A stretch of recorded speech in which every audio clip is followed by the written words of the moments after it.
Rylan, Seattle Sasquatch Hockey, Book 1, by Harper Robson. Narrated by Declan Winters and Kevin Earlywine. Chapter 1. Rylan. The glass and steel facade of the Seattle Sasquatch's practice arena reflects the September sunshine, casting long shadows across the parking lot as I pull into my spot. My watch reads 7:45 a.m., exactly 15 minutes early as usual. I'm nothing if not predictable. Training camp doesn't begin until tomorrow, but everyone on the team got a late-night notice to show up today for a mandatory pre-camp meeting. It's weird, but who am I to question? I'm just lucky I was in town. A lot of guys are taking advantage of our last few days of freedom by getting away with their families or girlfriends, but the message from our GM was clear. We're all expected to show up, either in person or by video call. The familiar weight of responsibility settles across my shoulders as I grab the coffee from my truck's cup holder and head inside. Photos and memorabilia from our team's short but eventful history line the walls outside the meeting room. Everyone's favorite picture is the on-ice shot taken in the moments after we won the Cup 3 years ago. It's a great photo, but right now it's a constant reminder of expectations we haven't met since that first magical season. Unsurprisingly, I'm the first one to arrive, so I grab my normal seat on the far side of the first row. Everything about this room screams high-end pro sports franchise, from the extra-wide leather chairs arranged auditorium style to how the team logo is subtly incorporated throughout the space. The room's front wall is dominated by a large multimedia screen, with smaller screens and electronic whiteboards scattered around the room. My chair creaks as I settle in, steam rising from my coffee as I check my phone. No missed calls from my dad, thank God. Our last confrontation over his drinking still weighs heavy, but I push those thoughts aside. Right now, I need to focus on my job and try not to let my nerves show. You'd think that after more than a decade in the NHL, I'd have outgrown my beginning of season jitters. But you'd be wrong. Our team has a lot to prove after the disappointing last 2 seasons, and as captain, that burden falls squarely on my shoulders. A couple of minutes later, Louis Tremblay, our number 1 goalie and my childhood best friend, walks in, a smile on his face as usual. He drops into the seat beside me. "Dude, what's the deal with this meeting at the ass crack of dawn before camp even starts? I'm on about 3 hours of sleep right now." He waggles his eyebrows. I roll my eyes. "That's a shame for you. So I take it that means last night's date went well?" He gives me a filthy grin. "Oh, fuck yeah. This girl was gorgeous. I felt kind of bad leaving after we were done." "Really?" I say. "I figured you'd be thrilled to get Carson's message. Gives you the perfect excuse to avoid hanging around." He shrugs. Whatever. Maybe I wasn't that sad to leave. I'm just bitter about losing my last chance to sleep in for a while." He takes a sip from his own coffee. "But seriously, what the hell is this meeting about? That text was weird, right?" It's my turn to shrug. No idea. They didn't tell me anything. My line mate and friend, Austin Cote, strides into the room a moment later, followed by a clutch of other players, along with Kelly Garneau, the executive assistant to our general manager, Carson Wells. Some guys flash me nervous grins as they pass, while others bob their heads in greeting. Austin takes a seat behind us. "Hey," he says, his dark, assessing gaze taking everything in. When Kelly fires up the big screen, several of our other teammates have already connected to the video call, their faces looking like the opening sequence from the Brady Bunch. And there's some good-natured banter and ribbing while we wait. When the commotion in the room has settled into an expectant hum, Carson Wells, our general manager, and our new head coach, Travis Shaw, walk through the door. Even though he's younger than most GMs in the league, Wells has a quality that commands respect. It might be the way he carries himself. Or maybe it's that he's proven himself willing to make tough calls for the good of the team. "Good morning, everyone," he says. "I know this is an unusual time for a team meeting, especially since training camp hasn't officially begun. Thank you all for making time to be here, whether in person or virtually." He gestures to Travis Shaw, standing beside him. "Most of you have already met Coach Shaw, but for those who haven't had the chance yet, Travis comes to us from Florida's AHL affiliate. He's got 18 seasons of NHL experience as a player, and we're excited to have him lead us this year." Coach Shaw gives a brief nod of acknowledgement but doesn't speak. That's one thing I've noticed in the few interactions we've had so far. The man doesn't waste words. I know you're all wondering why we called this meeting, Carson continues. We have some big news. My stomach clenches. I scan the room, realizing there are a couple of guys missing. Louis shifts in his seat beside me, and tension radiates off Austin behind us. We made some significant changes to our roster late last night, he says, his tone measured. We completed a trade with the Florida Jaguars. My heart pounds against my ribs. Trade announcements are always nerve-wracking. It means someone's not in this meeting because they're no longer part of our team. We've sent Liam Coulson and Darren Freeman along with 2 prospects and our first-round pick for next year's draft to Florida. Carson pauses, letting that sink in. A few muttered curses break the silence. Gino Santucci, one of our best defensemen, looks devastated. He and Liam have been best friends for ages. In return, Carson continues, we've acquired Jamie Pirelli. The room erupts in whispers, but for a moment I can't hear anything over the sudden rush of blood in my ears. Jamie Pirelli, the first and so far only openly bisexual player ever drafted. I force my expression to remain neutral as my stomach twists. My attention snaps back to our GM as he gives us the cliff notes on our new teammate. He was a first-round draft pick 3 years ago. He was hailed as the next once-in-a-generation player, the same way my older brother Nick was years ago. In Pirelli's case, the expected greatness hasn't materialized. What our GM doesn't mention is Pirelli's reputation as a selfish player who's more concerned with his own stats than what's best for the team. Someone who causes endless drama, fights with his teammates, clashes with coaches and management, and treats everyone around him like shit. A specific memory surfaces from a home game against the Jaguars last season, when Pirelli threw himself in front of Gino Santucci's slap shot to protect his goalie.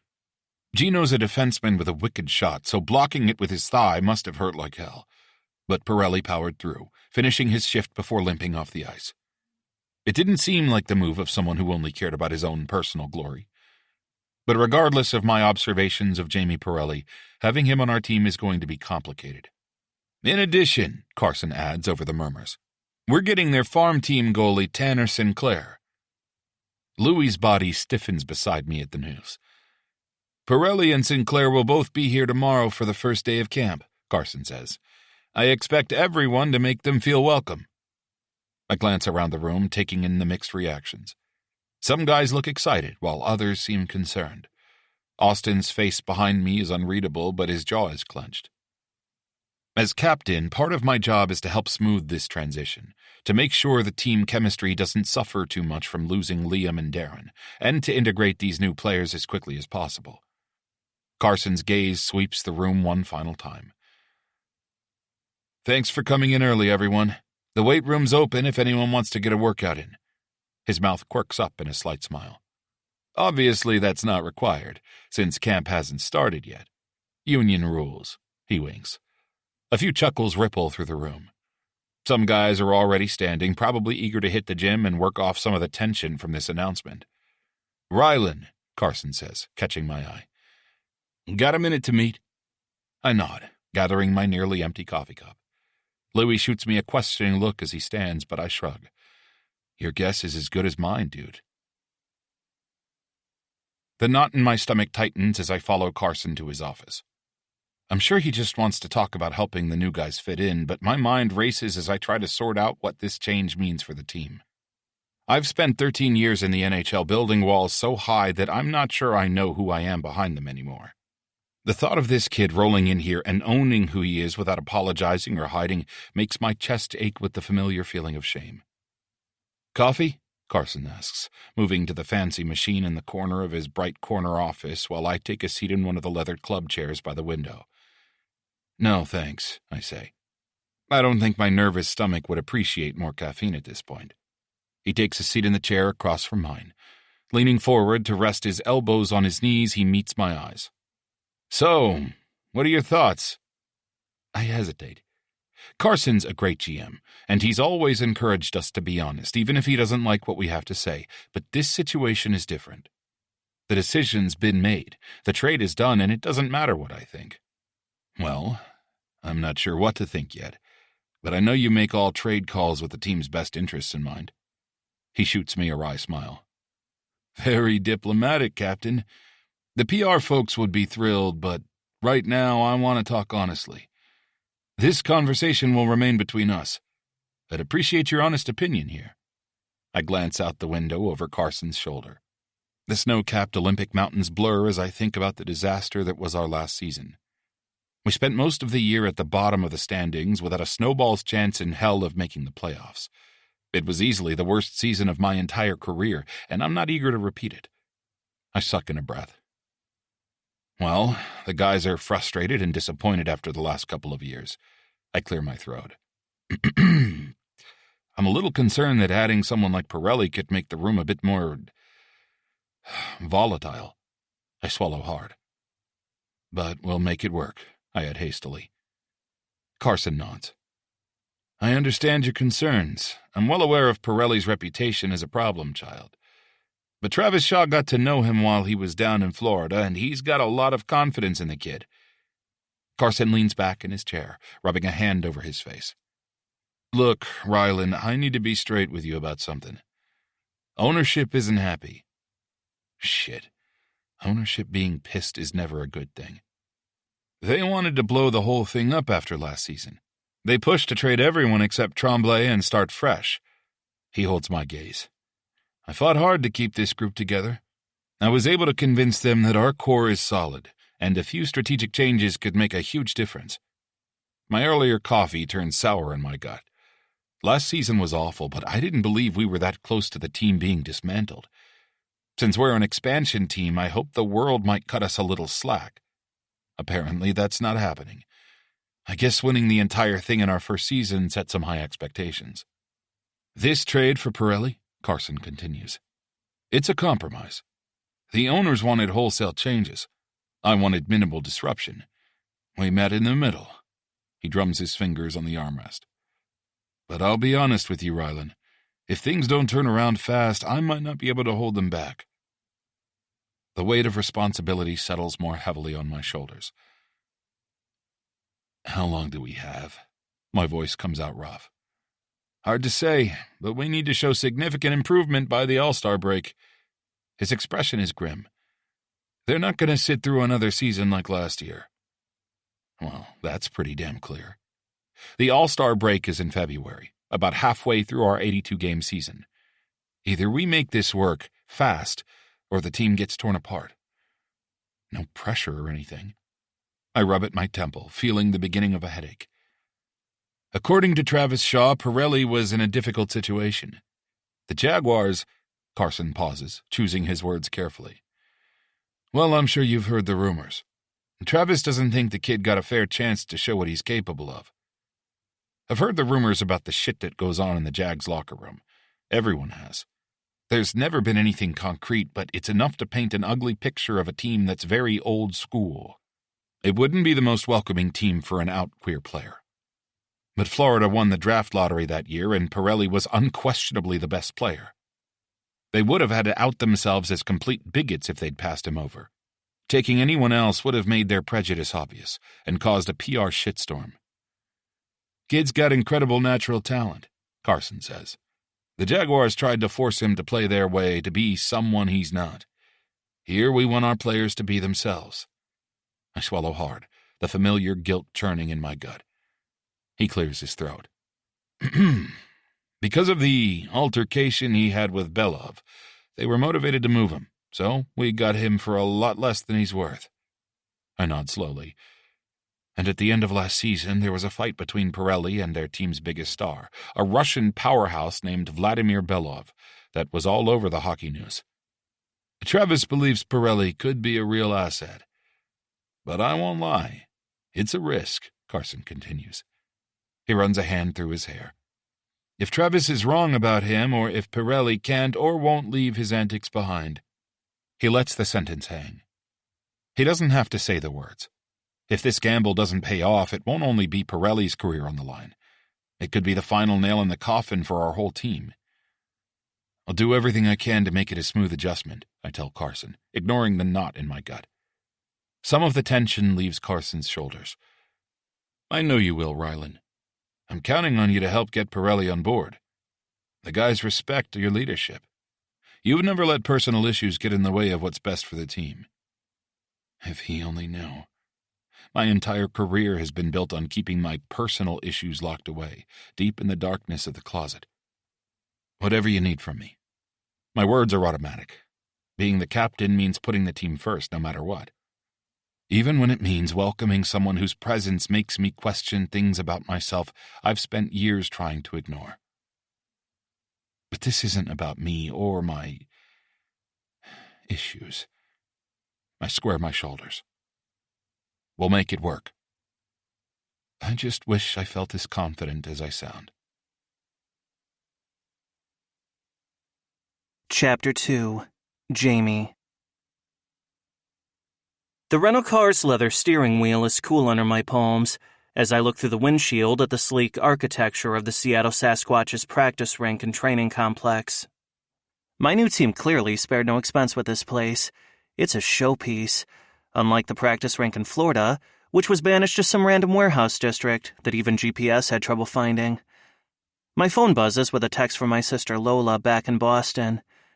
"Dude, you got this." A smile tugs at my lips, despite the butterflies in my stomach. Lola's always in my corner. My whole family is the same way. They back me up no matter what, even if they don't understand why I do half the things I do. We're tight-knit, but man, it's hard not to feel like the black sheep sometimes. They're all very academic and cerebral, with their noses buried in research and dissertations, laser-focused on climbing career ladders, or in my parents' case, being well-respected in the world of academia. Meanwhile, I've always been the extroverted jock who'd pick tossing a ball around with my buddies over hitting the books, the social butterfly who thrives on team spirit and sunshine. Talk about not fitting the family mold. Maybe that's why getting frozen up by my Florida teammates cut me so deep. Sometimes it's hard to feel like I belong anywhere. Nope, not gonna go down that rabbit hole. Today is all about fresh starts and new beginnings, a clean slate, or whatever other cliche you want to plug in there. My leg bounces as I stare at the building, working up the courage to go inside. I wasn't supposed to arrive in Seattle until late tonight, but after I got the official word of my trade, I grabbed an earlier flight. I was eager to get the fuck out of Florida. After my teammate Vladimir Belov and I beat the crap out of each other at the end of last season, I knew I was done with the Jaguars. So I got my shit together and dealt with a lot of moving details early. I spent my entire summer waiting for a trade. Unfortunately, I didn't get to find out where I was going to play this year until yesterday. There's nothing quite like getting one day's notice to move from one corner of the USA to the other. But hey, I'm not about to complain about leaving that shitty experience in my rearview mirror. This is a fresh start, and there is no fucking way I'm going to screw up this chance. I know I'm a damn good hockey player, but unless I tone down my antics and my admittedly bad attitude, I probably won't get another chance in this league. I've burned some bridges during the last 3 years, so the pressure is on for me to prove myself. It's now or never. Deep breath. I can do this. The crisp autumn air fills my lungs as I walk across the parking lot, a delightful contrast to Florida's sticky humidity. The glass doors whoosh open, and I hitch my backpack over my shoulder as I step through. 4 pristine ice rinks stretch out before me. There's a bright atrium straight ahead of me, where a bunch of kids are playing on a jungle gym, while their adults chat and drink coffees on sleek benches. A skate shop sits behind the play area. Okay, this is it. Time to show them who Jamie Pirelli really is, not who the Jaguars made me out to be. I head up the wide glass staircase to the second-floor offices. A young woman with a blonde pixie cut sits at the reception desk, and she greets me with a bright smile. "Hi there, how can I help you?" "Hey, I'm Jamie Pirelli." I smile politely at her. Her blue eyes widen as she recognizes my name. "Oh my gosh, I know who you are. Hi, Jamie, I'm Riley Campbell. It's so great to meet you." She jumps up from her chair and comes around the reception desk, extending her hand, her smile growing warmer. "I work in PR, but I'm helping out in reception this afternoon. I didn't realize you were coming in today." I shake her hand, relief coursing through me. At this point, I'll take any friends I can find. Well, I wasn't supposed to be here till tomorrow, but I got an earlier flight. I was hoping either Carson Wells or Travis Shaw would have some time for me. Of course, just let me check. She hustles back around the desk and grabs the phone. After a quick conversation, she looks up at me. Coach Shaw will be right down. I'm so sorry. We weren't expecting you until tomorrow with the rest of the guys. Otherwise, I would have had everything ready for you. No, don't apologize. I'm here way early. I give her my most charming smile, grateful for her genuine warmth. So far, so good. A couple of minutes later, Travis Shaw strides into the reception area, a broad smile on his handsome face. Coach Shaw was one of the few bright spots during my time with the Jags. He coached our team's AHL affiliate, otherwise known as the farm team. But Florida's farm team plays in the same city as their parent team, so there's a lot of interaction. Travis and I clicked right away.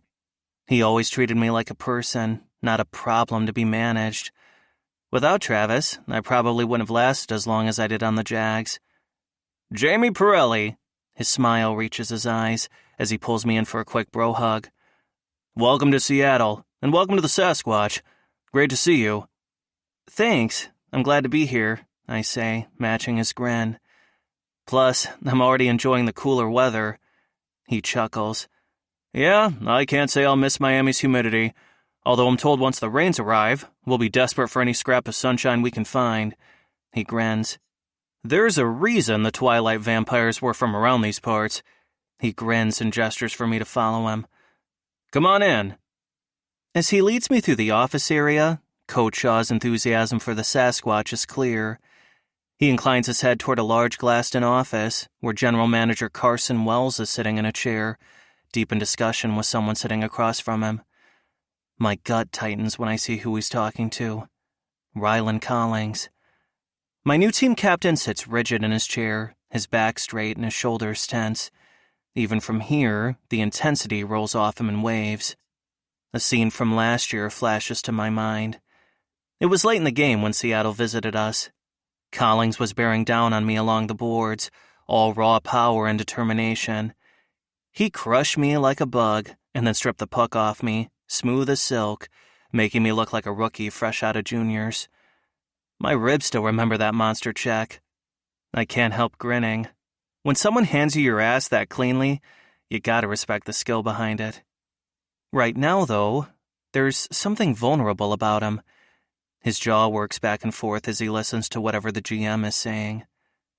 Carson catches sight of Travis and me through the glass and waves us in. My heart rate kicks up a notch as we step into Wells' office.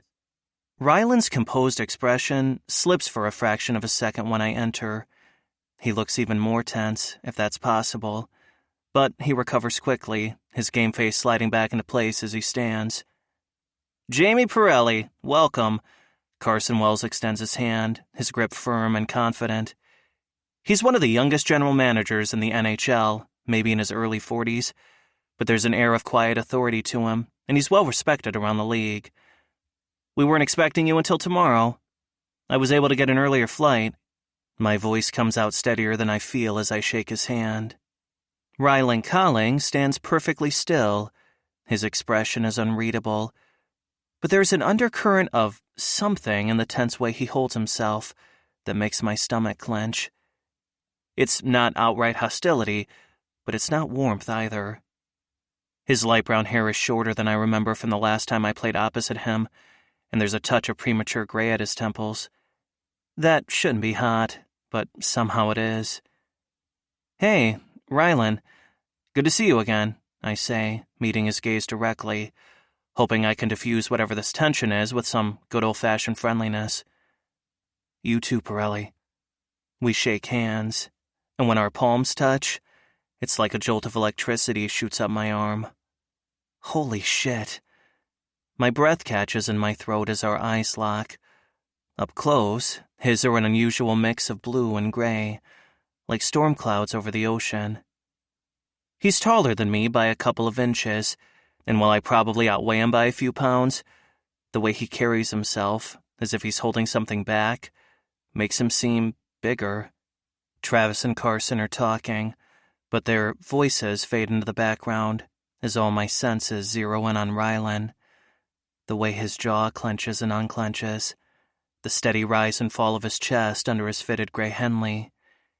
He shifts on his feet, and I swear to God, I can feel the air move between us. Every tiny movement he makes registers with me like a blip on a radar screen. This is not good. Get it together, Pirelli. You're here to play hockey, not develop an inconvenient crush on your team captain. My body is not getting the memo, and liquid warmth pools in my lower belly. Fuck me sideways.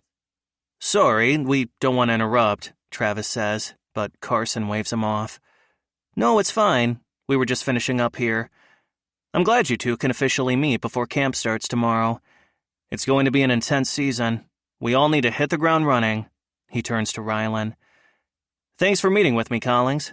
We'll talk more later this week, he says, and Rylan nods. Of course. I'll see everyone tomorrow, he says, with a polite smile before moving past me to the door. I catch a whiff of his cologne, something clean and woodsy. The hair on the back of my neck stands up as our shoulders brush on his way out. Well, that was something. My new captain obviously has some thoughts about my arrival, and I'm pretty sure none of them are good. The memory of his earlier vulnerable expression tugs at me, making me wonder what they were discussing before Travis and I walked in. Have a seat, Jamie. Carson gestures to the chair Rylan just vacated. We have quite a bit to talk about. So, we believe you're going to fit in well here, he says after we've settled in our chairs. I know Coach Shaw and his staff have some exciting plans for you. Travis nods in agreement. We've got a solid core group, and your speed and creativity are exactly what we need on our top line with Collings and Cote. The knot in my stomach loosens a little. I appreciate the opportunity, I say, meaning every word. I know there are concerns about my time with the Jaguars. They both nod, their expressions serious. Carson looks at Coach Shaw, who leans forward, his elbows on his knees. Look, Jamie, I watched you pretty closely while we worked in Florida together. I know how much talent you have, and I also know you've got a great work ethic. I know things in that locker room weren't ideal, especially for an LGBTQ player. That being said, Carson interjects, his tone gentle but firm. We're taking a calculated risk here. The Sasquatch team culture we're building is important. We believe in you, but you'll need to prove yourself to your teammates. Of course, I straighten in my chair. Whatever it takes. We talk for a few more minutes about how I'll fit into the lineup and Coach's plans for how to use my skills. The familiar territory of hockey strategy settles my nerves. This is what I know, what I'm good at. It's nothing like Florida, where I was constantly fighting for ice time and trying to prove myself worthy of a roster spot. We're building something special here, Carson says. There's an opportunity for you to be a big part of that. But it's really up to you, Jamie. I promise. I'm up for the challenge, I say confidently. Chapter 3. Rylan. I unlock my front door, stepping into the familiar calm of my apartment. The late afternoon sun streams through floor-to-ceiling windows of the impersonal but beautiful high-rise condo with peekaboo views of Elliott Bay. Everything sits exactly where it's supposed to in the open concept space, throw pillows placed neatly on the charcoal sectional, coffee table magazines aligned at right angles, kitchen counters gleaming and uncluttered. The familiarity of my space should calm me, but tonight it just feels empty. My brother Nick's OHL jersey hangs in its frame on the wall, the only personal touch in the whole place. Everything else could belong to anyone.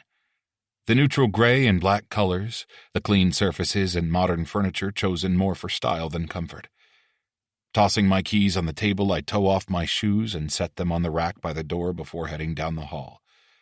My housekeeper was here today, and the fresh citrusy smell of cleaning products lingers in the air.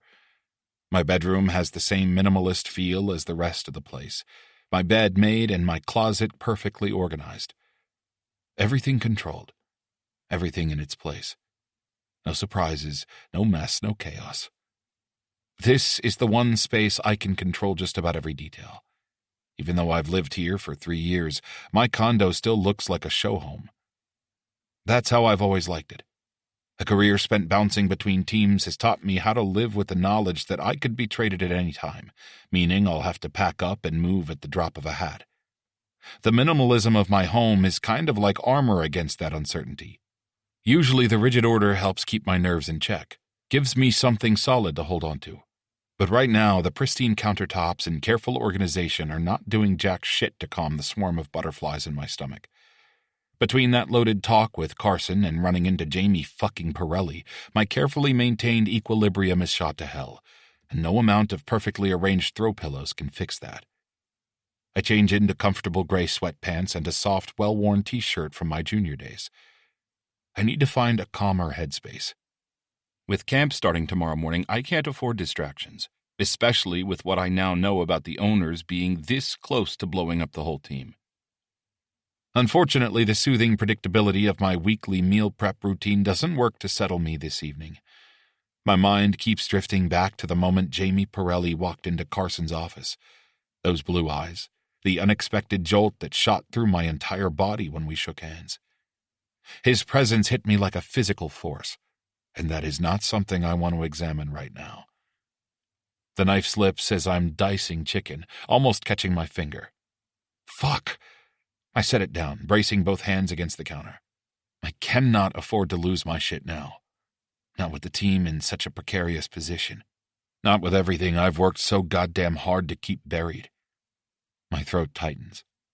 13 years in the NHL, keeping this part of myself locked up so tight that sometimes I can almost pretend it doesn't exist. But 5 minutes in the same room with Jamie Pirelli, and suddenly it's like my walls are made of glass instead of brick. The opening notes of the hockey song blast from my phone, and relief floods through me at the familiar tune. Thank fuck. I grab it like a drowning man reaching for a life preserver. Hey, Lou. Dude, you'll never believe what just happened to me at Whole Foods. So this chick comes over to me, right? And he stops mid-sentence, like somehow he can tell before I've even said one damn word that something's going on. We've been close for so long that Lou knows what I'm feeling before I do a lot of the time. He knows almost everything about me, with one very large exception. What's going on? He asks. Nothing, just, getting ready for camp tomorrow. Despite my best efforts, my voice is strained. Rye. His tone shifts. You've done, like, a dozen training camps. Try again. I lean against the counter, pinching the bridge of my nose and squeezing my eyes shut. Resistance is useless, I swear. Carson told me today that the Evertons aren't happy, I say, referring to the wealthy family who owns the Sasquatch. They're leaning on Carson to produce significantly better results by the All-Star break, or... I trail off, not wanting to say it out loud. Yeah? What else? What else? That's not enough? That's not what's got you so worked up. I know you. His voice is gentle. Lou and I have been best friends since we were little kids playing shinny on frozen ponds. He knew me before Nick and my mom died, before my dad started drinking and everything changed. So he's seen me spiral plenty of times. He can handle it. I sigh. I'm fine. Just tired. Got a lot on my mind with losing Freeman and Coulson and these new guys coming in. Mm-hmm. He doesn't push, though I can tell he wants to. What do you think about the Pirelli thing? My stomach clenches. He's talented. Yeah, but that's not what I mean. You think the guys will give him shit about being bi? I grip the phone tighter. I hope not. We've got good guys in our room. I think most of them are open-minded, and anyone who has a problem with it knows better than to say anything. Or at least they should. My tone is sharp. True. What about the shit that went down with Belov? I sigh. I don't know. It's hard to know what's true. I heard Belov was a real prick to him. Lou's voice darkens. Stupid old school mentality about him being bi or whatever. Making stupid comments about Pirelli checking them out in the showers and having HIV or some fucked up bullshit. It's fucking ridiculous in this day and age. Yeah. My voice is rough. I clear my throat. As long as he shows up and plays hard, I'll make sure the team falls in line. But I don't think we have anyone who'll be an asshole about it. If Pirelli can do what Travis Shaw thinks he can, he'll be a big help. And we fucking need that. We don't have a lot of time to make ownership happy. Yeah, we'll make it happen, though. Just gotta believe, Rye. We got this. Lou's an eternal optimist. I fucking hope so. After hanging up with Lou, I head to my bedroom. My laptop sits waiting for me like some kind of silent challenge. My fingers hover over the keyboard before I type his name. What am I even doing? I don't Google stalk my teammates. I don't obsess. But there's something about him. Something different. The first articles are straightforward. First openly bisexual player drafted to NHL. There's a photo of him at 18, all golden curls and that infectious grin. Draft day. His parents are beaming beside him as he dons the Florida Jaguars jersey. A picture of pure potential. I scroll down on the page. Charity work, LGBTQ youth support, interviews where he speaks about representation with honest intelligence that makes me weirdly uncomfortable. Not because of what he's saying, but because I recognize something in him. Like he knows what it feels like to be an outsider. Sounds familiar. The media narrative shifts late in his first year. Jaguars Pirelli spotted at club before big game. There are photos of him stumbling out of various South Beach nightclubs at dawn with rosy cheeks and messy hair, his clothes rumpled. Jamie Pirelli linked to reality star. My chest tightens. I want to stop scrolling, but I can't help myself. Stories and tweets about missed practices and public fights with teammates. The golden boy who went off the rails acting out all over Miami's club scene. Party Boy Pirelli's Wild Night Out is the headline on one gossip site, and my mouth goes dry as the image fills my screen. Jamie's sandwiched between a man and a woman as they stumble out of some club in South Beach. The woman's dress is microscopic, her tanned skin and curves spilling out everywhere. The guy is all sharp angles and designer jeans, but Jamie... I swallow hard. His shirt hangs open, revealing perfectly carved abs, shiny with sweat. His golden curls are wild, like someone's been running their fingers through them. His face is flushed, his blue eyes glazed, and that mouth is curved into a lazy, satisfied smile that sends a rush of heat straight to my cock. Jealousy burns acid hot in my throat. He looks freshly fucked, and the sight makes me goddamn crazy. Fuck, I growl, slamming the laptop closed. My room is suddenly too hot, too small. My shorts are uncomfortably tight, and I'm hard as steel just from a fucking photo. This is a problem. I spent 13 years in the NHL keeping this part of myself locked down tight. I don't take risks, no chances of being exposed. Nothing that could crack the perfect facade of Captain Ryland Collings. I force myself out of bed and stomp into the bathroom where I splash cold water on my face. The guy staring back at me from the mirror looks haunted, shadows under his eyes, his jaw clenched. I strip and step into the shower, cranking the water as cold as it'll go. The icy spray hits my skin like needles, but it does nothing to calm the heat coursing through my veins. My cock is still half hard, the traitorous fucker. I try to think about plays, about defensive coverage, about anything except Jamie Pirelli, but that stupid image won't leave my mind. Those blue eyes, that mouth. He's the picture of a man who knows exactly what he wants, and exactly how to get it. As if I'm unable to stop it, my hand slides down my abs. The images of Pirelli's perfectly carved muscles, his skin shining with sweat, are seared into my brain. Fuck, I groan, wrapping my fingers around my cock. I stroke myself faster, hating myself for it, but powerless to stop as I imagine him pushing me up against the shower wall, feeling the heat of his skin against mine. This isn't a choice anymore. This is pure need. My heavy breaths echo off the tiles as I picture how he would look at me if I dropped to my knees in front of him, ready to worship at the altar of his perfect body. I can almost hear the sounds he would make when I'd swallow him down, the way he would thread those fingers through my hair and hold my head in position, taking everything he wanted from me. The water pounds against my back as I chase my release, lost in my fantasy. Jamie moaning my name.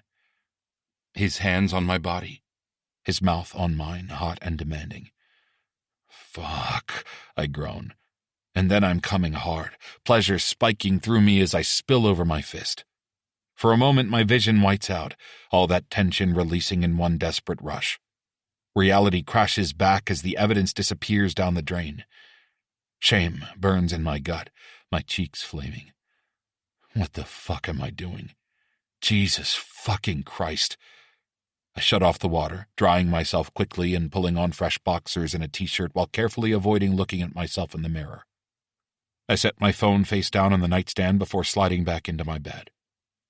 Tomorrow I'll be the team captain again, focused only on hockey and leadership. I'll welcome Pirelli professionally, help him settle in, and maintain appropriate boundaries. Maybe if I keep telling myself that, I'll believe it. But as I lie in bed, I can't help but wonder what it would be like to allow myself to really want someone. To let myself experience that kind of desire without the constant, overwhelming fear of losing everything I've worked for. I don't know if I'll ever be brave enough to find out. Chapter 4. Jamie. The Sasquatch's high-tech meeting room screams money and professionalism, way more impressive than anything we had in Florida. My sneakers barely make a sound on the carpeted floor as I slip into a seat near the middle, not too close to the front like an eager rookie, but not hiding in the back either. Being 15 minutes early probably makes me look like an ass-kisser, but it's better than being late and making a bad first impression. My leg bounces under the built-in desktop as I try to appear casual. The first few guys filter in a few minutes later. A tall, dark-haired guy, a defenseman I think, drops into a seat near the front, immediately getting into conversation with a red-headed guy with a British accent about some Netflix show. Their comfortable back and forth, complete with inside jokes, reinforces my status as the outsider in the room. More players arrive in small groups, and the room slowly fills with the boisterous energy that comes from reuniting after the off-season, with guys comparing summer tans and sharing vacation stories. I recognize a lot of the faces from having played against them, but not everyone. A few curious glances are thrown my way, along with some polite nods, but no one approaches me. I get it. I'm the dude with the asshole reputation, and no one's sure it was smart to bring me onto this already struggling team. I'm aware of the whispers, but I keep an easy smile on my face. If the last 3 seasons have taught me anything, it's never let 'em see you sweat. Louis Tremblay, the starting goalie, walks in with his signature grin. I know he and Rylan Collings are tight. I think I heard they're from the same small town in Canada. Tanner Sinclair, my fellow trade acquisition, arrives next, looking as uncertain as I feel. We exchange quick nods, but he sits down next to Lou. Makes sense, wanting to sit next to the other goaltender. It's not like we knew each other well in Florida, since he was on the farm team. Even so, his not taking the seat beside me feels like a rejection. I make a conscious effort to stop drumming my fingers on the desktop. First impressions matter, and I'm hyper-aware of every move I make being watched. But after the mess of my last 3 years, I cannot screw up this chance. It could be my last one in the league. Coach Shaw and GM Carson Wells walk in together, their presence shifting the room's energy and conversations quickly dying down. Rylan slips in behind them, moving to a chair in the front row with quiet confidence. The GM clears his throat, drawing everyone's attention. Welcome back, gentlemen. It's great to see all your faces again, and some new ones, too. He nods in my direction, and I sit up a little straighter. We've got a big season ahead of us. The last couple of years have been disappointing, but we're putting that behind us right now. This is a new beginning, a chance to start fresh. Murmurs of agreement come from around the room. I glance at Rylan again, but his eyes are fixed on Carson, his expression unreadable. Part of that fresh start is bringing in some new blood, both on the ice and off. As you're all aware by now, we made a significant move at the last minute. More noises of acknowledgement follow that, and a few guys send looks my way. I understand this kind of change isn't always easy. We'll miss the guys who moved on, but I truly believe we've put together a group that can do something special this year. So I want to take a couple of minutes to introduce our newest teammates. He introduces all the new guys, starting with the rookies, and everyone stands up and says a quick hello until he gets to me. And last but not least, joining us from the Florida Jaguars is forward Jamie Pirelli. I stand, forcing a smile onto my face. My palms are sweaty as I nod at my new teammates. Thanks, guys. I'm excited to be part of this team. Can't wait to see what we'll do this season, I say, before sinking back into my seat. Yeah, that was lame, but no one expects a huge speech. The only way I'm going to earn anyone's respect is with my actions. The shit I say during a welcome meeting isn't going to count for shit if I don't live up to expectations on the ice. Carson introduces Coach Shaw next, who steps forward with a friendly smile on his face. Even with his open expression, his presence commands the room. He's not a huge guy, but he's solidly built with thick gray hair and steely blue eyes that look like they can cut through bullshit like a hot knife through butter. He has that rare combination of natural authority and approachability that the best coaches have. Shaw is a former player, but he was more of a journeyman than a star. He was the kind of player known for always having his teammates' backs. He's been coaching in the farm system for a few years, but this is his first head coaching job at this level, so I'm sure he's feeling the pressure as much as we are. Thanks, Carson, he says in that voice that makes you sit up and pay attention. Commanding without being intimidating. The past couple of seasons have been tough on everyone in this room, he continues. But that's behind us. We're going to focus on the present, on putting in the work every single day to get back to where we all want to be. There are nods and murmurs of agreement from around the room. I find myself nodding along, feeling the spark of excitement that I've been missing for the past couple of years. Sometimes, I still can't believe I get paid to do what most kids only dream about. During all the toxic locker room drama with the Jags, I kind of forgot how much I genuinely love playing hockey. Maybe his trade means more than just a chance to save my reputation. Maybe it's what I need to reconnect with the game itself, to find the pure thrill that used to hit me every time I stepped out on the ice. The talent in this room is incredible, he continues. But talent alone doesn't win championships. It takes hard work, dedication, and most importantly, it takes coming together as a team. And the responsibility for that falls equally on all our shoulders. It could be my imagination, but I feel like he looks at me when he says it.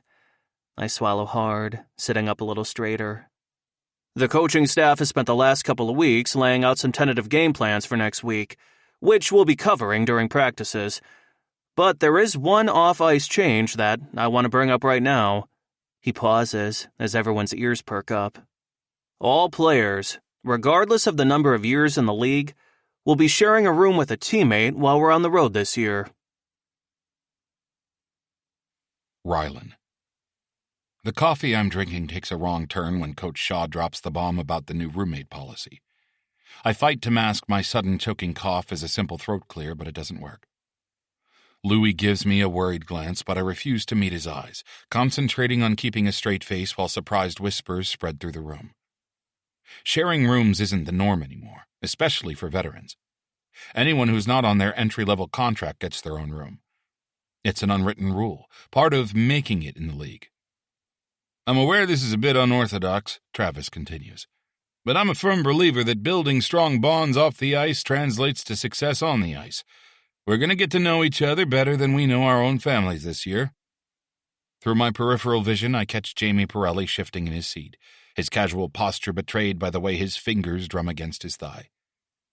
But his expression remains composed, an easy half-smile playing at his lips. Travis must sense the room's uneasiness because he holds up a placating hand. Look, I understand it's going to be an adjustment, but I've put a lot of thought into the roommate pairings. When I met with each of you during the off-season, I tried to get a sense of who you are as people, not just as players. My goal is to facilitate connections between all of us. I'm not looking to force anyone into an uncomfortable situation. If anyone has a serious problem with sharing a room, you can come speak to me privately. But my hope is that you'll give it a real shot. He gives us a grin before continuing.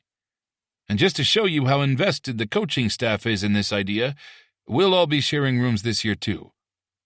That's met with some laughter, and a few of the assistant coaches roll their eyes in an exaggerated fashion, which breaks some of the tension. Okay, so before the speculation gets too out of hand, I'm going to go ahead and tell you who you're rooming with this year. Coach Shaw grins as he pulls out a sheet of paper and puts on his reading glasses. My stomach clenches as he starts reading names. Marshall with Derbyshire, Reese McLeod and Gagnon. Some guys fist bump while others maintain their professional masks as Coach goes down the list. Sinclair with Tremblay. Louis shoots his new backup an encouraging smile. Collings with Pirelli. The words hit me like a check from behind. Austin sucks in a sharp breath, but I'm still trying to control the rushing sound of blood in my ears. Oh my God, he's not just my teammate. I jerked off to thoughts of my roommate less than 12 hours ago. Fuck my life. Okay, get it together, Collings. I need to set the example here and show everyone this isn't a big deal. Even if the thought of sharing a room with Jamie Pirelli makes my heart race in a way that has nothing to do with hockey. Chapter 5. Rylan. The locker room buzzes with energy as we gear up for our first on-ice practice of the year. I deliberately focus on my own stall, going through my familiar routine and putting on each piece of equipment in the exact same order I've used since I was a kid. Pirelli's been assigned the stall 2 down from mine, close enough that I keep catching hints of his cologne mixed with coffee when he moves past me. Austin, on my other side, is quiet and broody, as usual. But there's something pointed in the way he positions himself, almost like he's trying to create a buffer between Jamie and me. I'm not sure what that's about, but I'm grateful anyway. It keeps Pirelli mostly out of my line of sight, and honestly, I don't need the distraction. I hit the ice first, as usual. The rink's familiar scent fills my lungs, as comforting as a warm blanket on a chilly day. The cool, crisp air mingles with the sharp tang of the ice, and it quiets the noise in my head just a little as I breathe it in. This is home. It's been home for as long as I can remember. An image of Nick flashes through my mind, his grin wide as he flies past me, heading for the goal. The rink is always where I've come to work out whatever's on my mind. After Nick died, our town's rink manager Jerry used to let me skate late at night after everyone else had gone home. Sometimes until 2 or 3 in the morning, just skating and shooting puck after puck into the empty net until my legs nearly gave out. Even now, I still feel Nick with me every time I step onto the ice. Hockey was the bond my brother and I shared, the thread that wove our lives together. It's still what holds me together. I wouldn't know who I am without hockey. It's the bedrock I've built my life on. I take a few laps before the rest of the guys start making their way out. When Jamie comes on, he hops onto the ice and accelerates away with the confidence that comes from a lifetime of being the best player out here. He hasn't put his helmet on yet, and his shaggy blonde curls blow back off his face as he rounds the first curve. He's an incredible skater, fast and graceful, each stride deliberate and powerful as he moves across the surface. He looks just like Nick. That thought almost knocks the breath out of my lungs, and my stride falters. But Coach's whistle saves me from dwelling on it.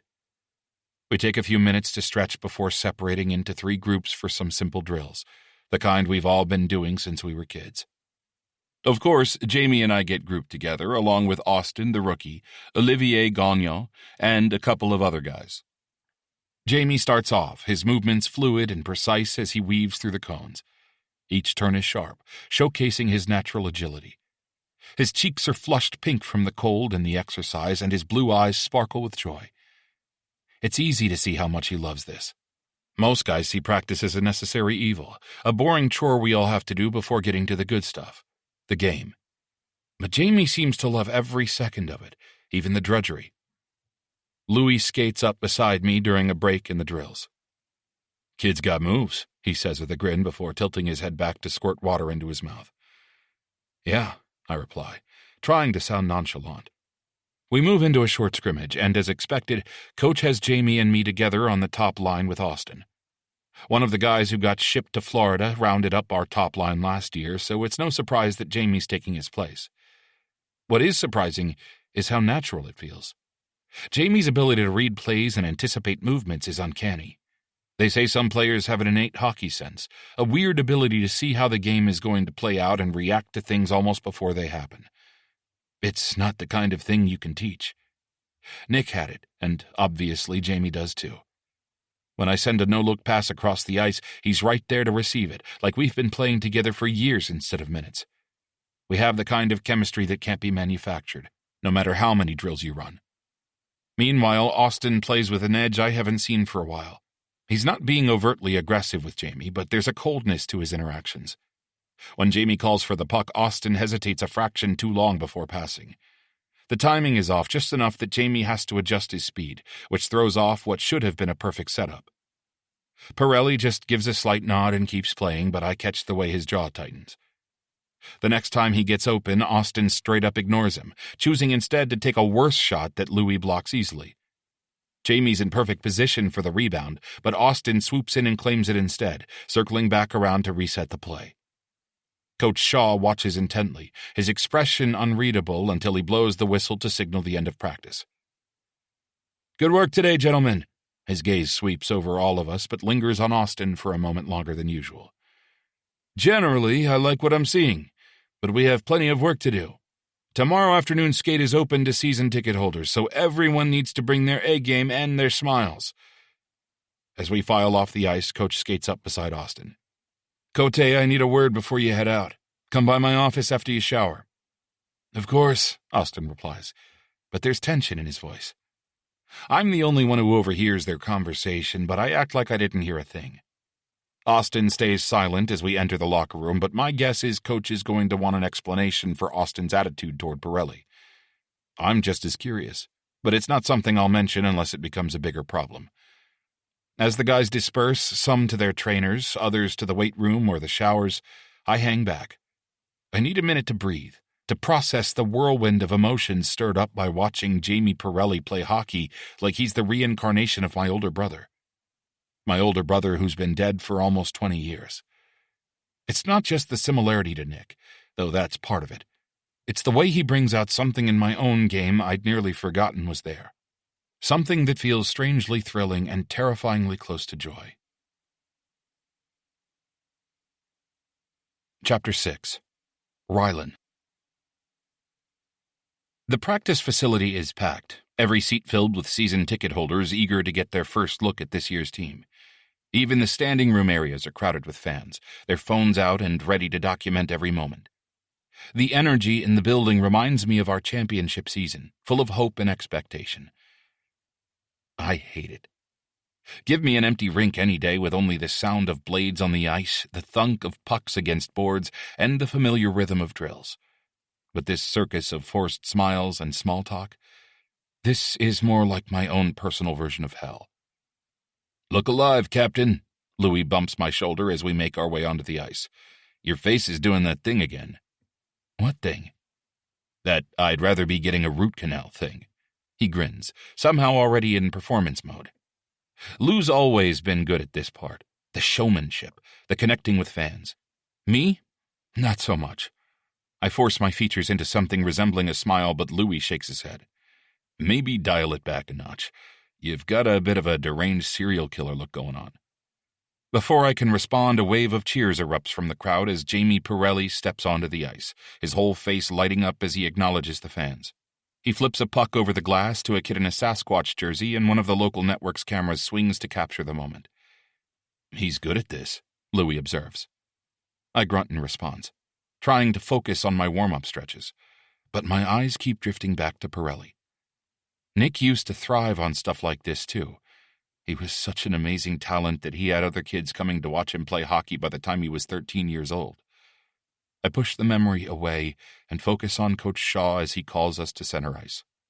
"All right, gentlemen," Travis says, his voice pitched low enough that the media can't pick it up. "Let's show 'em what Sasquatch hockey looks like." We break into drill groups, and I try to lose myself in the familiar rhythm of practice, but it's impossible to forget about the audience. Every time Jamie touches the puck, a ripple of excitement moves through the crowd. When he and I connect on a particularly nice pass, the cheers are immediate. The media people are leaning forward, their cameras capturing everything. "Looking good, boys," Charlie calls after we score a beautiful goal on Louis. Jamie grins and raises his stick in a subtle acknowledgement to the fans who are cheering. It's kind of a perfect gesture. He connects with the crowd, but he doesn't disrupt practice. He's clearly a natural at this kind of stuff. Yet another thing he has in common with my older brother. Callings, Coach Shaw's voice snaps me back to reality. Run that power play setup again. I nod, grateful for something else to focus on. This is what I'm good at. The technical aspects of hockey, the precise execution of plays. Pirelli can handle the showmanship. As we work through the drills, it's impossible not to see the way he elevates everyone around him. He's got Olivier Gagnon looking more confident already, setting up perfect one-timers for the rookie. The kid's practically glowing under the positive attention. Pirelli's got good instincts, Louis says during a water break, jerking his chin toward Jamie. And not only with the puck. He's right. Jamie seems to know exactly when to push the pace and when to dial it back, when to play it straight and when to add a little flair for the fans. Even Austin's starting to thaw, especially after Jamie sets him up for a booming slap shot that draws appreciative gasps from the crowd. Okay, we're going to wrap this up with some 3-on-3, Coach calls. Show them some real hockey. As we line up for the scrimmage, Pirelli catches my eye. He's got a look on his face that makes my stomach flip. Ready to give him a show, Cap? I should say something professional about focusing on execution. Instead, I find myself caught in his gaze like a fly caught in a spider's web. The only difference is that I'm not sure I want to fight my way out of it. When the scrimmage starts, everything else fades away. There's just the ice, the puck, and the impossible way Jamie Pirelli anticipates my every move. We're scoring on Lou almost at will, connecting on plays that shouldn't be possible for two players who've only been line mates for a few hours. When Coach blows the whistle to end practice, the crowd erupts in genuine excitement. Jamie raises his stick to them again, that million-dollar smile lighting up his whole face. The cameras are eating it up, and I can hear the reporters already starting their commentary about our explosive chemistry on the ice. Good show, boys, Travis says as we gather one last time. Hit the showers, then stick around for autographs and meet and greets. The PR team has everything set up in the lobby. Jamie's already moving toward the boards, tossing more pucks to kids as he skates past. Every gesture looks genuine and unforced. Natural as breathing. Coming, Cap? Louis asks, waiting at the bench. I nod, squaring my shoulders. Time to put on the public face and be the leader everyone expects. But as I follow my team into the locker room, I can't shake the feeling that Jamie Pirelli is about to complicate my life in ways that have nothing to do with hockey. Jamie. Most of the guys head right into the showers, but I take my time removing my gear.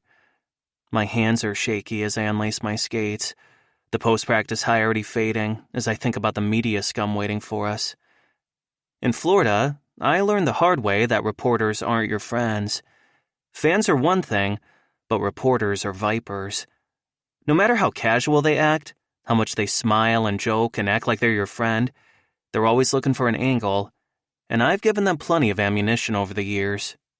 Riley from the PR department pokes her head into the room. Hey, Pirelli? Media wants to talk to you and Callings about your chemistry out there today. Great. I try to keep the sarcasm out of my voice. Riley's just doing her job. Don't worry, she adds with a kind smile. Ryland's great with them. Follow his lead. Speaking of our captain, he's ready to go, of course, dressed in his Sasquatch-branded workout gear. He looks more at ease than I've seen him all day, not like he's about to walk into a nest of snipers. Ready? He asks, stopping in front of my stall. Not even close.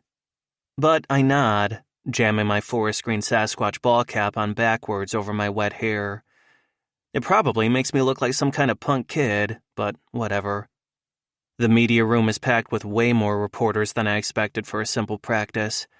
Everyone wants their pound of flesh. Ryland takes the center seat of the table with practiced ease. I settle beside him, trying to resist the urge to hide behind him, both literally and figuratively. We'll start with local media. Jared Dawson, the team's PR manager, calls out, and the questions begin. Callings, someone calls out. The team looked great today. How much of that is because of the new additions? We're excited about the energy all our new players bring.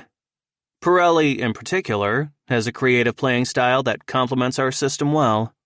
But camp only started yesterday, so we've got a lot of work ahead of us. His answer is perfect. Professional, inclusive, and measured. No headline-grabbing quotes. Nothing that could be twisted out of context. Jamie, the sharp-featured woman in the front row fixes me with a predatory smile.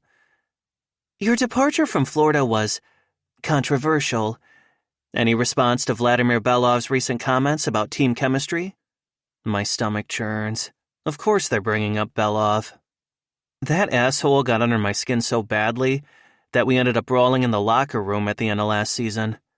The final straw? His disgusting jokes about me being HIV positive and leaving an at-home test kit in my stall. I don't believe being HIV positive is anything to be ashamed of, but it sure as fuck isn't a joke. No surprise to anyone, the Jags PR team stayed quiet about the incident, allowing the media to invent their own stories of what caused the fight. Given my history, it was easy for them to make it all my fault in the court of public opinion. Earlier this week, he tweeted something shitty about how much better the Jaguars were clicking since the departure of certain former players, obviously targeted directly at me. Anger flares in my chest. My mouth opens, a sarcastic retort about Belov's own questionable chemistry with certain cocktail waitresses, right on the tip of my tongue. It would feel so good to throw that hypocritical asshole under the bus. But Rylan cuts in smoothly before I can speak. We're focused on moving forward, he says firmly. Jamie's our teammate now, and he's already showing why our management was so eager to bring him to Seattle. The tension drains from my shoulders as I realize what almost happened. One snippy comment, and there'd be headlines about me being a bitter, vindictive ex-teammate. Fuck. The reporter tries again. But surely the concerns about, like I said, Rylan interrupts, his tone pleasant, but inviting no argument. We're looking forward, not back. Next question? I shoot him a grateful look. He gives me the briefest nod, so subtle that I doubt anyone else notices, but it settles something in my chest. He has my back with the media, like a team captain is supposed to. Huh, that's a pleasant change. The questions continue about easier things, like our new line combinations and other expectations for the season. Rylan handles most of them, and his answers are constantly thoughtful, but never reveal anything of substance. It's like watching a masterclass in media management. Jamie, another reporter calls out. You and Rylan showed some serious chemistry during the scrimmage. Did you expect to click so fast with your new captain? This one I can handle. Honestly, no. That kind of connection normally takes more time to develop. But Rylan's a great player. It makes it easy to read off him. The whole team's been very welcoming. A different reporter tries to bait me again, but I'm ready for it this time. Jamie, how does it feel being in a more progressive locker room? It's great. Like I said, the whole team has been very welcoming. But this reporter isn't done. My next question is for Team Captain Collings. Since Pirelli joined the Sasquatch, has anyone expressed concerns about sharing facilities with? We are done with that line of questioning. Rylan's voice cuts through the room like ice. His expression hasn't changed, but there's steel in his tone. This organization judges players on their hockey skills and their moral character, nothing else. Next? The rest of the media session passes in a blur. I focus on breathing, on keeping my expression neutral, and on not giving them anything they can use against me or the team. Rylan continues fielding most questions, occasionally setting me up for safe responses about hockey-specific topics. Finally, Jared calls time. As chairs scrape and reporters pack up their gear, I keep my ass parked, not quite trusting my legs yet. My hands are still trembling from the adrenaline of nearly fucking up again. You okay? Rylan asks quietly, leaning closer so the lingering reporters can't hear. Yeah. I manage a weak smile, looking up to meet his concerned gaze. Thanks for the assist back there. I was about to open my mouth and make a nasty comment without thinking. You save me from myself. That's what teammates do. His voice is soft, almost gentle, and something in his expression makes my breath catch. Our eyes lock, and that same electric current from the ice crackles between us. He looks away first, a flush creeping up his neck.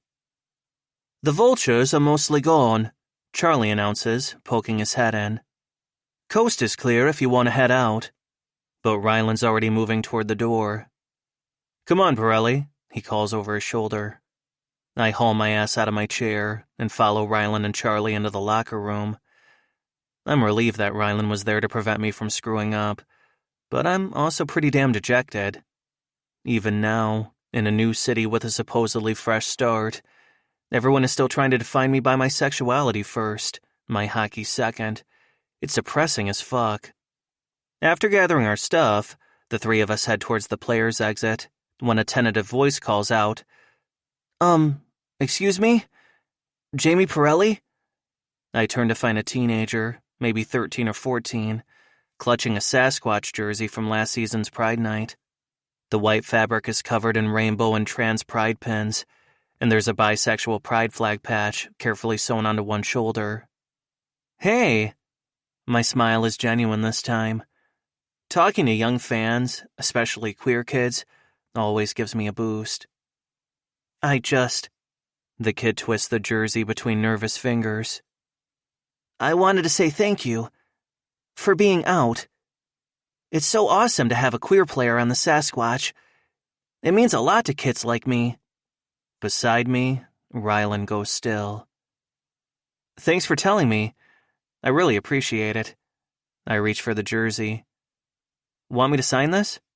The kid's face lights up. That would be amazing. While I'm signing, they tell me about playing for their local community team and how their teammates have been surprisingly cool since they came out as non-binary last year. My captain and our coach have been awesome. They shut down anyone who tried to give me crap. Sounds like you've got some good leadership on your team, I say, glancing at Ryland, who's watching the interaction with an unreadable expression. The best. They clutch the signed jersey to their chest. Thank you so much. After they leave, Ryland, Charlie, and I walk toward the parking lot. That was brilliant, Charlie says, his green eyes wide. Does that happen often? More than you'd think, I reply to Charlie while trying to read Ryland's expression. He's still silent. It's the best part of being out. Cool, Charlie responds. Right. My car's over there, and I've got to get home to let the new puppy out. Sandy's gonna murder my ass if that dog pisses on the carpet again. I'll catch you tomorrow, mates. He peels off toward his car, leaving Ryland and me. Ryland's still silent, like he's deep in thought. That must feel good. Talking to kids like that, he says thoughtfully. Yeah, it does, I say. It's easy to focus on the shitty parts of being an out athlete, but most people don't think about the positive impact it makes on kids like that. I bump his shoulder gently with mine as we reach our cars. Plus, it feels fucking awesome when they tell you how much it means to them. His eyes meet mine for a brief moment before he looks away. Yeah, he says softly. You good? I ask, suddenly picking up on a strange vibe. He shakes his head and looks around like he's trying to reorient himself or something. Yeah, I'm fine. I'll catch you tomorrow, he says, and we each get into our cars. I pull out first, and when I glance in my rearview mirror, he's sitting in his driver's seat, watching me, his expression thoughtful. Chapter 7. Jamie. The team bus pulls up to our San Diego hotel just as the sun is setting. Even though it's late September, the air is warm, and the sky is slowly turning a deep velvety blue, with the stars just beginning to peek out. But even with the gorgeous surroundings, my gut is churning. It's our first road trip of the preseason, and my nerves aren't from the game. I can handle a preseason game without nerves.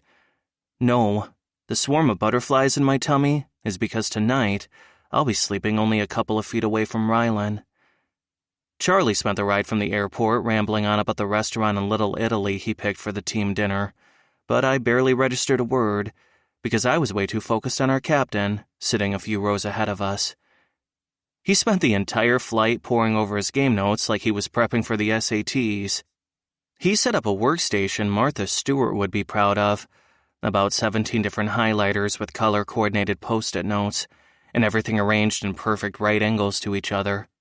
Honestly, it was kind of impressive. Almost as impressive as discovering just how far the Sasquatch ownership goes to make sure we're comfortable. The team's jet is in a totally different ballpark from what I'm used to from the Jaguars. It's outfitted with plush leather seats that fully recline, perfect for actually getting a decent rest. They also turn into legit workstations if you need to focus, and there are sections with seats clustered around tables, so we can play cards or whatever. It was most definitely not a bad surprise. The hotel lobby feels too warm as we file in for check-in. Veterans check in and pick up their keys first, but since my roommate happens to be the captain, I don't have to wait with the younger guys. Rylan steps toward me, holding out my key card, his posture military straight. Here. He shoves it at me without meeting my eyes. Thanks, Cap. I make sure our fingers don't brush, but the air between us seems charged anyway. Austin's watching us with his jaw clenched. His eyes narrow before his expression shudders. Bets on which roommate pair will end up in a pillow fight first, Charlie pipes up. My money's on Tremblay and Sinclair. A few chuckles ripple through the group. I raise my arms and do a stupid little dance as Rylan and I walk away. Later, suckers. The Cap and I will just have ourselves a nice nap while y'all are waiting in line for your keys, I taunt. A few guys snort at my antics, and a couple of others flip me the bird, so I'm laughing when Rylan and I step onto the elevator. We take our places in opposite corners, but for some reason, it feels impossibly, ridiculously small in here. What floor? I ask. 12, he replies with a tight smile. I hit the button, and the silence stretches between us. Then, for some unexplained reason, the elevator glides smoothly to a stop, halfway between the 6th and 7th floors. Well, shit, he murmurs. This is weird. He makes a move toward the emergency phone thing in the corner, just as the lights flicker. Oh, fuck. My entire body jumps into high alert. Getting trapped in an elevator ranks right at the top of my list of terrifying things. My pulse thunders in my chest, my heart rate ramping up.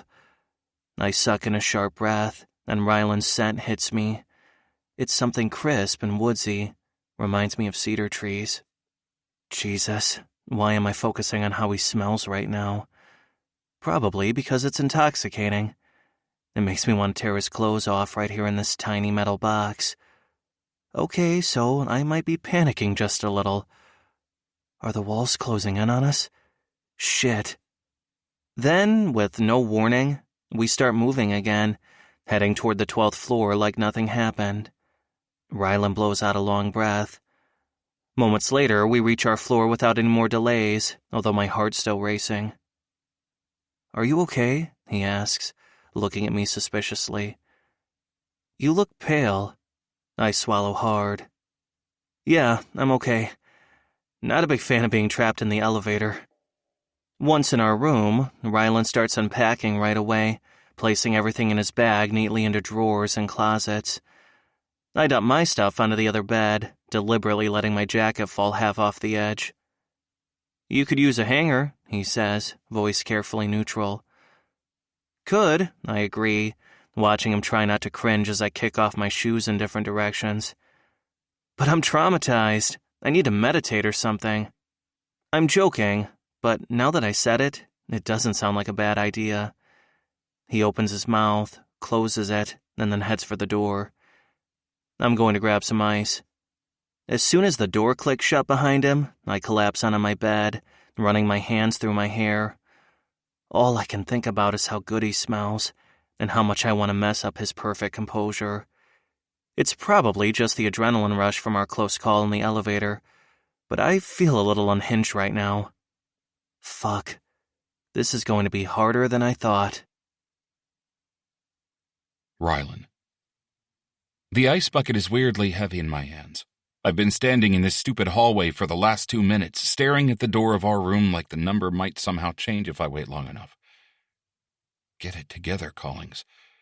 My phone buzzes with a text from Louie. Dinner in 20. Followed quickly by, you may want to keep Pirelli away from your sock drawer. Reese may have spilled the beans about your color-coding system for your Ginch. I roll my eyes. Hockey players. We're ridiculous. When I finally open the door, Jamie sprawled across his bed, scrolling on his phone. His t-shirt has ridden up, exposing a strip of skin above his waistband. I do not notice this. Mission successful? His eyes dance with amusement. Have you come up with a solid plan for how to reorganize the ice machine for better efficiency? Heat creeps up my neck. You're hilarious. Team dinner in 20 minutes. Plenty of time to color-code my socks, then. He shoots me a cheeky grin. I busy myself with puttering around, rearranging shit that doesn't need it while refusing to rise to his bait. We're meeting in the lobby. I'll try not to be fashionably late. He stretches, and that damn t-shirt rides up higher. Though you should probably give me a detailed schedule. Preferably laminated. I roll my eyes again. Seriously, hockey players. I'll meet you downstairs. I grab my wallet, needing to escape. Don't be late. The Italian restaurant is walking distance from the hotel. Thank God, because I need the air. Jamie falls into step beside me as we trail behind the others. So, his voice is pitched low just for me. Do you alphabetize your protein bars too? Only on game days. I deadpan before I can stop myself. His startled laugh hits me squarely in the chest. The restaurant is noisy, warm, and smells amazing. Charlie immediately starts giving us a lecture about proper pasta-to-sauce ratios while Louie chirps him about British food. I end up wedged between Austin and Jamie at our long table, hyper-aware of how close Jamie's thigh is to mine. Wine list? Jamie asks the server in perfect Italian because, of course, he speaks Italian. His accent makes something flutter in my stomach. Through dinner, Jamie charms everyone, drawing out Shy Olivier with questions about Quebec and trading chirps with Louis about goalie superstitions. I should be relieved that he's fitting in so well with the guys. Instead, I'm distracted by the way his mouth moves when he speaks, the way his fingers tap against his water glass, the way he keeps finding excuses to lean into my space to grab the salt or reach for bread. Earth to Rylan, Louie's voice next to my ear snaps me back. You gonna finish that? I realize I've been pushing the same piece of chicken around my plate for 10 minutes. Just tired, I mutter. But when I look up, Louie is giving me a strange look. The walk back to the hotel seems both too short and too fast. Jamie's chatting away beside me about some British murder mystery Charlie recommended, but my mind's stuck on what happens next. We're going back to that room. Our room. Where I'll be trapped watching his bedtime routine. Earlier on the plane, he wouldn't shut up about his fancy silk sleepwear, and now I can't stop my brain from wandering. Does he actually wear those bougie pajamas? Maybe he sleeps in just his boxers. Or maybe... Fuck, I need to stop this train of thought right fucking now before... You okay there, Cap? Jamie's voice is closer than I expected. You seem tense. I am so fucking screwed. Chapter 8. Jamie. The light from my phone screen is too bright in the dark hotel room. It's after midnight, but sleep isn't coming. The unfamiliar bed isn't helping, but mostly it's the hyper-awareness of Ryland Collings lying only a few feet away. I can tell from his breathing, he's not asleep either. Can't sleep before a game either? I finally ask, keeping my voice soft. His sheets rustle. Not usually, he admits after a pause. Let me guess. Too busy reviewing plays in your head? Something like that. Another pause. What's your excuse? I roll onto my side. I can barely make out a shape in the darkness. New team jitters, I guess. I really want to play well tomorrow. You don't need to worry.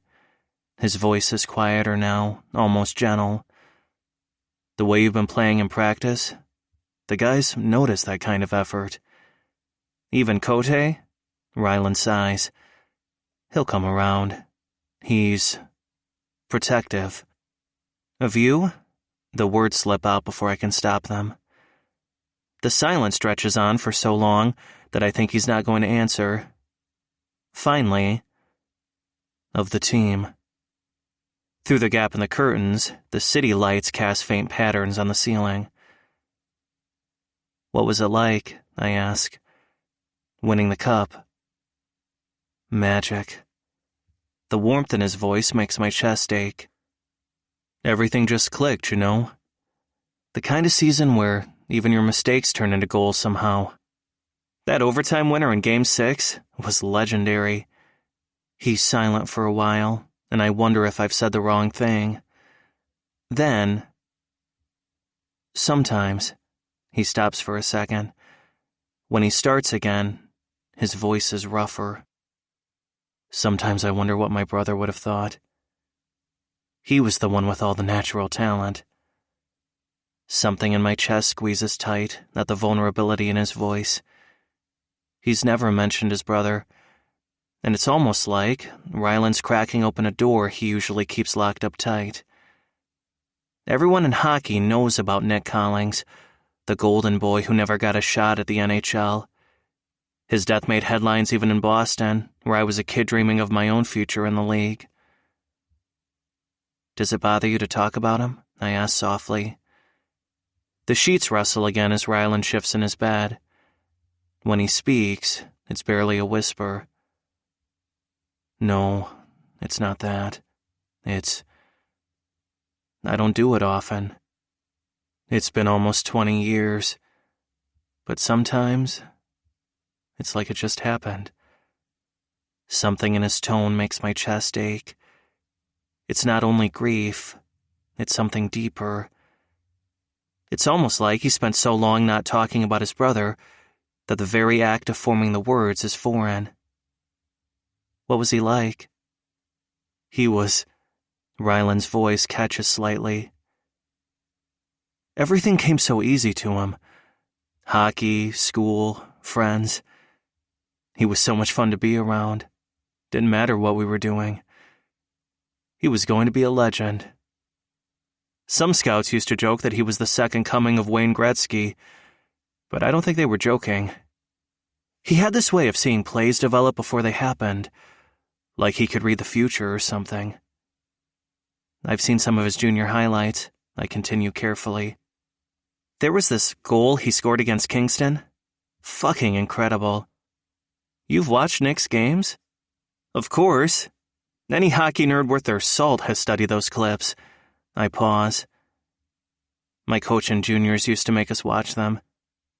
He used to say that Nick Collings was the perfect example of how skill and hockey IQ could combine to create magic. There's a soft sound from Ryland's bed, like he's sitting up. He had this big scholarship to the University of Michigan. It was a big deal for a kid from our little town in the middle of nowhere, Canada. Everyone knew he was going straight to the NHL after. The only question was who would win the draft lottery so they could take him with a first overall pick. The pain in his voice makes me want to reach out, to offer comfort, but I stay still, sensing he needs to get this out.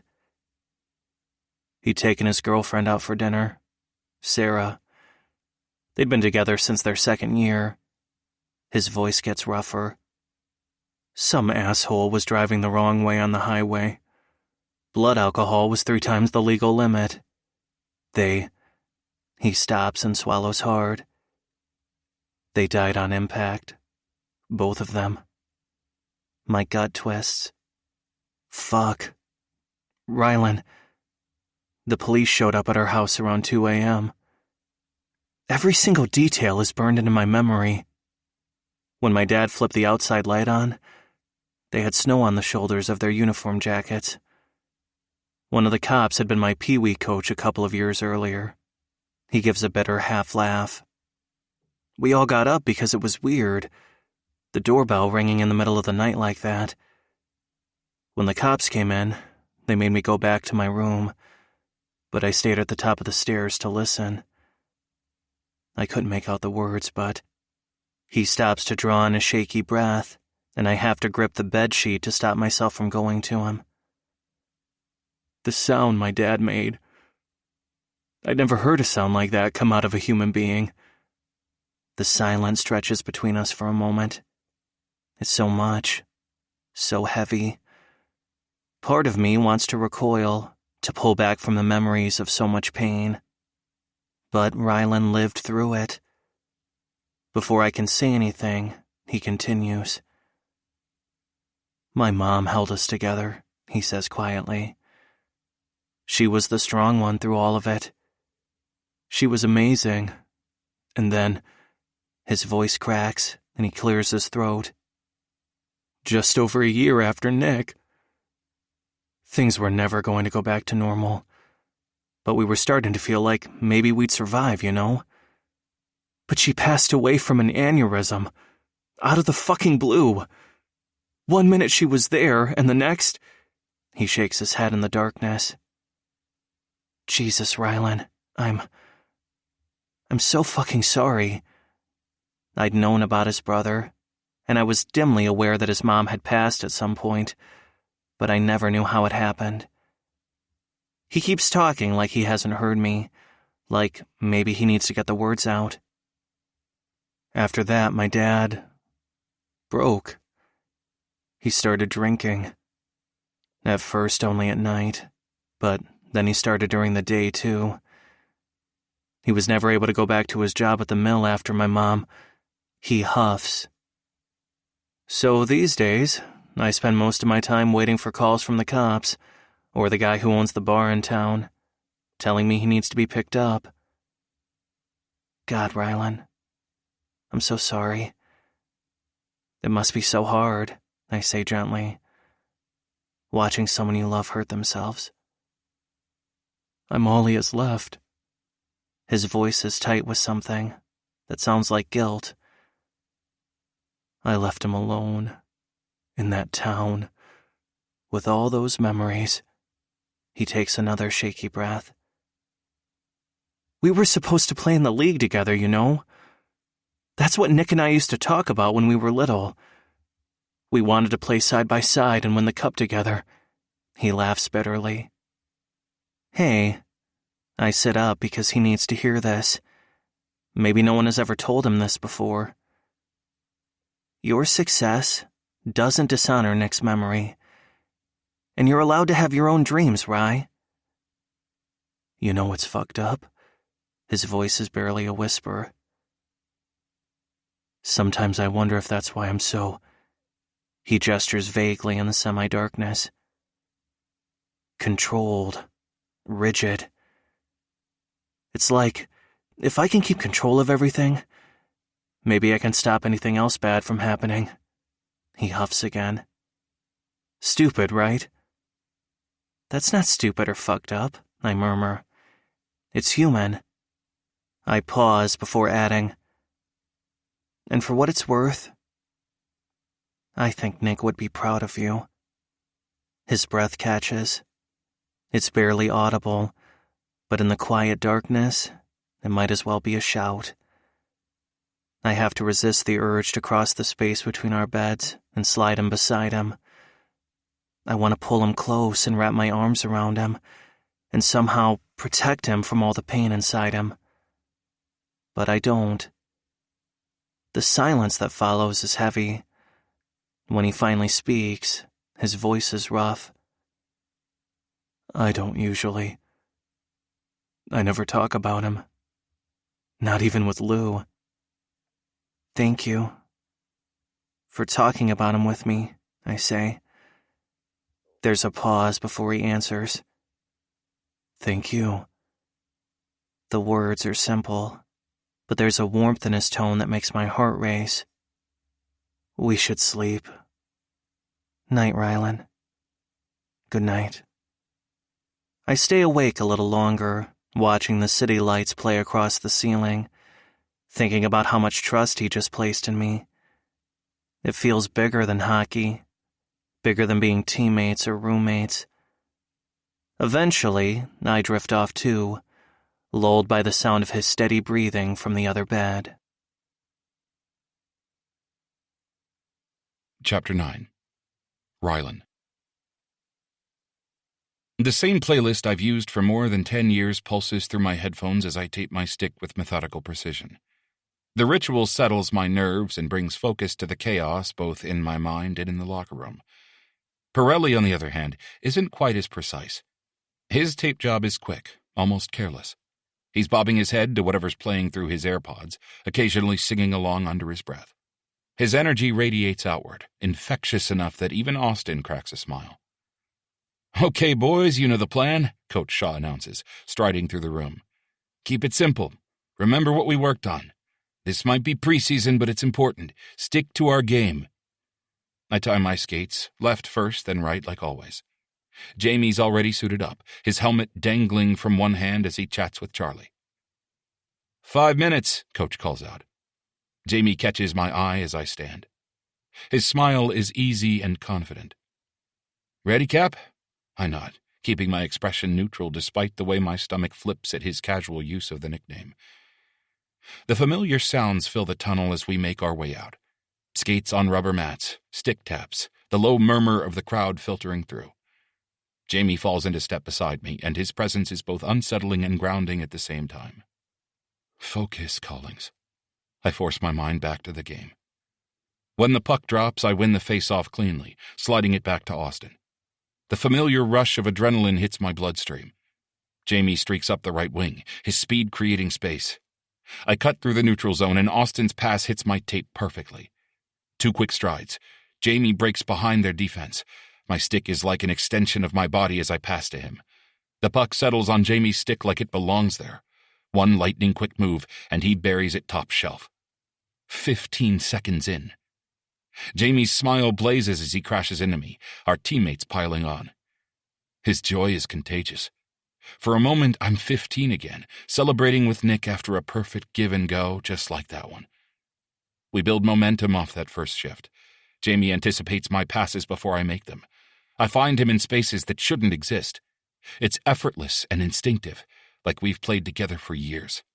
We connect again. This time I drive wide, drawing the defense. Jamie loops high, patient. I feel him without looking, just like I used to sense Nick. My backhand pass finds him easily. Another goal. Another celebration. The bench is buzzing. Even Austin's usual scowl softens when Jamie sets him up for a one-timer that makes it 3-0 before the first period is over. "Holy shit, Cap," Charlie pants during a line change. "You and Pirelli are fucking magic together."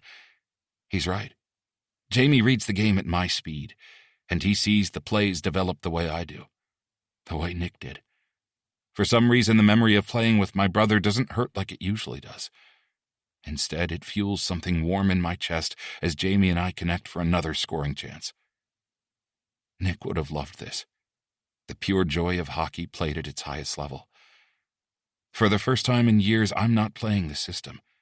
I'm playing the game. Unfortunately, the magic doesn't last. Their defense tightens up, collapsing around Jamie and me whenever we cross the blue line. What worked in the first period turns into turnovers and odd man rushes the other way, and by the end of the second period, the San Diego Destroyers have tied it up at 3. The third period starts with a mess. A bad line change leads to their go-ahead goal, and we're behind for the first time all night at 4-3. Our frustration mounts with each missed opportunity. Pirelli and I are still connecting, but the finishing touch has disappeared. We're all trying to recapture that first period magic instead of playing smart. By halfway through the third, Coach has managed to settle us down a bit. Jamie creates chance after chance as we push hard for the tying goal. With 2 minutes left, Coach Shaw pulls Louis for an extra attacker, so we're 6-on-5. But their goalie stands on his head, knocking away everything we throw at him, and the final buzzer sounds with the final score of 4-3 Destroyers. It's like a punch to the gut. A preseason loss shouldn't hurt this much, but the disappointment on my teammates' faces cuts deep. We had this game, and we let it slip away. Motherfucker. Jamie. The locker room reeks of defeat and frustration as we file in. My gear soaked through with sweat, and the weight of our 4-3 loss hangs heavy.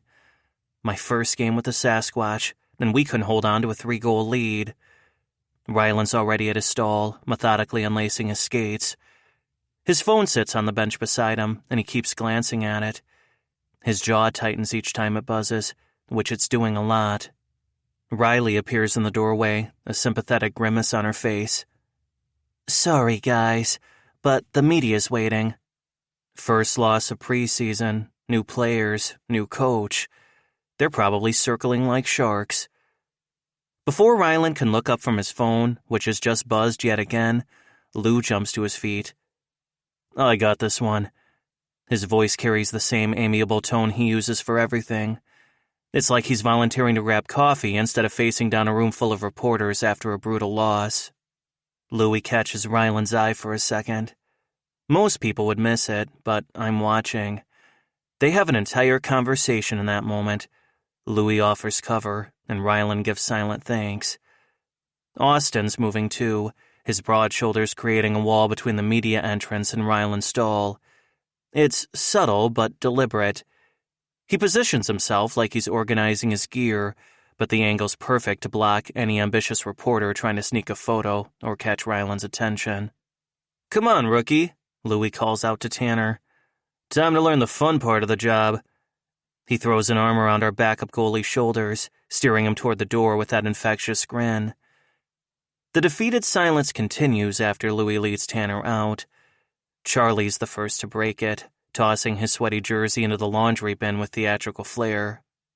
"Well, that was a bit shit. Who wants to cheer up with late-night poutine? I found this place that uses real Quebec cheese curds." A few weak chuckles ripple through the room. Charlie's got a gift for diffusing tension. Maybe it's because he's British. Everything sounds better with that accent. Rylan's phone buzzes yet again. He snatches it up, shoulders tensing as he reads whatever's on the screen. The phone disappears into his pocket, but his hand stays there, gripping it like it might explode. I want to ask if he's okay, but I don't want to push too hard. Besides, Austin's still hovering nearby, radiating protective energy like a guard dog. Through the open door, Louis' voice carries from the media room, smooth and practiced. "Yeah, obviously not the result we wanted, but it's preseason. We have time to work out the kinks and build chemistry with the new guys. That's what these games are for." Charlie tries again. "Seriously, though, this poutine place? Open till 2 a.m. Rylan's phone buzzes again. This time, he doesn't bother to check it, just closes his eyes for a moment, the muscle in his jaw working overtime. When he opens them, they meet mine briefly before darting away. My fingers itch to grab his phone to see what's got him so wound up, but it's not my place. Louis' voice floats in again. "Yeah, Pirelli and Collins showed some great chemistry. That's something we can build on." The room gradually empties as the guys finish changing. Louis returns from media duty, giving Tanner an encouraging pat on the back before heading to his stall. Through it all, Rylan hasn't moved, still sitting on the bench in his base layers. I take my time arranging my gear since the bus won't leave for another 20 minutes. Rylan's usually the first one packed and ready, but tonight he's barely started undressing. When his phone buzzes again, something shifts in his expression, a crack in that perfect control. His fingers tremble slightly as he pulls it from his pocket, and this time what he reads makes him inhale sharply. I take a step toward him, concern overriding my hesitation. But Louis catches my eye, giving the smallest shake of his head. Austin materializes between us, all business, as he starts talking about tomorrow's travel schedule. His voice is carefully steady. It almost feels like he's trying to ground Rylan in the present moment. Charlie appears at my elbow. "So, poutine?" "Yeah, maybe," I say distractedly. I can't stop watching Rylan's reflection in the mirror across the room. His shoulders are hunched, and his movements have lost their usual precision as he finally starts removing his gear. Louis brushes past me, bumping my shoulder hard enough to get my attention. When I look at him, he tilts his head toward the door. It's a clear message. Give him space. Right, space. Even though every instinct screams at me to do the opposite. To push past Austin's wall of protection and find out what's wrong. To take care of him. Charlie tugs at my arm. Come on, Pirelli. Bus is waiting. Chapter 10. Rylan. The door clicks shut behind me as I follow Jamie into our room. Charlie was trying to convince everyone to go to some late-night poutine joint, but I'm not in the mood. My dad's been calling and texting me nonstop from the minute I stepped off the ice. The problem is, I know what's coming. Today would have been Nick's birthday. My father has never handled this day well. He's been gone 18 years, and it never fucking gets easier for either of us. Dad seemed okay when I talked to him earlier today, but I knew the chances were slim that would last. I take off my suit jacket and hang it in the closet, ready to go for tomorrow. Dress shirt, underwear, and socks go into my laundry bag. I double-check that my clothes for tomorrow are pressed and ready. Everything in its place. Jamie moves around the room with his usual casual grace, humming a random medley of Taylor Swift songs under his breath. His tie lands on the desk chair. He kicks off his shoes near the window, one standing on its heel and the other flipped over. The chaos of his existence should irritate me, but for some reason I don't understand the way his energy fills the space in my normally empty hotel room is almost soothing. My phone vibrates against the nightstand. Again. My hands tremble as my fight-or-flight response kicks in. If I don't answer, he'll just keep calling and texting, so I should get it over with. My pulse pounds in my throat. I really don't want to pick it up, but there's no way to avoid this. The thought of my dad alone in that house, probably sitting in his old armchair with a bottle of Jack Daniels sitting on the table right beside him, makes my chest tight. My fucking phone keeps buzzing. It's like it knows I'll never be able to ignore it. I suck in a breath and swipe to answer. Hey, Dad. That was some fancy skating tonight. His words are slurred, confirming what I already knew. Your new line mate's got some moves. My jaw clenches and I pace between the beds, 3 steps one way, 3 steps back.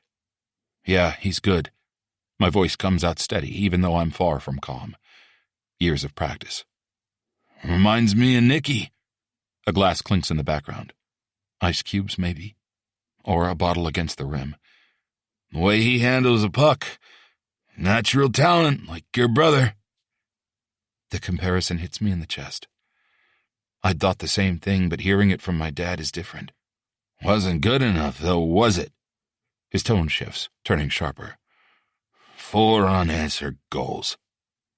Nicky wouldn't have let that happen. My free hand curls into a fist as the familiar burning shame rises in my throat. We'll do better next time. The words taste sour. Jamie stopped whatever he was doing in the bathroom, making it too quiet in there. I step over to the window, keeping my back to that side of the room. Better, Dad laughs bitterly. You always say that. Always trying to be better. But you're not him, are you?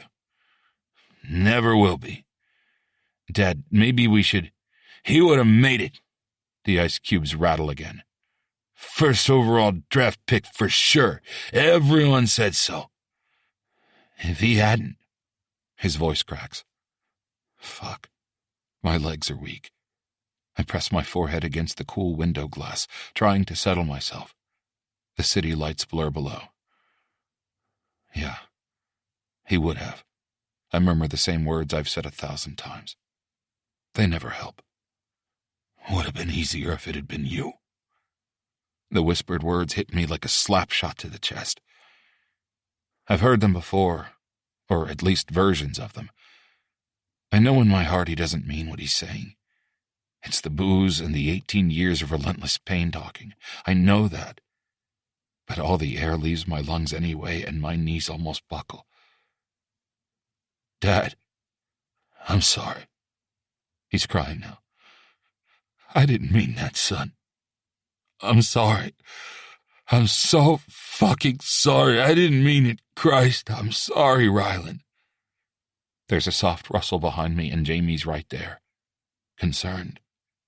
I squeeze my eyes shut, willing myself to keep breathing.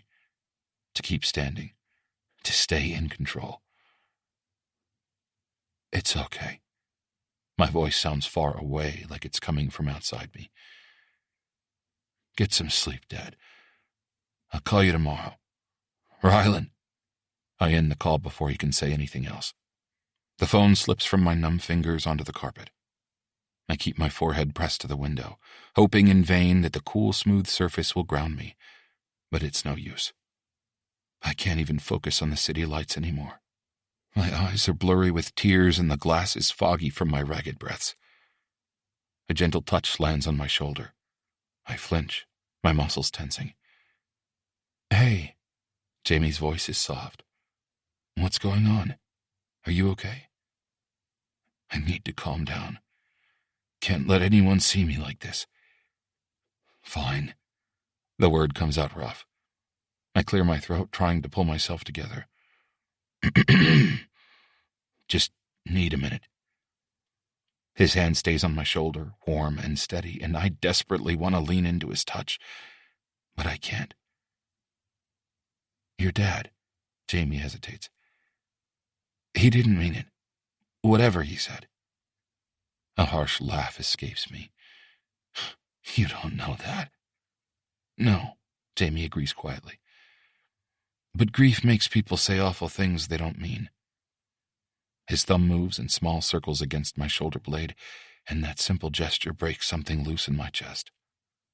Suddenly, I can't catch my breath. It's been almost 20 years. My voice cracks. It shouldn't still hurt so much, Jamie finishes when I trail off. I don't think that grief follows a schedule. His other hand comes up to rest between my shoulder blades, the warmth of his palm seeping into my skin through my shirt. You don't have to always be okay, you know, he murmurs. The gentleness in his voice is what undoes me. A shudder runs through my body. I can't. It comes out as a broken whisper. He rests his forehead against the back of my neck, moving so his chest is pressed into my back. His big body is solid and warm and safe. And for the first time in longer than I can remember, I break. The first sob catches me off guard as it rips through my chest. Jamie wraps his arms around me, turning me away from the window. I should resist, should pull away, should keep my distance. But I let him guide my head to his shoulder while I clutch at his shirt, desperately seeking an anchor. Something to hang on to so I don't shatter into a million pieces. The fabric grows damp under my face as I let him hold me while violent sobs rack my whole body. He doesn't shush me or offer empty platitudes. He stands still, holding me, running slow circles on my back with one hand, while the other cups the back of my neck. His touch is gentle but firm. It helps to ground me. The scent of the shampoo from the locker room fills my lungs, mixing with the warmth of his skin as it surrounds me. Should be mortified at falling apart like this in front of anyone, let alone a teammate. But there's something about Jamie Pirelli that makes it seem okay. His fingers play with the short hair at the nape of my neck, and a different kind of shiver runs down my spine. My sobs gradually quiet, but I can't force myself to pull away. I've got you, Jamie murmurs against my temple. The words sink into my skin. My hands are still fisted in his shirt. I need to let go and put myself back together. I need to put that calm, professional, reserved armor back on. It keeps me safe, lets me function. But for just this moment, I allow myself to be held. I let myself feel something other than the constant, crushing, relentless pressure to be exactly who everyone needs me to be. Jamie's heartbeat is steady and strong against my cheek. The rhythm helps calm me, and the vice grip around my chest begins to loosen. Fuck. I'm sorry, I mumble into his shoulder, my voice rough. I don't usually. Don't apologize, he whispers, his hand tightening on the back of my neck. I feel limp and drained, but somehow lighter, too. It's a cliché, but I feel like I've let go of something I've been carrying for a long time. He traces small circles at the base of my skull with the pad of his thumb, and I have to suppress a shiver. The touch is innocent, meant to comfort, but my body responds against my will, the blood rushing south to my cock. Fuck. I shouldn't do this. But I can't make myself let go. Chapter 11. Jamie. Holding Rylan while he breaks down about his dad feels both right and dangerous. Right, because after months of watching him carry everyone else's burdens, he needs someone to help carry his. Dangerous, because having him this close makes me want things I shouldn't. He fits perfectly against me, all long limbs and solid muscle. I try to focus on being supportive, on being what he needs at the moment, but it's almost impossible when having him pressed against me sends shivers down my spine. When he nuzzles into the crook of my neck, I almost stop breathing. And then, holy fuck, he presses his lips against my skin, soft and hesitant, just below my ear. Rylan? My voice is embarrassingly weak. What are you? Instead of answering, he drags his lips along my jaw. He fists his hands in my shirt and trembles. Or maybe it's me trembling. Jesus Christ, I must be dreaming. There's no way Rylan Collings, straight, controlled, perfect Captain Collings, is kissing my neck right now. Tell me to stop, he breathes against my skin. Tell me I'm reading this wrong. Every cell in my body screams at me to pull him closer. But this is Rylan, team captain. The guy I've been desperately trying not to notice because he's so off limits. The guy who just had an emotional breakdown. I need to be the responsible one here. Instead, my hands slide up his back of their own accord, pulling him closer. Don't you dare stop, I manage roughly. Fuck being responsible, I guess. God, Rye, I thought I was imagining it. The way you look at me sometimes, how you... He cuts me off with a kiss that steals the breath from my lungs. It's messy and desperate, and nothing like the controlled way he does literally everything else. I make an embarrassing sound because, holy shit, this is happening. Rylan Collings is kissing me like he's drowning, and I'm air. When he responds to the first touch of my tongue with a quiet, needy sound, it takes every ounce of my self-control to not absolutely devour him. He tangles his fingers in my hair, the gentle sting sending sparks of electricity down my spine. Breaking away to breathe is like torture, but I have to know this isn't just grief or confusion driving him. I rest my forehead against his, trying to slow my racing heart. Please tell me this isn't just because you're upset about your dad, I whisper, hating how vulnerable I sound. Because I've wanted this, wanted you, for so long, Rye. But I don't want to put pressure on you. I mean, are you?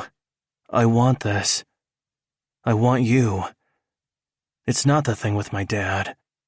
His voice is rough in a way I've never heard before, and it does things to me. I've been fighting this since the first time we met, since we shook hands in Carson's office. I frame his face with my hands, stroking my thumbs over those ridiculous cheekbones I've been dying to touch for months. Yeah? I hate how hopeful I sound, but I can't help it. This is the guy I've been trying so hard not to think about. Because I've been going crazy, trying not to want you. Trying to convince myself I was seeing things that weren't there. Reading the shit all wrong. You weren't wrong. He leans into my touch like he's starving for it. And fuck, it does something to my chest. Jesus, Rylan. I had no idea. All this time, he's been carrying the secret. He's into men. No wonder he's so tightly wound. That's generally the idea behind being in the closet. That startles a laugh out of me, because his sarcasm is jarring. And no one knows? Not even Lou? He shakes his head. No one knows. He runs his hands over my chest, and the look on his face is like he's just discovered the secrets of the universe. I don't want to talk about Lou, but I need to be sure. I can't pressure him. Rylan. I brush my thumb across his bottom lip, fighting the urge to follow it with my tongue. We don't have to. He cuts me off by surging forward, taking my mouth with an intensity that steals my breath. Gone is the hesitation from before. This kiss is pure need, and holy fuck, I am here for it. I slide my hands into his hair, angling his head to deepen the kiss, and the sound he makes shoots straight to my dick. He tugs on my hair, just hard enough to drive me crazy. I want to touch him everywhere, want to learn every inch of him, but I force myself to go slow. Because this isn't just anyone. This is Rylan, the guy who folds his fucking practice jerseys, color codes his sock drawer, and probably arranges his protein bars by flavor. But the way he's kissing me is anything but controlled. It's messy and desperate and perfect. When I slide my tongue against his, he makes this broken sound that makes me want to wreck him in the best possible way, to show him how good it feels to let go. I trail kisses down his jaw, tasting salt and skin, and his pulse races under my lips. His breath hitches when I find a sensitive spot on his neck, and the sound goes straight through me.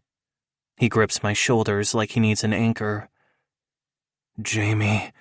His voice is rough and breathless, and the desperate sounds he makes when I place a line of slow, wet kisses along his collarbone nearly undo me. His usual perfect posture is utterly wrecked, his body arching into mine like he can't help himself.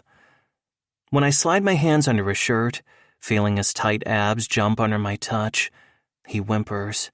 Actually fucking whimpers. Can I tug at his shirt, needing to see him, to taste more of him. He nods frantically, helping me pull it off, and holy fuck. I've seen him shirtless in the locker room plenty, but this is different. His chest is heaving, his skin flushed. The way he shivers when I run my palms over his pecs makes my mouth water. Please. I don't think he knows what he's begging for, so I pull back to see his face. Something about the raw vulnerability in his eyes makes me pause. Are you okay? I ask softly. He slides his gaze away, biting his bottom lip, but only for a moment. When he looks back at me, his expression is pure hunger. More than okay, he murmurs, before taking my mouth in another searing kiss that makes me dizzy. I drop to my knees, looking up at him as I press open-mouth kisses down his chest. His eyes go wide, his pupils blown out with lust. His hands tremble as he cards his fingers through my hair. When I mouth at him through his sweat, his whole body shudders. Fuck, Jamie. You can let go, I tell him, hooking my fingers in his waistband. It'll be okay. Let me take care of you, baby. I slide his sweats down, and the sight of him fully naked, flushed and wanting, almost breaks my self-control. His cock is thick and perfect, already leaking, and I can't resist tasting him. The first swipe of my tongue over his cockhead draws a broken sound from his throat that shoots straight to my balls. I wrap my lips around his tip, and a burst of pre-cum hits my tongue, salty, tangy, and perfect. I take him deeper, savoring his weight as he fills my mouth. His thighs tremble when I swirl my tongue around the head again, and the sounds he makes are almost enough to make me come untouched. When I pull off to suck one of his balls into my mouth, his whole body shudders. I look up to find him watching me with dark, desperate eyes, his bottom lip caught between his teeth. I pull off him, rising quickly, and pulling his body against me before thrusting my tongue into his mouth like it's mine to claim. Bed, I growl. Wanna do this right. Need you against me. I walk him backward toward the nearest bed, while shedding my own clothes almost without taking my mouth off his. When the backs of his knees hit the mattress, I push him down, following him onto the sheets. Rylan. Everything is sensation. Jamie's heavy body pressing me into the mattress, his mouth hot and wet on my skin, the scratch of his stubble against mine. I should feel exposed and vulnerable, but instead I'm electrified. Every touch is exactly what I've been craving my whole life, but have always been too afraid to let myself have. He works his way down my body with devastating thoroughness, learning every spot that makes me gasp and shudder. My hips buck against him, desperately seeking friction, but he stubbornly refuses to give me what I need. The wet slide of his tongue across my nipples sends jolts of pleasure straight to my cock. When he sucks hard and bites down, a jolt of pleasure pain shoots right to my balls, and I can't hold back a desperate moan. Fuck, Jamie. My voice is wrecked, nothing like my usual controlled tone, but I can't help it. Not when he's touching me like this. Not when it's like some of the missing pieces in my life are falling into place right before my eyes. His curls are soft between my fingers as he moves lower, mapping my abs with his tongue. The sight of him hovering over my cock, looking up at me with those intense blue eyes. Christ. When he finally takes me in his mouth again, the wet heat is overwhelming.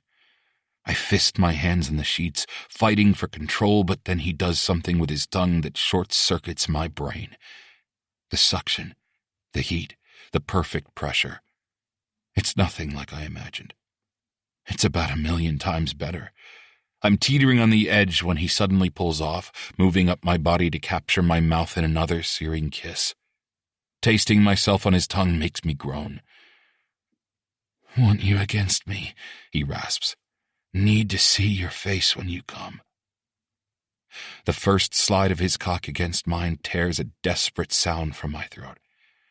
He's so hot, so hard, and when he slides his hand between our bodies to line us up, fuck.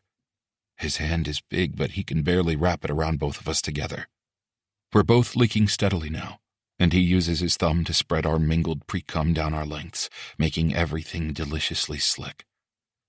I can't stop watching where we're pressed together. The visual almost as overwhelming as the sensation. The contrast of his golden skin against my lighter tone, the way the heads of our cocks peek through his fist with each stroke, how his pre-cum drips down to mix with mine. Christ. The sight alone nearly makes me come. "Jamie," I gasp into his mouth as he tightens his grip. My hips jerk up involuntarily, dragging my cock against his in the slick channel of his fist. "Fuck, I'm gonna—" "Yeah," he pants, twisting his wrist in a way that makes sparks shoot up my spine. "Come with me, Rye. Want to see you fall apart." With his forehead pressed to mine, both breathing the same air, he drives us toward the edge. Every stroke sends jolts of pleasure through me, building and building until I can't hold back one more second. When I finally reach that peak, it's with his name on my lips, my whole body arching as my cum splashes hot between us. His answering groan is swallowed by my kiss as he follows right after, our release mixing on my stomach as his hips stutter against mine. Moments later, he collapses half on top of me, pressing soft kisses to my shoulder as we catch our breath. I should be planning damage control, should be panicking about what this means for the team, for my career, for everything. But my usually sharp mind is hazy with pleasure, and Jamie's warm weight against me feels too good to fight. He reaches for something, his discarded t-shirt maybe, and gently cleans us up.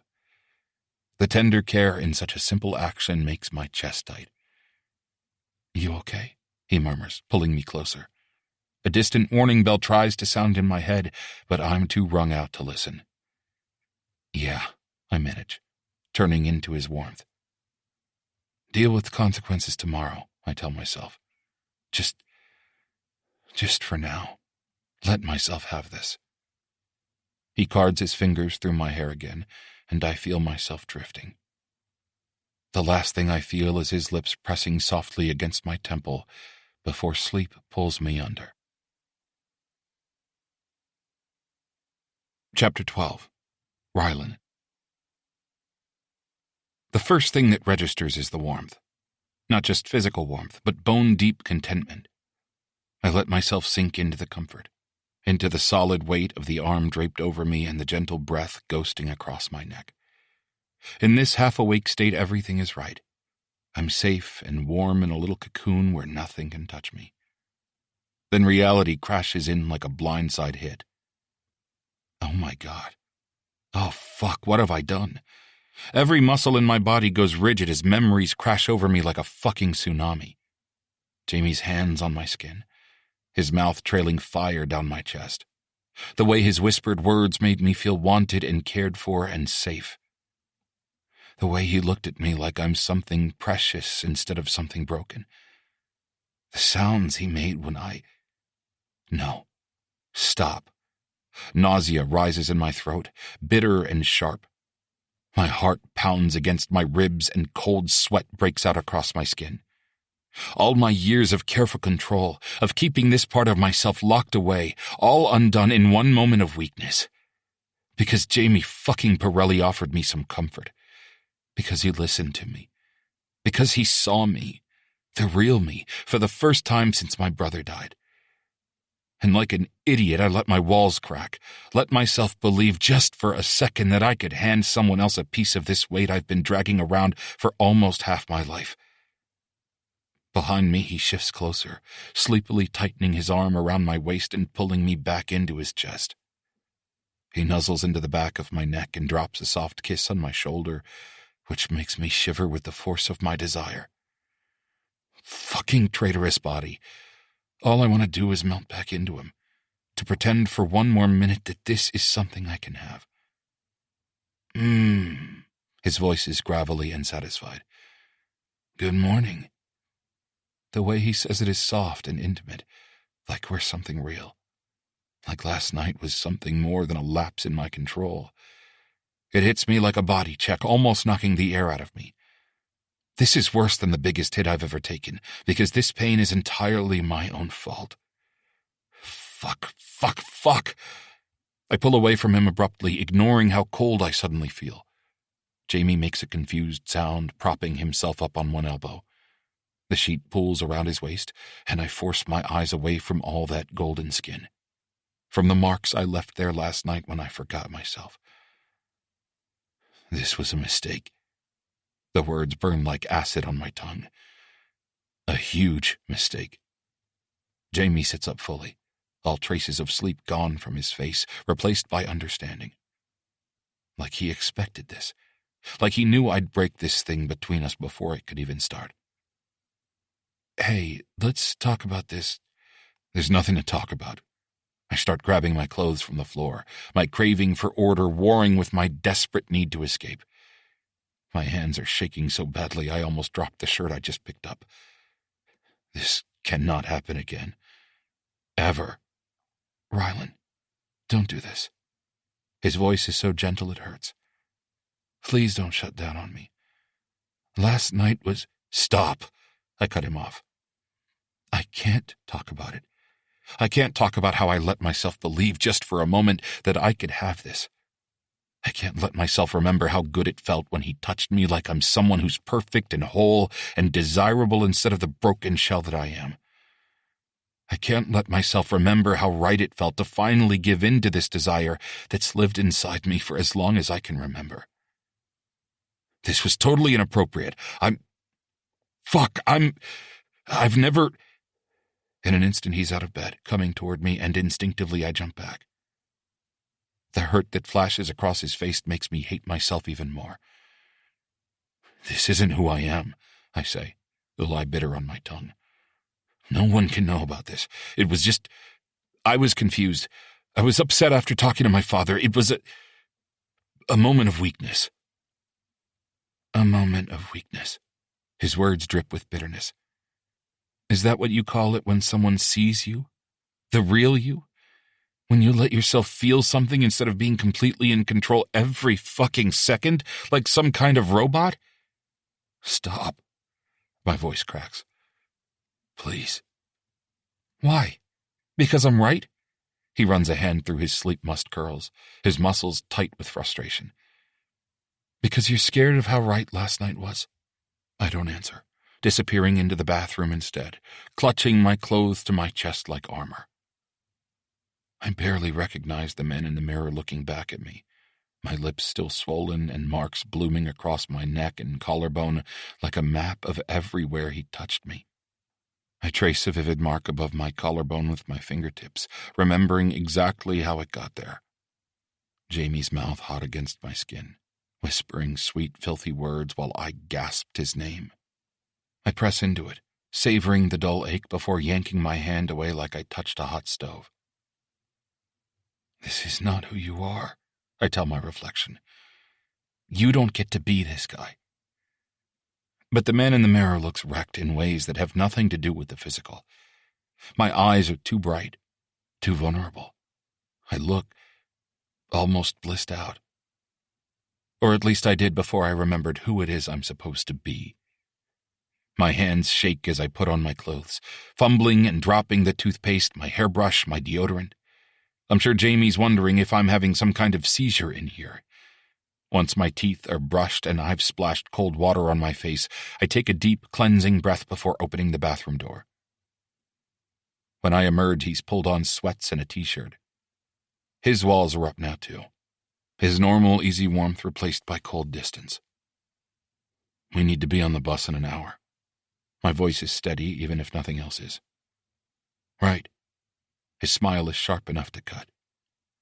Captain. That word. My title, my responsibility lands like a slap. But even though it stings, it's a helpful reminder. I don't get to just be whoever I want. I don't get to fuck around with teammates. I grab the rest of my things, jamming everything into my bag haphazardly, telling myself I'll just have to deal with wrinkled clothes. I need to leave. I have to put some distance between us before I do something stupid like turn around and kiss him. Like I did last night when he looked at me with those eyes and saw someone worthwhile. Stop, stop, stop! I'm going for a run. I can't meet his eyes. I'll shower in the hotel gym. I'll catch you on the bus. I'm out the door before he can respond, running from the hurt in his eyes, from the memory of his hands on my skin, from how perfect it felt to fall asleep in his arms, from everything I can't allow myself to want. But I can't outrun the voice in my head that sounds suspiciously like Nick. When are you going to stop punishing yourself for being happy, little brother?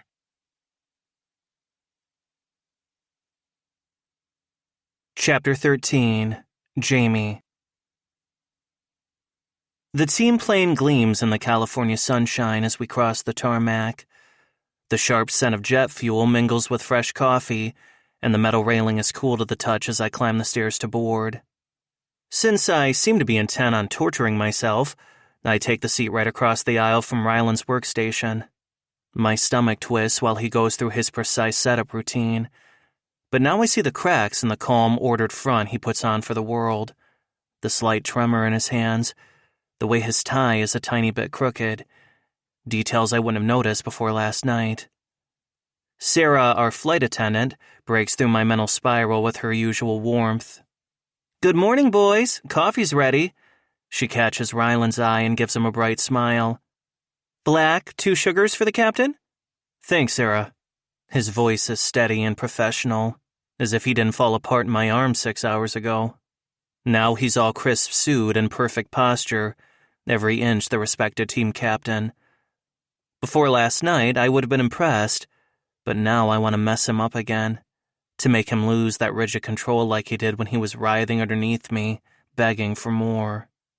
The plane's recycled air feels thick as he arranges his workspace. Laptop aligned at perfect right angles to his iPad. Coffee positioned precisely to the right. Game notes spread out with military precision, and those 11,000 different highlighters at the ready. It's like he said last night, if he could control all the little things, maybe he can fool himself into thinking he can control the big things. Big things like whatever is going on between us. Louis comes down the aisle and plops down into the seat beside mine. He glances between Ryland and me like he can sense the tension between us. Morning, boys. You two missed out on some great poutine last night. Gotta hand it to Reese's Pieces. Drop him into any city, and the man can sniff out the best food in town. Charlie's silly nickname earns a grin from both Rylan and me, and my stomach flips at the glimpse of his real smile breaking through this tension.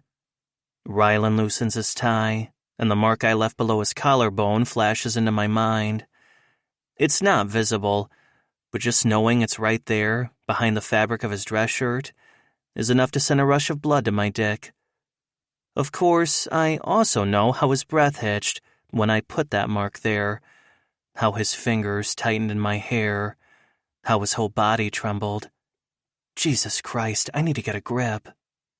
Now he won't even glance in my direction. The plane taxis, and I pretend to be absorbed in my phone while watching Rylan. He's going through Coach's game notes from last night, moving his highlighter across the page with mechanical precision. But he's been on the same paragraph for 10 minutes. When we lift off, he grips the armrest so tightly, his knuckles go white. I noticed it yesterday, but today it feels weirdly intimate. It's like one more secret I'm not supposed to know about him. Louis stretches out beside me. "You good?" he asks, his voice pitch below the ambient noise. I force my face into what I hope is casual indifference. "Yeah, fine." Lies. "Just tired." Well, that's true at least. "Uh-huh."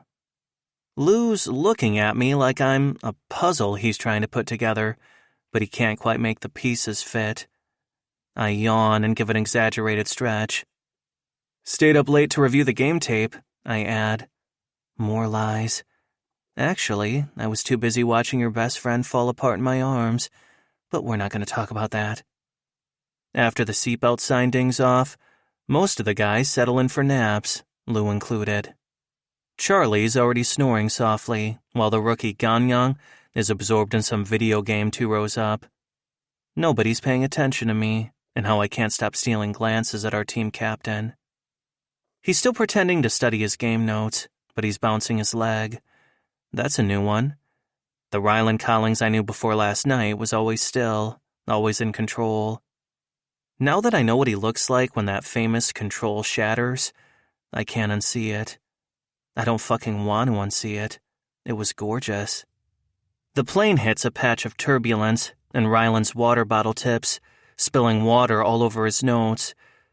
I pick it up from where it's rolled to my feet and grab some napkins from the seat pocket in front of me. I unbuckle and quickly scooch across the aisle into the seat beside him so I can help mop up the water that just drowned his neatly highlighted game notes. When I accidentally, on purpose, brush my hand against his, he jerks back like he's been burned. Fucking ouch. Our eyes meet for the first time since this morning. And Jesus, the raw vulnerability in his gaze, before he slams his walls back up, nearly drops me to my knees.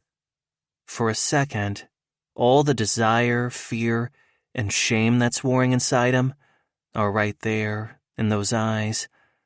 Fuck, I want to touch him. I want to pull him close and break down those walls the same way I did last night. I want to remind him how incredible it felt when he finally let himself go. But I don't. "I've got it," he says stiffly, pulling more napkins from his own seat pocket. Always so self-sufficient, so determined to handle everything alone. Up front, Ganyan laughs at something on his screen.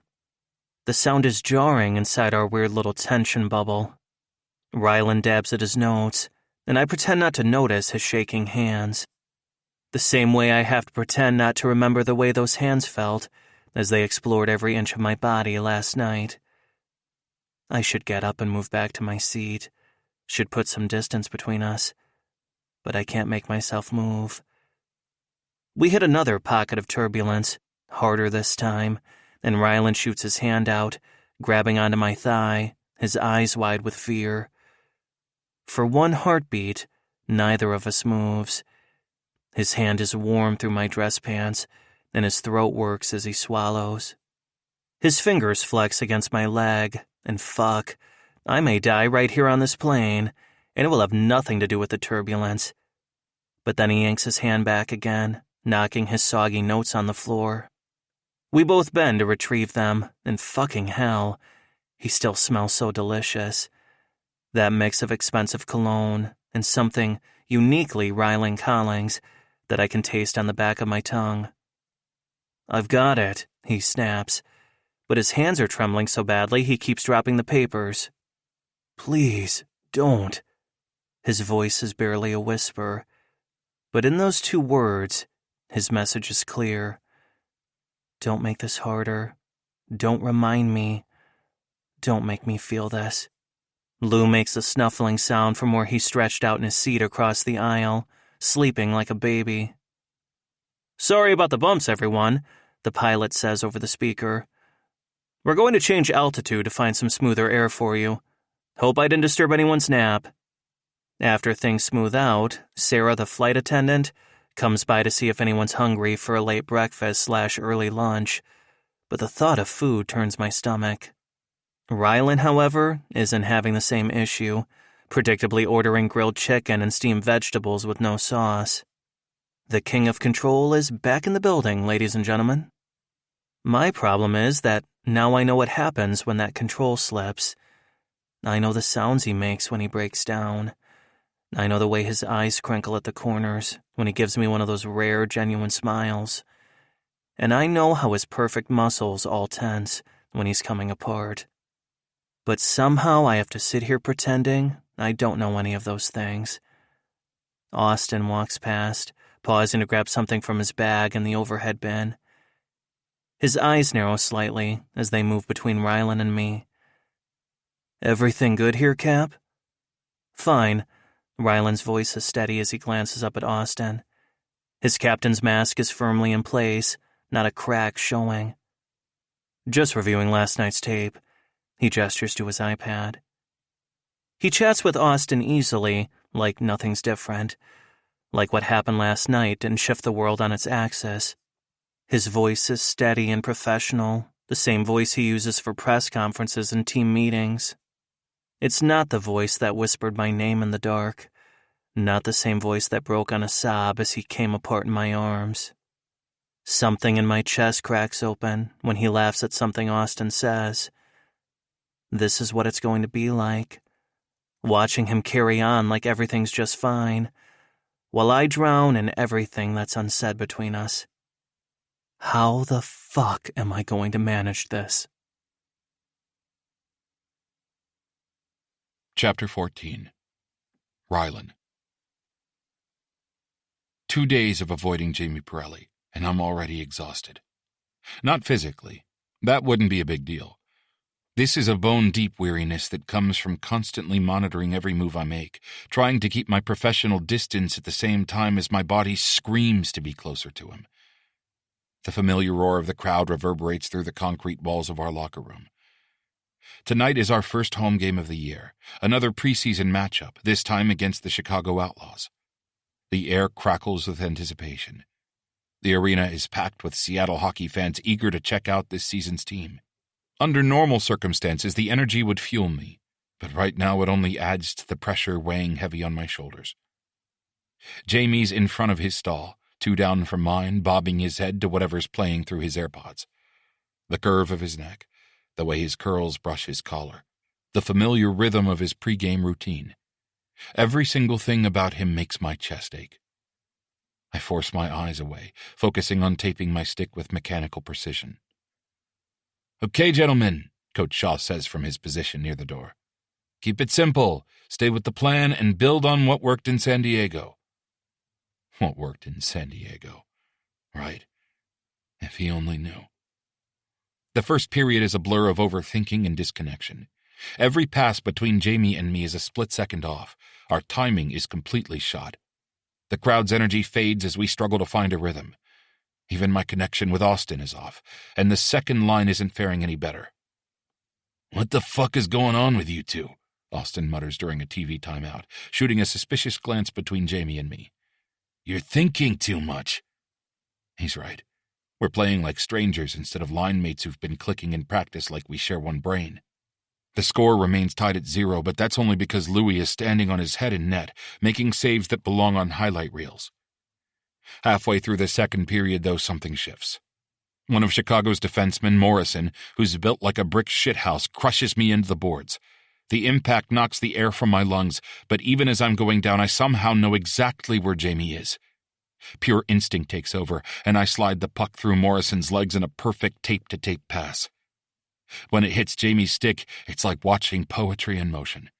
He weaves through the Outlaws' defense and then dekes left before burying it, top shelf. The crowd explodes as he throws his arms up in victory. Before thinking about it, we're crashing together in celebration, and goddammit, even through the layers of pads and gear, the solid warmth of his body against mine feels like coming home. Our eyes meet through our visors, and his are sparkling with joy. We're both high on the thrill coursing through us, and for just a moment, I forget why I'm supposed to be keeping my distance. The goal breaks something loose, and we're back to playing on pure instinct, that magic connection humming between us like electricity. Jamie finds the back of the net twice more before the final buzzer goes. Once off a no-look pass I thread through traffic, and again when I win a battle along the boards and find him waiting right where I knew he'd be. It's a natural hat trick. The ice disappears under a shower of caps as the fans go crazy. "Now that's what I'm talking about," Coach Shaw beams in the locker room after our 4-2 win. "That's the chemistry we've been seeing in practice. Amazing team effort, but I think we can all agree that tonight Chuck belongs with none other than Jamie Pirelli." He tosses our mascot, Chuck the stuffed Sasquatch, over to Jamie. Jamie's grin lights up his entire face as he catches Chuck and sets him on the top shelf of his stall. "Thanks, guys. Let's keep doing it just like that." His eyes are sparkling with victory when they meet mine, and he shoots me a quick wink. That wink hits me like a shoulder right to the solar plexus. The genuine joy in his smile is contagious, and as the guys surround him offering more congratulations and rehashing the best moments of the game, the force of my desire nearly knocks me over. But it's more than just physical. So much more. Jamie Pirelli may be the only person in the world who sees right through my thick walls of bullshit and recognizes the person behind them. The person I stopped believing I could be a long time ago. Then Charlie crashes into him with a triumphant shout, and the moment shatters. But the reality hits me square in the face.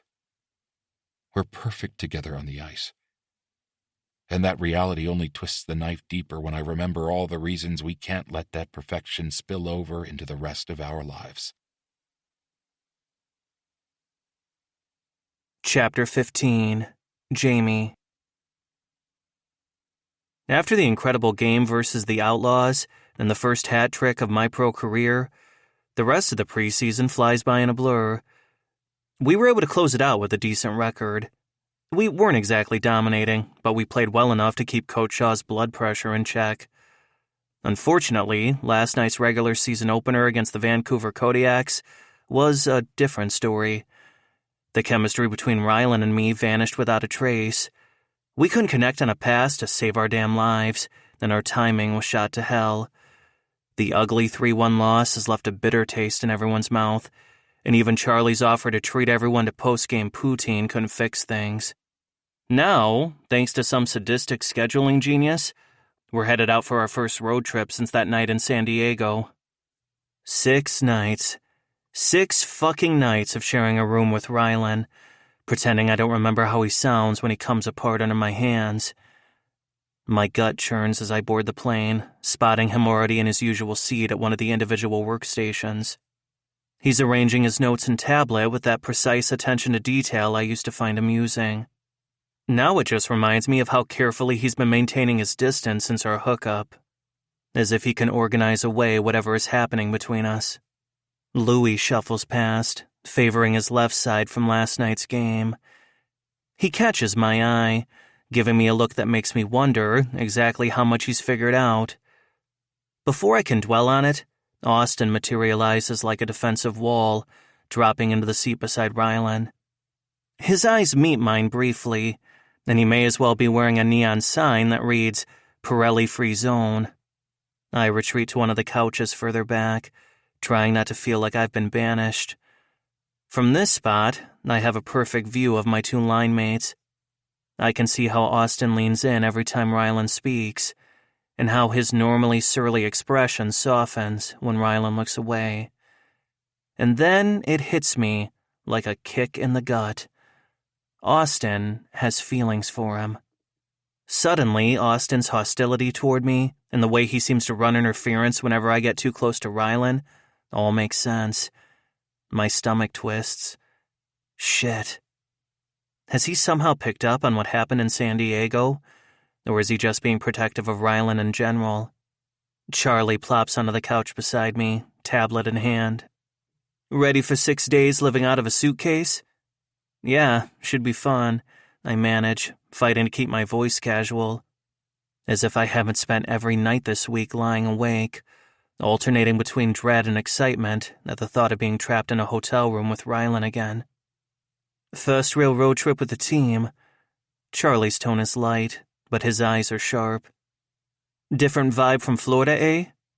I tear my gaze away from where Austin's showing Rylan something on his phone, their heads bent close together. My stomach burns with jealousy, catching me off guard. Oh, yeah. Very different, I answer with a forced smile that I only hope doesn't make me look deranged.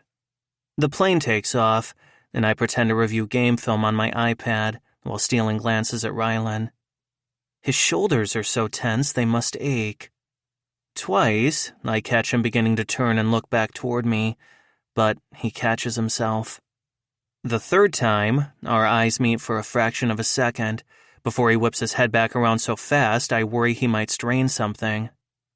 When Austin leans in and whispers something that brings that rare, genuine smile to Rylan's face, the one I've only seen a handful of times, I have to stop myself from getting up and... What? Marking my territory? What am I going to do? Pee in a circle around him like a dog? Jesus Christ, I'm losing it. This is going to be the longest fucking road trip of my life. By the time we land in Minneapolis a few hours later, everyone's feeling the effects of last night's loss and the early flight. Although the comfortable reclining seats on the plane help, it's still going to make for a long day.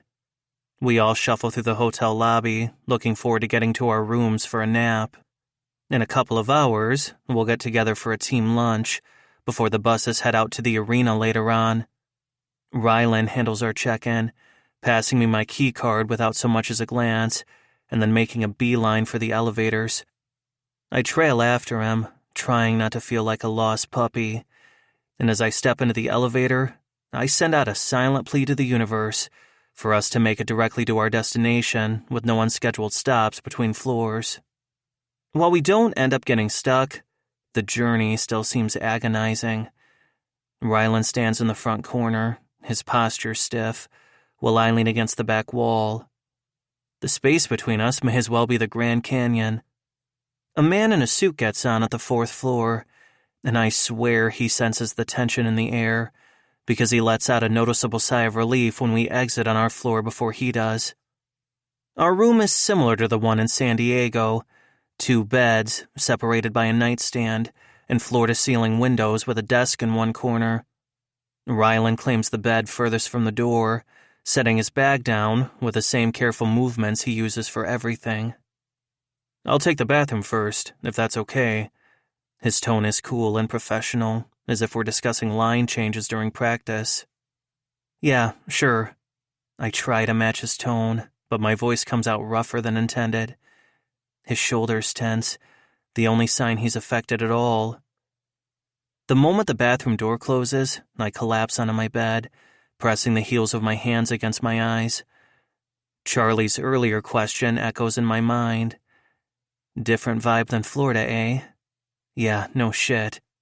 In Florida, I was worried about getting hazed or bullied, or finding slurs carved into my stall. Here, I'm trying not to jump my captain, while pretending I don't notice how his t-shirt clings to his shoulders when he's stressed. The sound of running water makes my mind drift to dangerous places. This is going to be the longest road trip of my entire life. The loss sits heavy in my muscles as we trudge back into the hotel after midnight. Charlie's trying to organize a group for drinks at the hotel bar, his voice carrying across the lobby. "Come on, just one drink. That game was brutal, mates. We need to decompress." A few guys peel off to join him, but all I want to do is face plant into my mattress and forget this day ever happened. Rylan and I get into the elevator with Louie and Tanner, and even Lou's usually chipper outlook is subdued, making the silence in the confined space thick enough to choke on. A 7-1 loss will do that to a team. Now that silence has followed us into our room.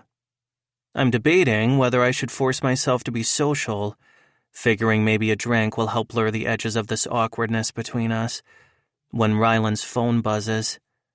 He pulls it out of his pocket, frowning at the screen. It buzzes again immediately, and the color drains from his face. A couple of minutes later, his phone vibrates again, and I can't pretend not to notice something's up. He's gone still, and it reminds me of the calm before a big storm hits. He's gripping his phone so hard his knuckles are white. "Do you need me to call Louie?" I ask quietly, even though the last thing I want is to leave him when something's obviously wrong. He shakes his head, still staring at the screen. Another buzz. His breath catches. It's such a small tell, but from someone so controlled all the time, it may as well be a scream. "Rylan?" I take another step closer, unable to stop myself. "What can I—" "It's Wally." He cuts me off, voice rough. "From the bar back home. My dad's." He swallows hard. "He's on a bender. Talking about Nick." The naked pain in his eyes, when he finally looks up, hits me like a body check. For the first time since our night in San Diego, there's no careful distance, no captain's mask. It's just Rylan, looking lost and broken. "I don't—" He starts, then stops, his carefully constructed walls crumbling. "I can't." Chapter 16. Rylan. My hands won't stop shaking as I read Wally's latest text in the long string of texts from the owner of the bar in town where Dad likes to drink. He's talking about Nick again. Trying to pick fights. Fuck. The situation is heading downhill fast. The first text only came in while we were on the bus back to the hotel. If Dad's trying to start shit with other people already, it's going to be a rough night. The familiar vice grip of panic tightens around my chest. Jamie's hovering close enough for me to smell his post-game body wash, but not quite touching. Always so respectful of my boundaries. My phone vibrates twice more. He just broke a tray of glasses. Not sure it was an accident. Had to take his keys. He's not happy. I close my eyes, drawing in a careful breath. Control. Order. I can handle this. It's what I do. What I've always done. Rylan? Jamie's voice is concerned. When I open my eyes, he's watching me with an intensity that makes my stomach drop. He knows too much, because I told him too much, about Nick, about Dad, about me. One night of weakness, and now I can't hide anymore. I need to make some calls. I grab my laptop bag. I'll be in the business center. Rylan. His tone stops me at the door. You don't have to do this by yourself. I can help you. My throat tightens, and I almost turn back. Almost let myself indulge in the overwhelming sense of relief I felt that one night when I allowed myself to let go. When I let Jamie help me carry my heavy burdens for a little while. My phone buzzes again. I shake my head. I gotta go. The business center is mercifully empty. I choose the computer furthest from the door, my mechanical movements buying me time to think and plan and hopefully wrench back some control. My phone buzzes, and buzzes, and buzzes. Tried watering down his drinks, but he noticed. I rest my forehead against the cool wood of the desk. Think. I pull up my email, clicking through to my contact list. Lou's dad, Paul, who I usually call when my father goes on a bender like this, but Paul and Jenny Tremblay moved to Palm Springs earlier this year. They wanted to be closer to their daughter, Lou's sister, Kaylee. Paul felt terrible when he told me they had decided to move, but Jesus, it's not like my dad's drinking should be their problem. They've saved my ass and probably my dad's life more times than I can count over the years. I know I should have put some kind of emergency plan in place for this, but I stuck my fucking head in the sand. I wanted to believe Dad when he told me he was cutting back, so I let it go. And now that he's fallen off the wagon, I don't know who I'm going to call for help. My fingers hover over the keyboard. Maybe I could try calling Dad, try to talk him down. But the thought of hearing his voice, slurred, angry, and full of grief, makes my chest squeeze tight. There's a soft knock at the door, and I know it's Jamie before I look up. He's standing in the doorway of the business center, holding 2 cups of tea from the lobby coffee shop. His simple act of kindness hits me right in the gut. I heard you tell Louis that you've been drinking chamomile when you're stressed. He trails off, setting 1 cup beside my keyboard. I can go. Jamie. His name slips out before I can stop it. He pauses, those blue eyes searching my face. I should send him away so I can keep my distance. Keep our relationship strictly professional, neat and clean and controlled. My phone lights up, and this time it's a call from Wally. Jamie's expression shifts. Want privacy? I should say yes. Instead, I reach out and grab his wrist, my fingers curling around his warm skin before I can stop myself. He pulls up the chair next to mine, close enough that his shoulder presses against mine. I'm here. Whatever you need. I answer the phone, and for the first time tonight, my hands stop shaking. I'm so sorry, Rylan. Wally's gravelly voice is full of sorrow. I tried to cut him off, but he started throwing things, and I had to call the cops. I had no choice. You did the right thing. My captain's voice comes out steady. Is Constable Mitchell there? A rustling sound, then.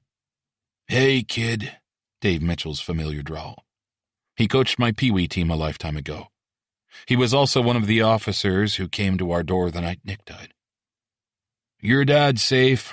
We got him in the cruiser. Karen's bringing him some coffee. Jamie's shoulder presses into mine. Does he need to go to the drunk tank? I ask. It's the same dance we've been doing since Mom died. Because everyone in town knows my dad, and he's not dangerous when he drinks. We can often avoid the overnight stay in the local RCMP detachment. But some nights there's no choice. Actually, Rylan, your dad took a bit of a fall right before we got here. Knocked his head pretty good on the bar. I think he's fine, but I want to take him over to the clinic to get him checked out just to be on the safe side.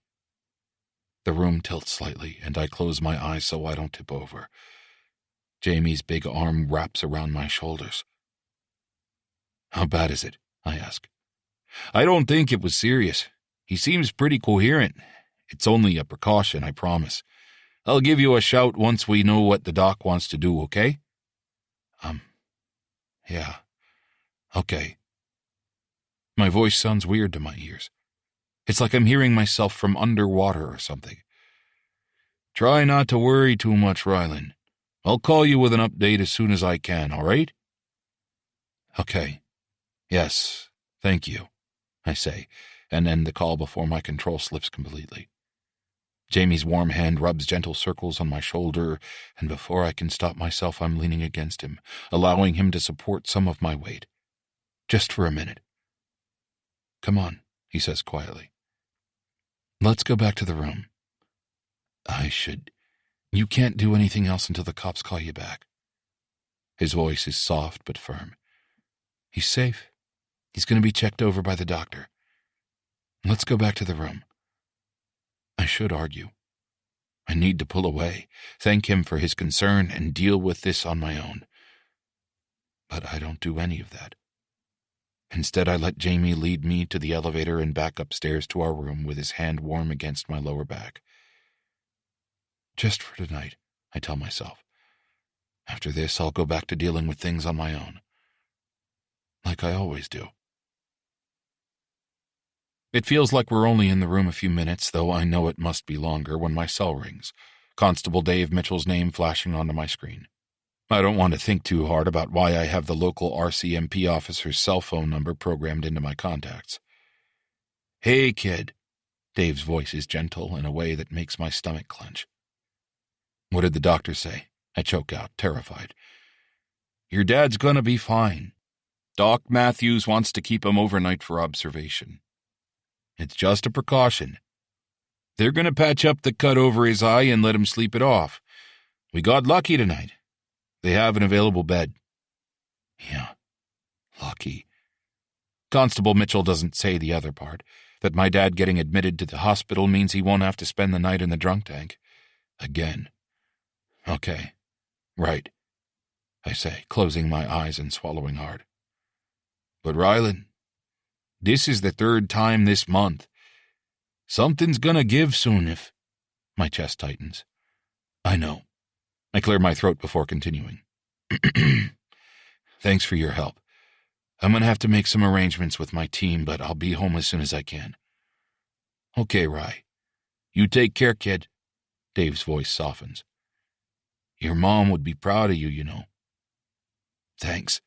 I managed to choke out again. "I'll be there as soon as I can get a flight." Chapter 17. Jamie. Ryland's shoulders are rigid as he sets down the phone after talking to the police officer. He moves to his suitcase, probably looking for the comfort he gets from organizing stuff, but his hands are shaking so badly he has trouble opening it. "Here," I step closer, careful to telegraph my movements. "Let me help." He lets out a shaky breath. "Jamie, so, my mom is a psychology professor." I push forward. "She specializes in addiction treatment. She told me about this conference in Vancouver last year, where she met a lot of people. I could ask her for some advice if you want. She wouldn't have to know who I'm asking for, but maybe." Ryland goes still, and for a moment I think I've overstepped. "Your mom?" His voice is rough. "Yeah." I give him a wry smile. "My whole family is full of brainiacs. My mom is an expert in her field, and she knows a lot of people." I move a little closer. "She has contacts all over North America." He sinks onto the bed, holding his head in his hands. "I don't know what to do anymore." "Will you let me ask her?" I pull out my phone. "I won't share your name. Nothing that could identify you." His eyes meet mine, and the anguish on his face nearly takes my breath away. "Why are you doing this?" His voice is so broken it hurts my heart. "Because I can't stand seeing you in this much pain. Because you deserve to have someone help you with this heavy shit. Because you don't have to handle everything by yourself." He gives a tiny nod. Taking that as permission, I text my mom while Ryland calls Coach Shaw. His captain voice is steady while he explains what's going on with his dad. Just like I knew he would, Coach Shaw tells him he should take emergency family leave. He tells Ryland not to worry about the team and reassures him he's doing the right thing by taking care of his family. I pretend not to notice how his free hand grips the bedspread while he talks. My mom gets back to me almost immediately. She's still up, grading papers, and within a couple of minutes, she sent a bunch of information about treatment centers, including the one in Vancouver she'd raved about after that conference. She also replied with an offer to do whatever she can to help speed up the intake process. When I show Ryland her text, his eyes turn glassy, and he swallows hard before whispering a barely audible, "Thank you." Carson calls next. His deep voice coming through Ryland's phone is concerned but supportive. From what I overhear, he says pretty much the same thing as Coach, assuring Ryland that this is why the league has an emergency policy and that he should focus on helping his father, not worry about the team. He ends by asking Ryland if he'd like Kelly to book his travel for him, but Ryland declines. When the call ends, he looks like a shell of himself, utterly drained. "We need to book you a flight for tomorrow, right?" When he nods, I grab my iPad off the bed. "Okay. What airport do you fly into?" Less than 10 minutes later, I booked him a flight to Toronto and reserved him a rental car. He doesn't say one word while I handle it, but I understand. He's going through enough. Doing this one small thing for him makes me feel less helpless, or at least not as much like a useless tit. While he was talking with Carson, I changed into sweats and a comfy t-shirt, and, throwing all caution to the wind, went into his things and pulled out a similar set of clothes for him. He still looks so fucking overwhelmed, I don't even ask permission. I just grab the clothes off the bed, take his hand, and lead him into the bathroom. I set his sweats on the counter before turning around and catching his eyes. "Do you want to take a hot shower?" I ask. He shakes his head. "Okay. Put your sweats on and hand me your clothes. I'll pack up while you brush your teeth, okay?" I keep my voice soft but firm. He hesitates, his blue eyes searching mine, but it's clear he doesn't have the strength to fight me. When he nods, I step out to give him privacy, and when he hands me his clothes, I fold them neatly and pack them in his bag. When he comes out of the bathroom a few minutes later, I'm getting settled on my bed, my back resting against the headboard. "Come here," I say gently. For a moment, he stands still. But then it's like something in him gives way, and he moves toward me, crawling onto my bed and lying beside me on his back, staring up at the ceiling. "Yeah, no, that's not gonna work," I say, before sliding my arm underneath his shoulders and hauling him against me.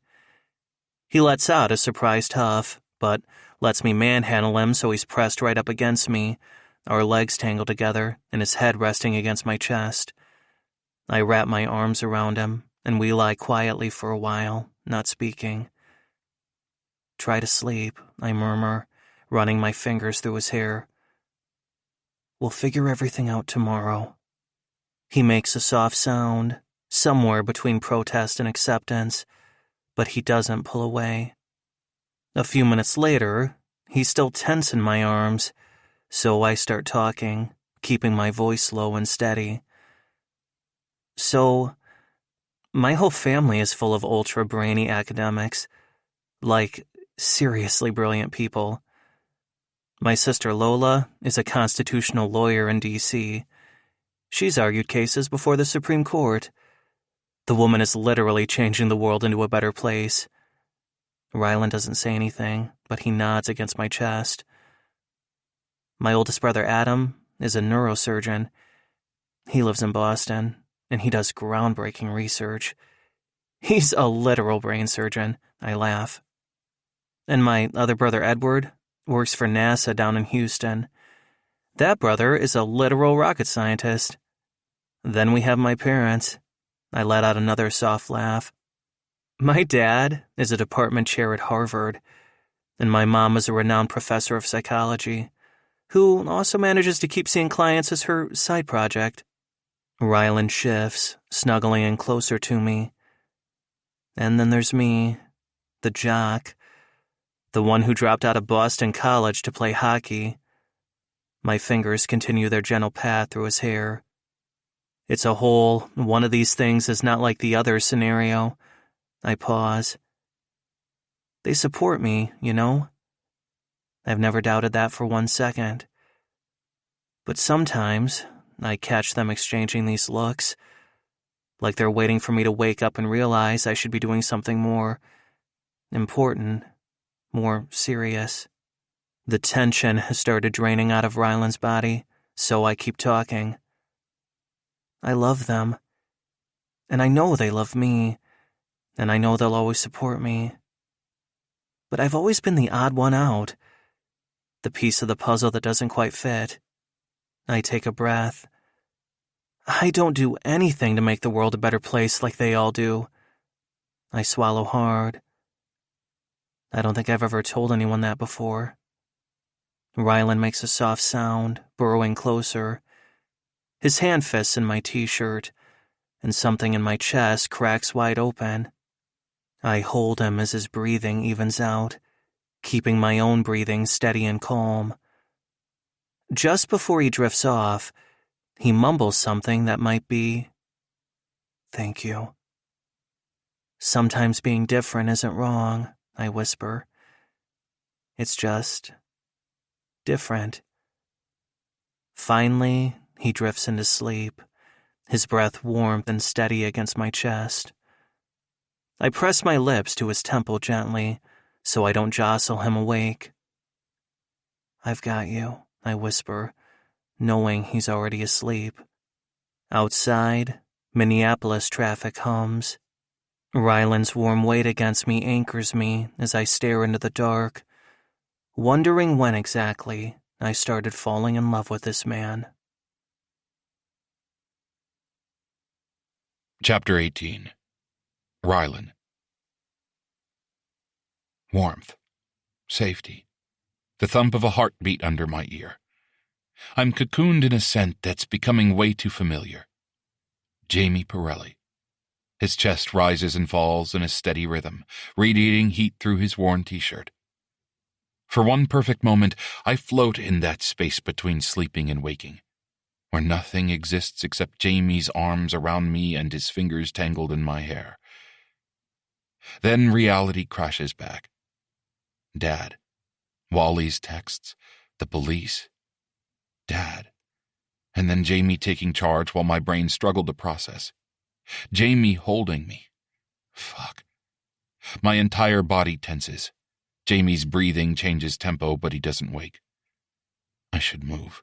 Should put myself back together, and my phone buzzes on the nightstand. It's probably Constable Dave with an update about Dad. My brain screams at me to run, but he tightens his arms around me without waking up, and I let myself stay. I can't force myself away from this feeling of being safe, of being wrapped up in his solid, warm body. Jamie stirs. "Time is it?"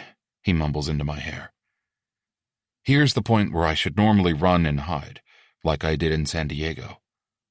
But Dad's in the hospital.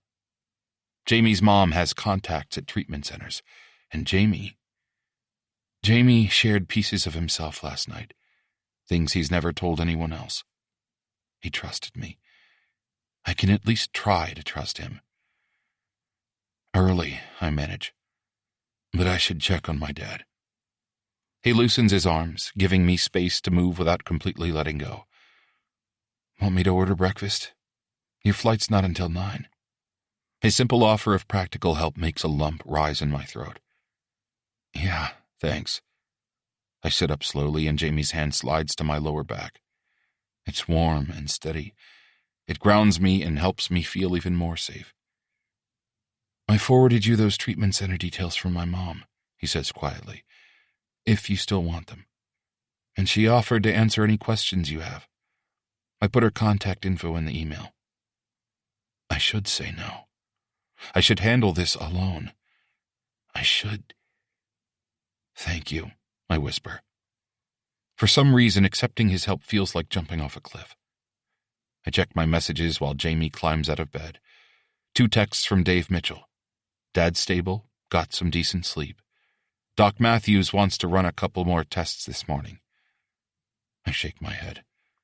Fuck, I'm lucky.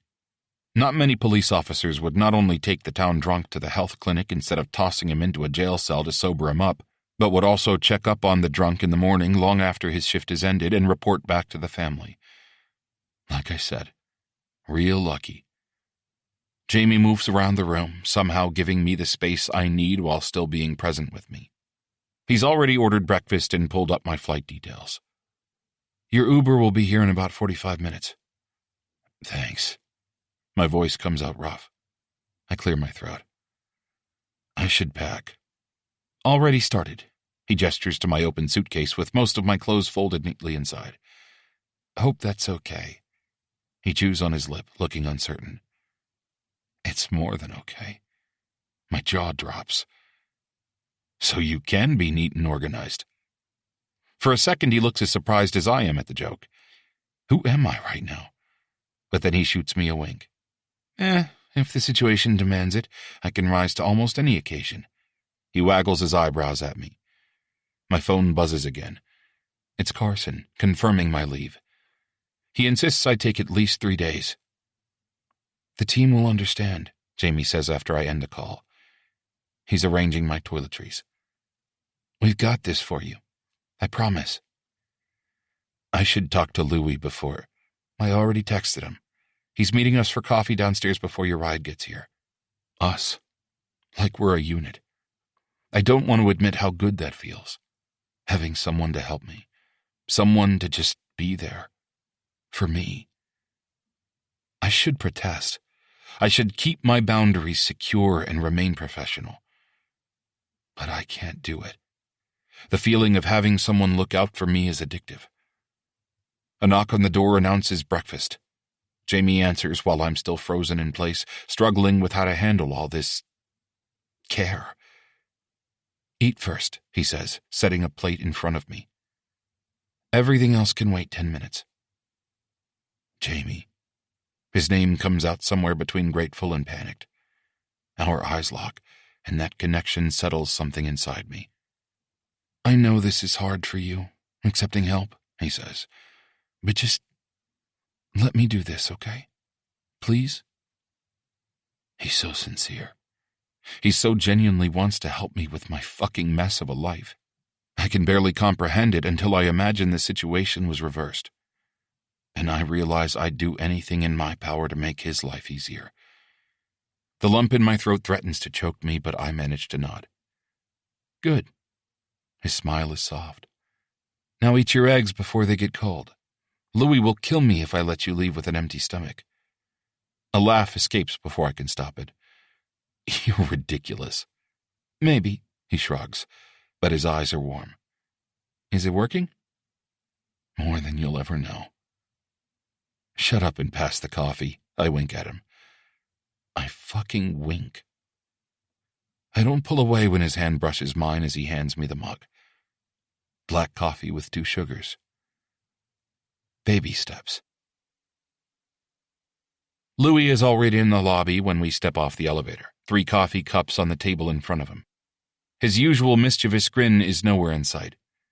Jamie's knee presses against mine under the table, and I have to fight not to lean into his warmth. Not out in the open like this. The early morning lobby is mostly empty, but my skin prickles with paranoia anyway. My folks send their love, Lou continues, and my chest tightens at the mention of his parents. The Tremblays were my second family after Mom died. Their kitchen table was a refuge I desperately needed when my dad started drinking. Mom is furious she's not there to help, but she's making calls. Apparently she's still friends with half the nurses in Northern Ontario. Thanks. I clear my throat. For handling stuff while I'm gone. Don't worry about the team. Lou's voice is firm. We've got this covered. You just focus on your dad. I nod, not trusting my voice. Jamie's hand finds my knee under the table, squeezing gently before he pulls away. And Rye. Lou's expression softens. Let people help this time, yeah. No more lone wolf bullshit. I want to protest so I can keep that careful distance that's always been between me and everyone else, including my best friend. But Jamie's warm hand returns to my knee, squeezing it again, reminding me that he's right here beside me, that I'm going to be okay. And Lou's watching me with 30 years of friendship in his eyes. Maybe. Yeah, I manage. Okay. Lou's eyebrows shoot up, but he doesn't comment at the way I agree to accept help without argument. Jamie stands, checking his phone. Your Uber's 3 minutes out. I get up too fast, almost sending my coffee flying. Jamie steadies it without a word, as if he was somehow expecting it to happen. Thanks, I say. For the coffee save, for last night, for everything. The word isn't nearly enough, but something in his eyes tells me he understands. When he looks at me, Jamie's eyes are soft in a way I can't handle right now. I manage an awkward bro hug, pulling back before I do something stupid like nuzzle my face into his neck and take a big lungful of his comforting scent. Text when you land? He asks. I nod, not trusting my voice. Lou pretends not to notice the whatever it is that's going on between us. Come on, Lou grabs my bag. I'll walk you down. So, he begins as we're walking across the lobby. Pirelli was helpful last night. My heart rate spikes. Shit. Has he noticed something? Yeah. I swallow hard, my mouth tasting like sandpaper. Yeah, he helped a lot, actually. He turns to look at me as if he's seeing something he never has before. Dread crawls up my spine. I'm really glad, he says finally, his voice neutral in a way that isn't neutral at all. It's good that you let someone help. Is it? My laugh comes out bitter and I look down at my feet. I'm supposed to be able to... To what? Handle everything alone? He cuts me off. Like you've been doing since we were teenagers? I don't... Rylan. Something in his tone makes me stop. I lift my head to look at him, my heart pounding. Don't. His voice is gentle but firm. I've known you too long, Rye. I see... stuff. Changes. My heart pounds against my ribs. Lou, he's good for you, he continues, his voice soft. Whatever it is, whatever label you want to use, I haven't seen you let anyone get this close to you since Nick.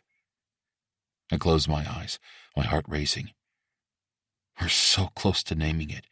This truth I've never been able to voice, even to my best friend. I don't know how to do this, I admit, my voice quiet. Do what? Accept help. Let people care about you. He squeezes my shoulder. You could start by not pushing away the people who want to be there for you. All of you. The weight of what he isn't saying, the thing he's not forcing me to say out loud but seems to understand, makes a huge lump rise in my throat. Something in my chest cracks open at the way he's giving me space to be honest without demanding I say something I'm not ready for. Louis, The words stick in my throat. Years and years of hiding, and suddenly I'm desperate to tell him everything. About Jamie. About who I am. About how fucking terrified I am to let anyone see this part of me. Hey. His smile is warm and genuine. The smile of a true best friend. You don't have to say anything. Not until you're ready. I just need you to know that nothing changes for me. No matter what. Tears burn behind my eyes. How long have you known? Or suspected? He shrugs, a small smile tugging at the corner of his mouth. Remember Juniors? That billet family son who used to hang around practice? My breath catches. Michael. Dark-haired, quiet Michael who used to watch me when he thought I wasn't looking. Who I tried to never look back at, or at least not when anyone would notice. The way you avoided him, Lewis continues carefully. It wasn't because you didn't like him. It was because you did. I have to grip the handle of my rolling suitcase to steady myself. All these years, and he knew. He knew. And now Jamie. Louis' voice trails off. I can't. My voice breaks. The team, my dad, hockey. None of that is worth destroying yourself over. Louis cuts me off gently. Of course, I'd never say anything. But you deserve to be happy, Rylan. To be yourself, with whoever makes you feel safe enough. The Uber pulls up to the curb. Lou turns to me, his usual mischievous grin replaced with something fierce and protective. Come here, you idiot. He pulls me into a crushing hug, the kind we haven't shared since Mom's funeral. I've got you, he whispers. I always will. Nothing changes that. My throat closes up. I grip the back of his jacket, struggling to swallow the tears burning behind my eyes. Thanks, Lou, I manage to choke out. He pulls back, squeezing my shoulders. Text me when you land. And Rylan, his voice turns serious. Stop punishing yourself for being happy. Nick would never have wanted that. I can only nod, not trusting my voice. Lou grabs my bag, puts it in the trunk, and then watches the rideshare pull away. My oldest friend. My fiercest defender. I don't even want to allow myself to imagine what my life could be like if... Fuck. Maybe. Chapter 19. Jamie. I watch from the lobby windows as Louis gives Rylan a fierce protective hug. It makes my chest ache. Our awkward bro hug was all Rylan could handle. That was all he was able to risk in public. I understand it, but that doesn't stop me from wanting more. The Uber pulls away, and when he turns to walk back inside, his usually playful expression is deadly serious. "So," he says, coming to stand beside me. "You and Rylan." It's not a question. I keep my eyes on the street outside. Is that obvious? To me? Yeah. His broad shoulders are tense as he pins me with his dark-eyed glare. "Look, Pirelli. Jamie. His voice softens a bit. "I've known Rylan Colling since we were kids. He's been through more shit than you or I can even imagine. And because of it, I've watched him build walls so high he can't see over them anymore." I swallow hard. "I know." "Do you? Because if this is just a hookup for you, it's not." The words come out sharper than intended. I lower my voice. "It's not just anything." Louis studies me for a long moment. "Okay," he says finally. "Good." We stand in silence, watching morning traffic crawl past. "At the meeting this morning," Louis says eventually, "Austin's gonna be suspicious as hell about why you helped him last night, when he would usually call me." "Right. There will be questions." "What should I say?" "Tell them you were awake when Rylan got the call from home, and like any good roommate, you pitched in to help in an emergency." He pauses. "And Jamie?" "Yeah?" "Be careful with him." His voice is gentle but firm. "He's not good at letting people in." "I noticed." "But he's letting you." Louis gives me a look that holds over 20 years of friendship with Rylan. Do not make him regret it. The weight of what he's not saying, what he clearly knows about Rylan but isn't putting into words, sits heavy between us. "I won't, I promise." Louis nods once, then his usual mischievous grin returns. "Come on, lover boy, let's go face the Inquisition." "Fuck off," I mutter, but there's no heat in it. My phone buzzes. It's Rylan. Made it to the airport. "Thanks for everything." 3 dots appear, disappear, and appear again. Then, "I'll call tonight." Something warm unfurls in my chest. "Yeah," I whisper, too soft for Louis to hear, before I reply. "You got this." The pregame meeting feels wrong without Rylan's precise routine setting the tone. No perfectly arranged notebook, no meticulously sharpened pencils. No. Stop. Focus. Austin's watching me from across the conference table as Coach Shaw reviews game footage. "Where's Collings?" Coach Shaw had opened the meeting by announcing Rylan had to leave due to an unexpected family emergency and that he'd be back in a few days, but he didn't provide any details. "It's his dad," Louis answers before I can, his voice pitched so low I'm the only one who can hear him besides Austin. "He'll be back in a few days. Ended up taking a fall and spent the night in hospital." "Shit," Austin murmurs. "Was Roger?" "Yeah, he was." Lou answers Austin's unspoken question. Lou and Austin are Rylan's closest friends, and they both know Rye's dad's situation, but I'm not sure if anyone else on the team does. I'm not going to be the one to tell people. Charlie leans forward, concern clear on his face. Everything okay? Yeah, it's okay.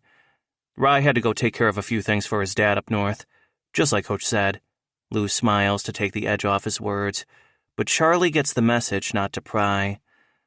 But nothing about this whole shit-tastic situation is okay. Ryland's dad being in the hospital, and the responsibility for all of his care falling on Ryland's shoulders alone, isn't fair or okay at all. He's handling it, I say, proud of how steady my voice sounds. Austin's still staring. You were with them earlier this morning. It's not exactly an accusation, but there's something dangerous in his tone. Louis accidentally knocks over his water bottle. The loud clatter makes everyone jump and draws Coach's attention. Sorry, he says with his usual grin. Then quieter, they're roommates, Cote. Cool it with the attack dog shit, all right? I meet Austin's gaze. He got the call from back home late last night. I was just trying to help where I could. It's the truth, but the weight of what I really want to say sits heavy in my chest. My phone buzzes with a text from Rylan. Boarding soon. Try not to let Cote murder my newest line mate while I'm gone. Something warm blooms in my chest. Okay. Coach's voice cuts through my thoughts. With Collings out for the next few days, we're moving Pirelli to center. Reese will be taking right wing, and Cote will stay on left. We're keeping D pairings the same. Santucci and Derbyshire will start. Louis catches my eye from across the table and mouths, breathe. It's like he can sense how much I'm struggling under the weight of all this. I've got you, I'd told Rylan last night. Now I have to prove it by holding everything together here while he handles things with his dad. I can do this. For him. Coach drones on about neutral zone coverage, but all I can focus on is the empty chair beside me. Ryland's chair. Where he should be making those tiny, precise notes in the margins, directing subtle looks at Louis whenever Coach says something particularly. My phone vibrates. It's the airline confirming Ryland's check-in. Expecting something important? Austin growls. I lock my screen. Family stuff. Pirelli. Coach's voice cuts through my thoughts. You seeing something interesting in that power play footage? Shit, what are we supposed to be watching? Louis jumps in smoothly. I have a question about their power play cycling. I owe him. Again. My phone buzzes. Rylan. Made it through security. Thanks for packing my ID. I might have forgotten it. A smile tugs at my mouth. Because there's no way in hell Ryland Collings would have forgotten his ID. Not a chance. Focus up, boys. Coach clicks to the next slide. Another text. Rylan. Try not to let Austin overthink the C stuff tonight. Even while in crisis mode, he's still the team captain, working to lead us from afar. This morning's skate is optional, Coach continues. But I want everyone's head in the game tonight. Minneapolis isn't going to go down easy just because we're missing our captain. Any questions? He asks as he finishes. Several guys glance at the empty chair beside me, but no one asks for more details. They trust their captain, and they know if Rylan left on a game day, it must be important. Trust I still need to earn. All right, boys, have some food and get some rest. Check your schedules for bus times and meals. I'll see you later. As everyone files out, Louis catches my arm. Coffee? Can't. My phone buzzes again. I need to. Yeah. His smile is knowing. Tell him we've got this covered. I nod, my throat tight. Austin pauses in the doorway, looking between Lou and me with narrowed eyes. But whatever he sees in my face must satisfy him, because he nods once more before leaving. My phone lights up. Boarding now. 3 dots appear, disappear, and appear again. And then... Thanks for having my back. Of course. Anytime. Yeah, I whisper, too soft for anyone to hear. Always. Chapter 20. Rylan. I turn the rental car onto the street where I grew up, and my chest tightens as my childhood home comes into view. The white paint is peeling, and the garden is overgrown again, even though Dad promised he'd be better at keeping up with it. All this neglect started after Mom died, and she would be some pissed off if she saw the place now. She loved this little house. I've offered countless times to buy Dad a new place, but he refuses to let me. This is where he raised his family, where Nick and I learned to skate in the backyard rink, where Mom tended her garden. "The only way I'm leaving this house is in a pine box," he always says. Of course, my NHL salary could fix everything about this house except what's truly broken: the people inside it. The key sticks in the lock like always, and as I step inside, I'm hit by the smell of stale beer with an underlying layer of musty neglect. It breaks my heart, but if I think too long about it, I'll break down before I lay eyes on my dad. So instead I square my shoulders and walk down the hallway that's lined with old family pictures. Back from when we were an actual family. The living room is dim despite the morning sun streaming in. Dad's in his ancient armchair, but he's not passed out, thank God. Constable Mitchell texted me about an hour ago to tell me he was released from the health clinic, and he got his wife Karen to bring Dad home and get him settled.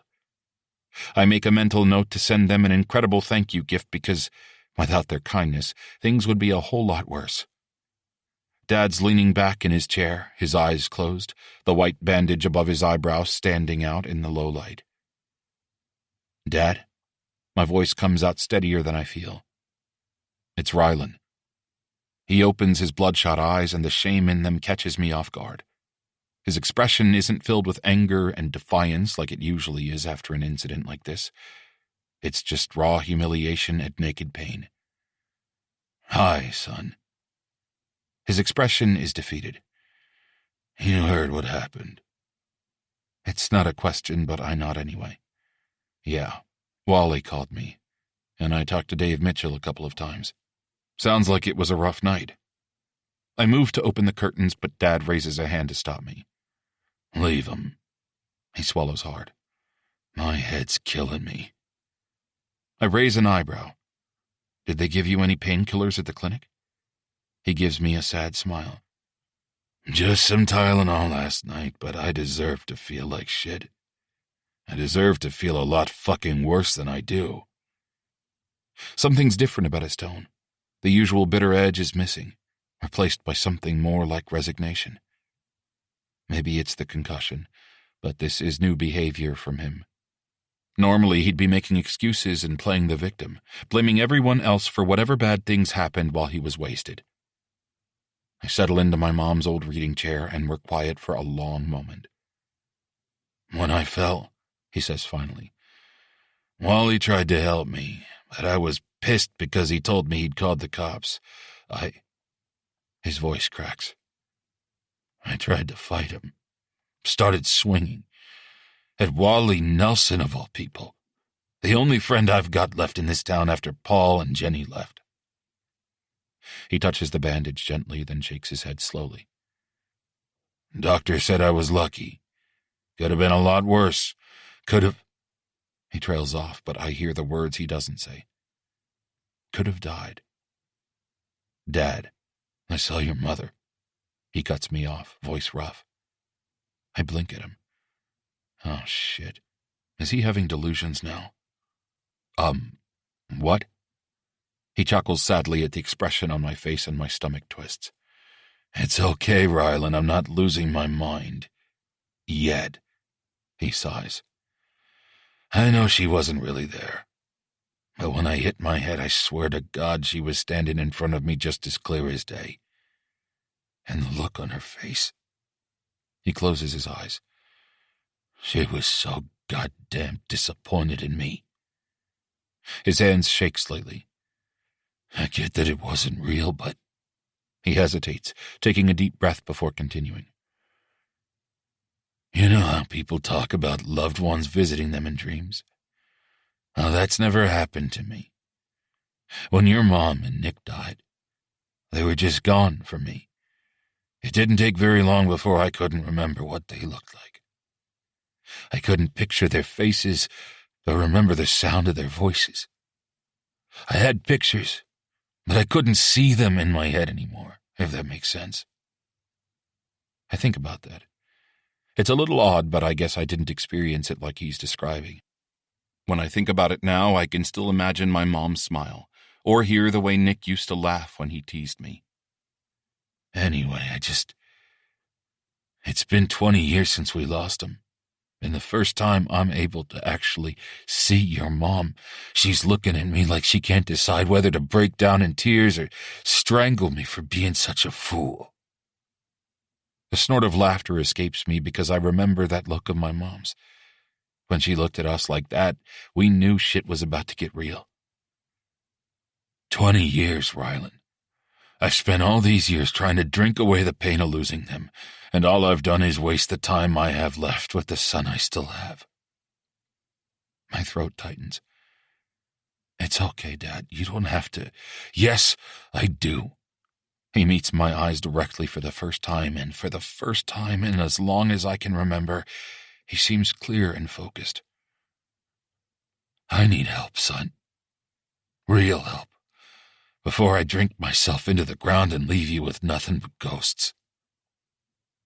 Holy shit. Is this even real? I've wanted to hear these words from my father for so long. Now that he's saying them, I can hardly believe they're real.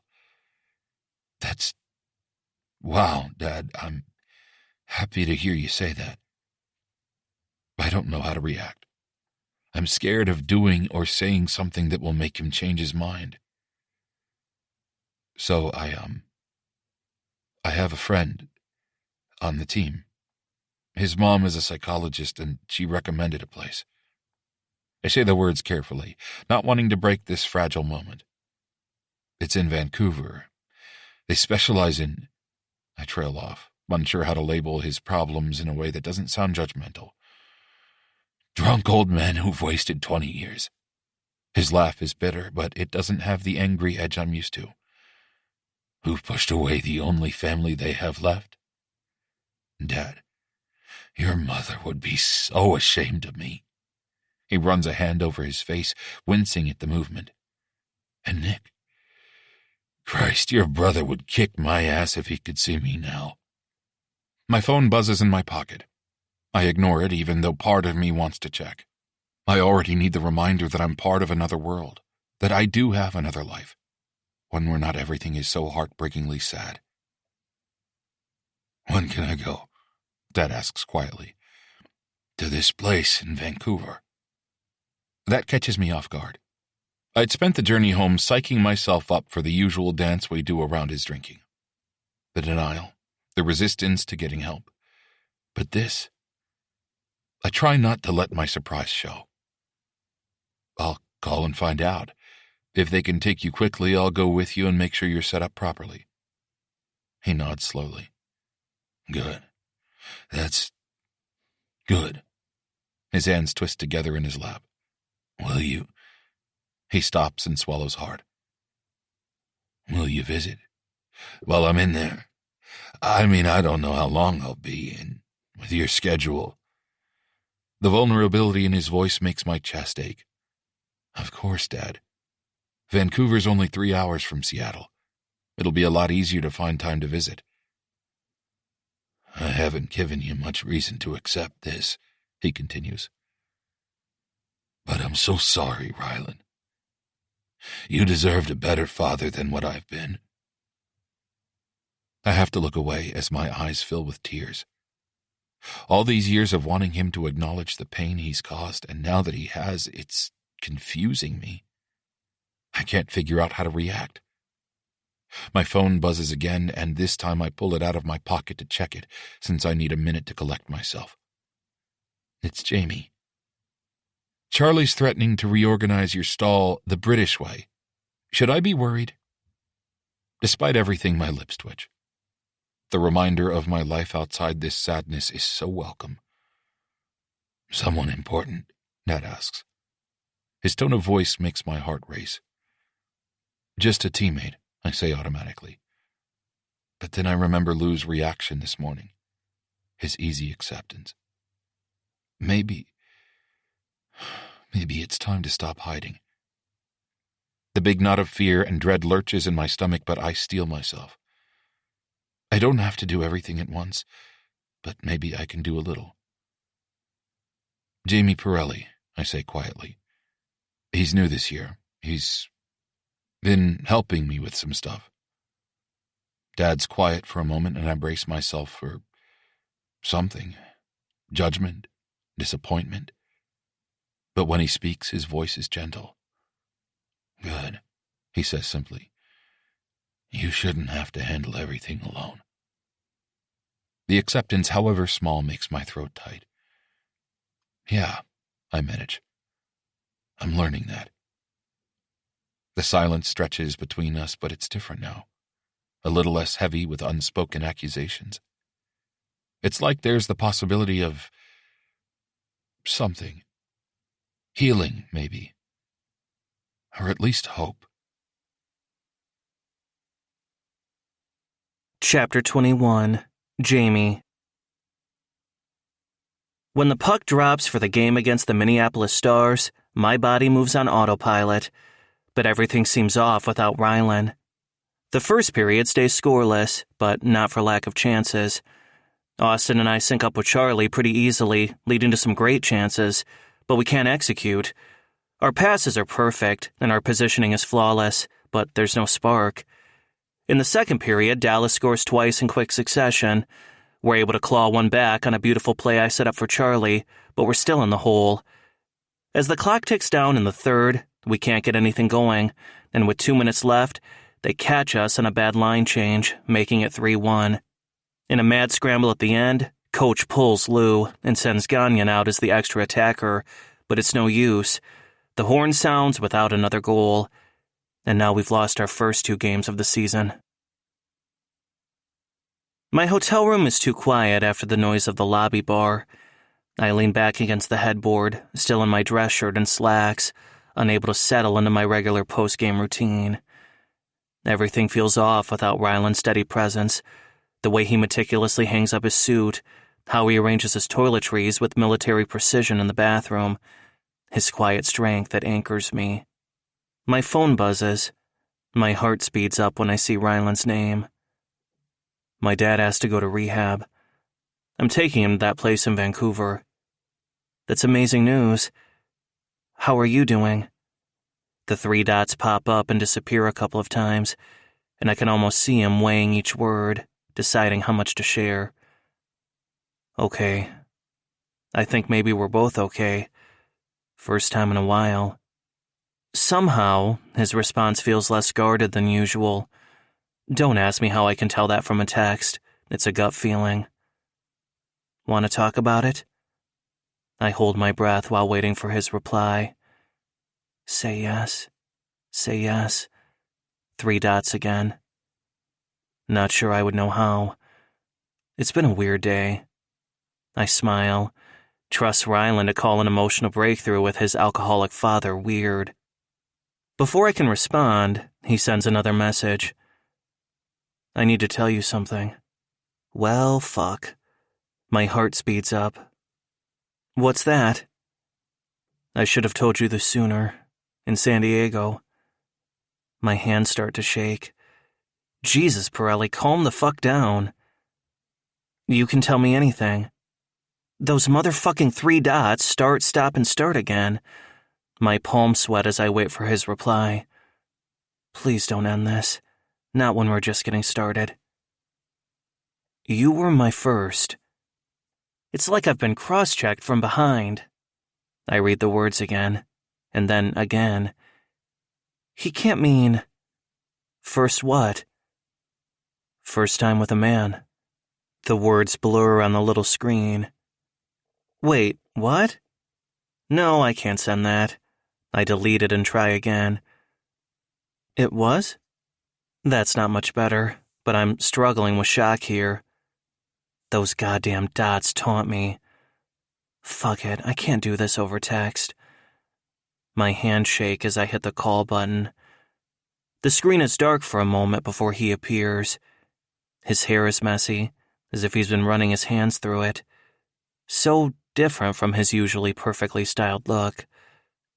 Hockey posters cover the wall behind him. He's in his childhood bedroom, and something about that makes my chest tight.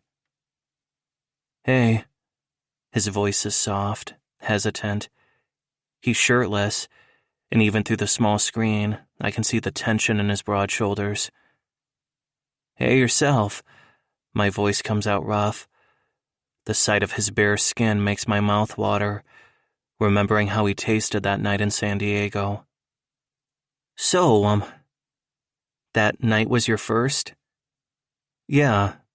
I mean, with a man. I've been with women, but yeah. All the air leaves my lungs in a whoosh. Holy fuck.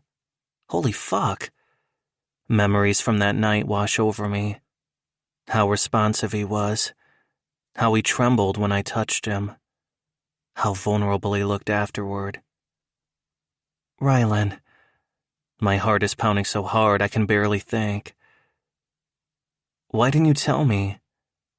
I would've what? Treated me like I was fragile? Like you felt sorry for me? There's a defensive edge to his words. Shit. No. Not. Of course not. I would have made sure it was special. Would have taken more time, too. I trail off, remembering how desperate we were, how we crashed into each other. If I'd known it was his first time, it was special. His voice is more gentle. It was amazing, because it was real. Because you saw what I needed. You saw me. My throat closes up. Still, I whisper. I wish you'd felt safe enough to tell me. I couldn't tell you then. He shakes his head. Shit, I almost couldn't admit it to myself. But today, talking to my dad, something clicked, I think. I wanted you to know. His raw honesty makes my chest ache. I want to tell him how much it means that he trusted me, but I'm terrified of pushing too hard. He swallows hard. I'm not good at this, he manages. Not good at what? At letting people get close to me. At being vulnerable. His eyes meet mine through the screen, dark with something that makes heat pool in my gut. At wanting things. What do you want, Rylan? My voice is gravelly. The silence stretches so long that, for a second, I worry I've gone too far. You. It's a broken-sounding whisper. I keep trying to stop, but... Fuck, Jamie. I can't stop thinking about that night, he confesses, his voice cracking. The way it felt when you touched me. He looks away as if he's embarrassed. It was like you knew what I needed. Fuck, Rylan. My cock throbs painfully against my zipper. If I'd known it was your first time, what would you have done differently? There's that edge of challenge in his voice that drives me crazy, even as his eyes reveal his vulnerability. God, baby, I would have taken my time with you. I let my voice drop lower, rougher. Would have laid you out and explored every inch of your body. Found all the spots that make you gasp and tremble. His sharp inhale sends electricity down my spine. The rise and fall of his chest speeds up as his breathing quickens. Like what? He whispers. And Christ, the way he looks at me through the screen, hungry and scared at the same time. I'd start with your neck.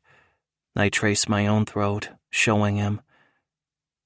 Right here, where your pulse races. Then down to your collarbones. Fuck, Rye. Do you know how gorgeous you are? How perfect? He makes a strangled sound, his hand drifting down his abs. Jamie. Touch yourself for me, I breathe. Please, baby. Let me see you. He hesitates, that familiar need for control warring with desire on his face. I've never... not like this. I know. But you're safe with me. Always safe with me. His tongue darts out to wet his lips, and fuck if that doesn't send heat straight to my cock. That's it, baby, I encourage when his hand slides lower. God, look at you. So fucking gorgeous. He manages a choke sound as he palms himself through his shorts. The fabric does nothing to hide how hard he is. Jamie, I don't... What should I... Take them off. My voice is wrecked. Let me see you. All of you. His hand shakes slightly as he pushes his shorts down. And Christ, the sight of them, flushed and hard and desperate, nearly makes me come in my pants like a teenager. Fuck, I groan, frantically working on my own zipper. Look what you do to me, Rye. How crazy you make me. When I free my cock, his eyes go dark and hungry. Jamie, wrap your hand around your cock, baby. Jerk it nice and slow, just like I'd do it if I was there. The sound he makes, half moan, half whimper, shoots straight through me. That's it. God, you're so perfect. Remember how it felt when I sucked you? When I swallowed you down and let you fuck my throat? Fuck. His head falls back, exposing the long line of his throat. His hand speeds up. Jamie, I can't. Yes, you can. I've got you. Show me how good it feels. Let me hear you. His usual rigid control fragments as desperate sounds spill from his throat.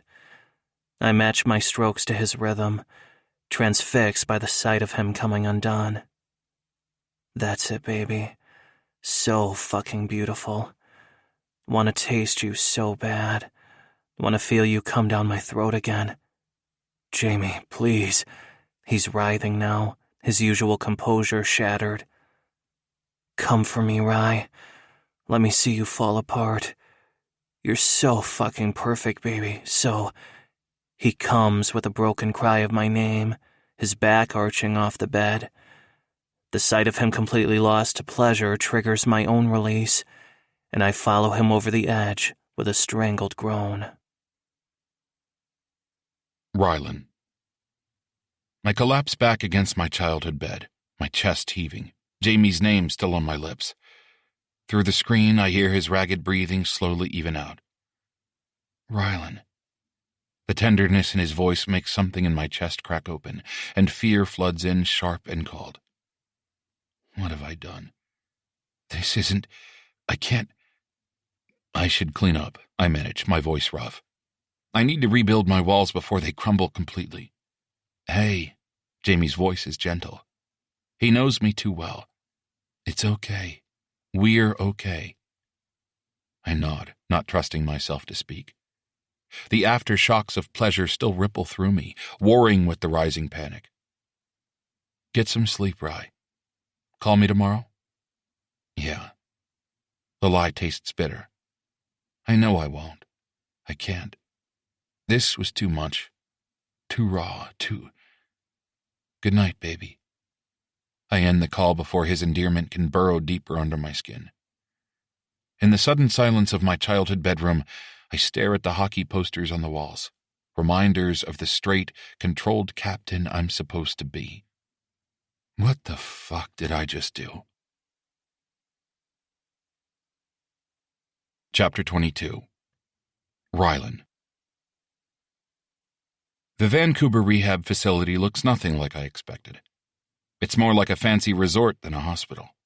The buildings are all wood and stone in the craftsman style, and they sit on a sprawling property overlooking the ocean in the suburb of West Vancouver, on the way up to Whistler.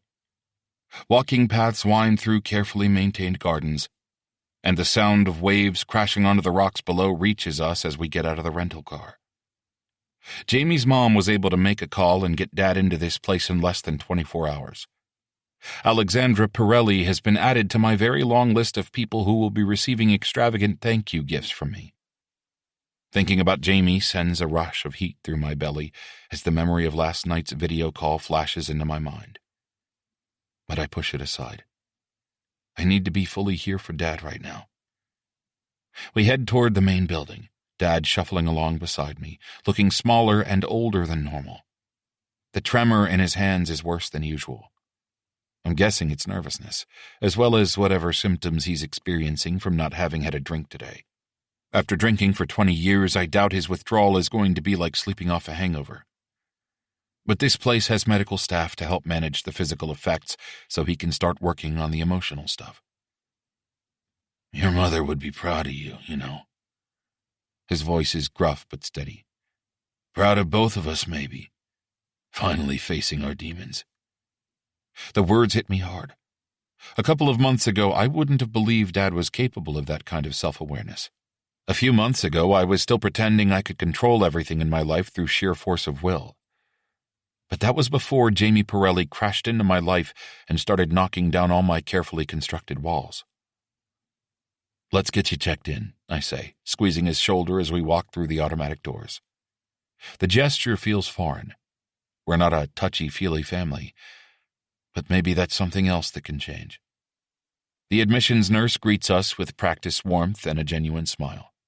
She hands us a stack of forms, and Dad starts filling them out, his handwriting shaky but determined. He doesn't try to hide his tremors. He's not making excuses anymore.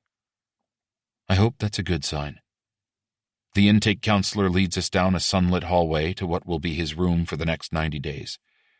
It's simple but comfortable, with a single bed, a desk, and an ensuite bathroom.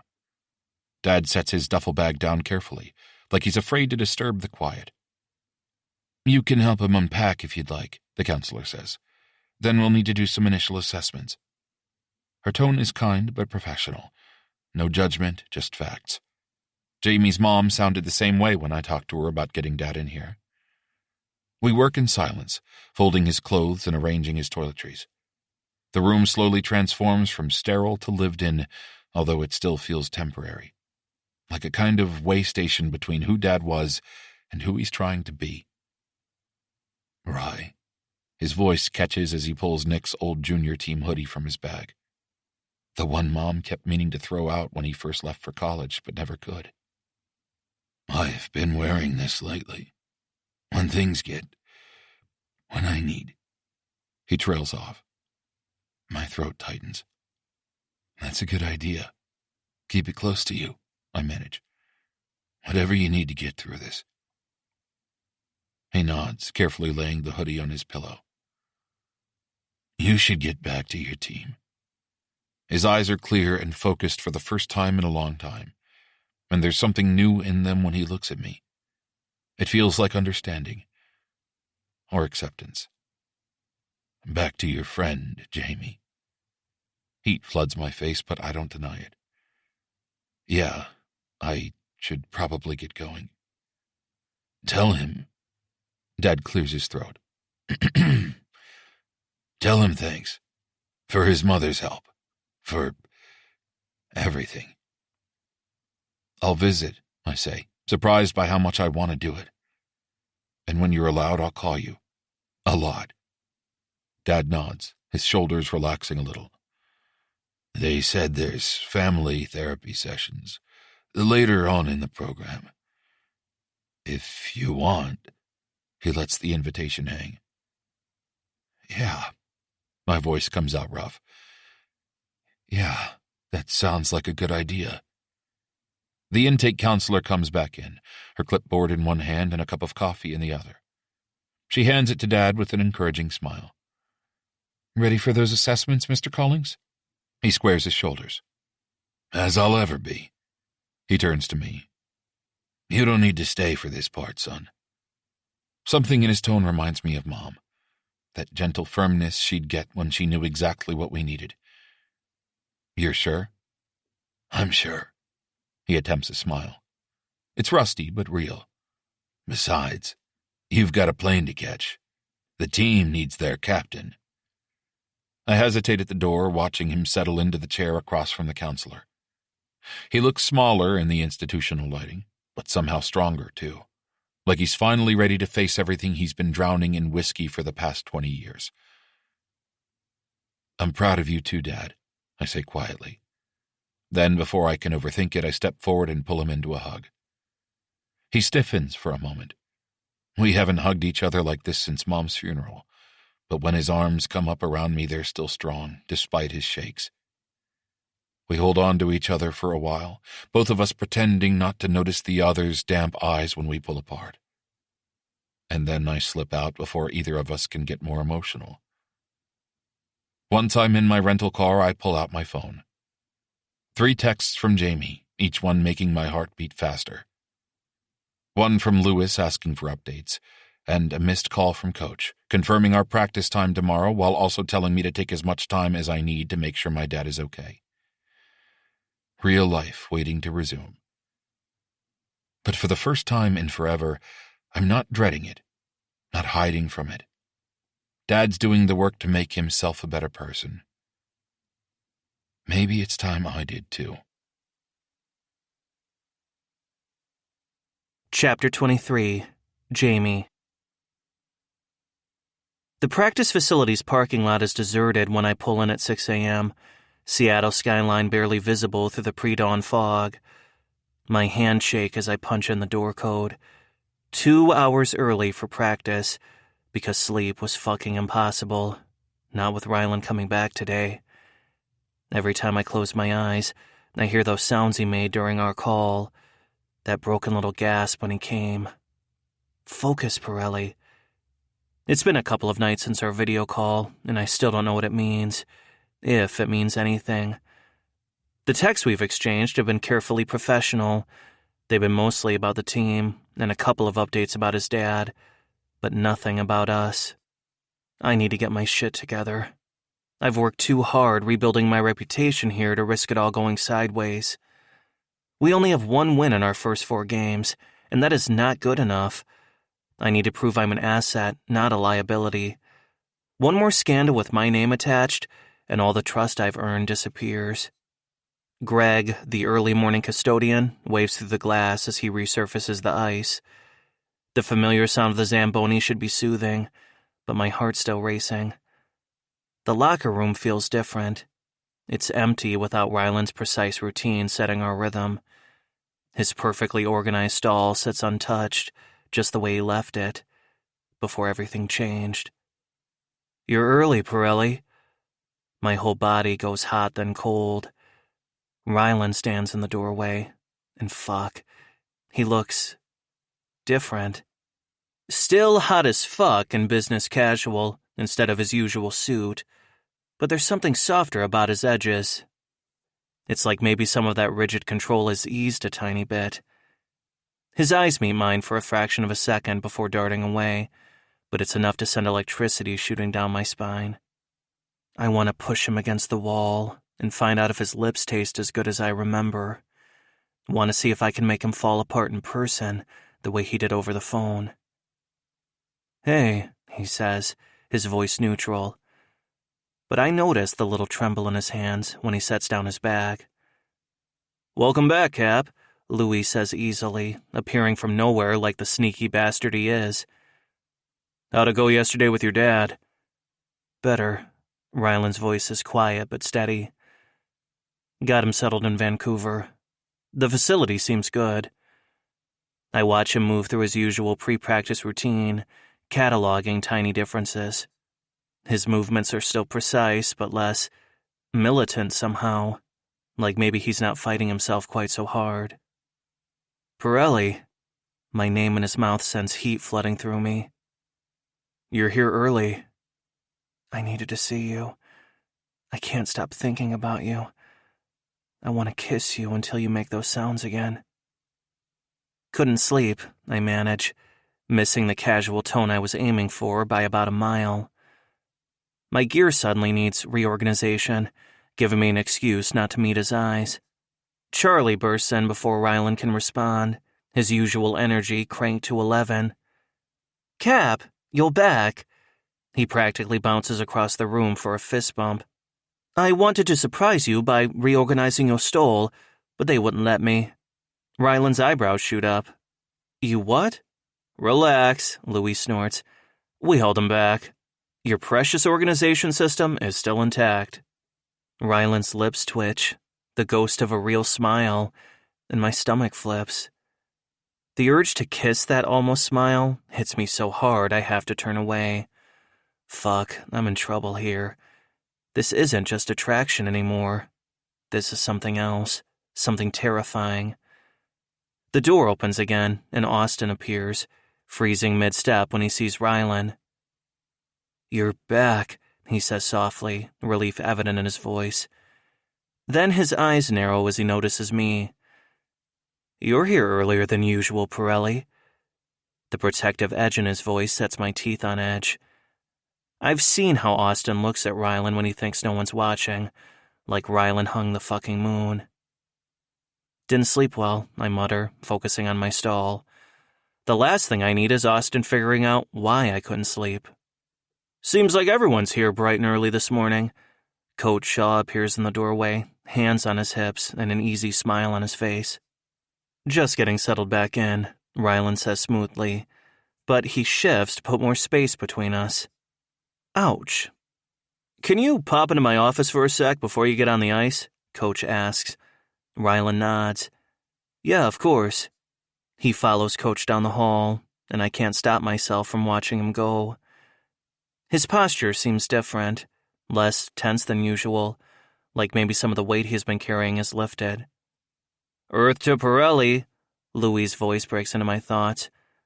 You planning to actually gear up or keep standing there looking pretty? Heat crawls up my neck as I realize I've been standing with my practice jersey half on, distracted by watching Ryland walk away. Smooth, Pirelli. I was, admiring your, gear storage system, I stutter. Very organized. Unlike some people, Austin mutters, pointedly eyeing my more chaotic stall. I paste a grin onto my face. I try to embrace a philosophy of creative chaos. Children, Lewis sighs, and gives us an exaggerated eye roll. Behave, or Cap will put you both in timeout. And holy fuck, the thought of Ryland putting me anywhere should not be hot. But after the other night... By the time we hit the ice, I'm a hot mess. Being this close to him with all this stuff between us is killing me. And I can't stop thinking about the way he looked the other night. The sounds he made when... Focus. Hockey. Think about hockey. Coach Shaw blows the whistle, calling us in for drills. First line, show me what you got. Ryland takes his position at center, all business now. This I'm ready for. This is hockey, just like we've done 100 times before. Except it's not. It's fucking electric. Whatever's changed between us off the ice, our chemistry on it has only gotten stronger.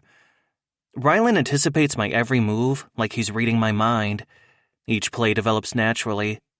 When I circle back behind the net, I know without looking that he'll be in position for the one-timer. The puck hits his tape with perfect timing as he releases. Top shelf. Beautiful. His eyes meet mine for a split second as the team celebrates. The intensity in his gaze knocks the breath right out of me. Looking good out there, Coach calls. Run it again. We're on fire. My body somehow knows where he is. Our passes connect almost effortlessly. It's goddamn poetry out here. It's also torture. Jesus Christ, Charlie mutters after our third perfect play. Save some chemistry for the bloody games, will you? If he only knew.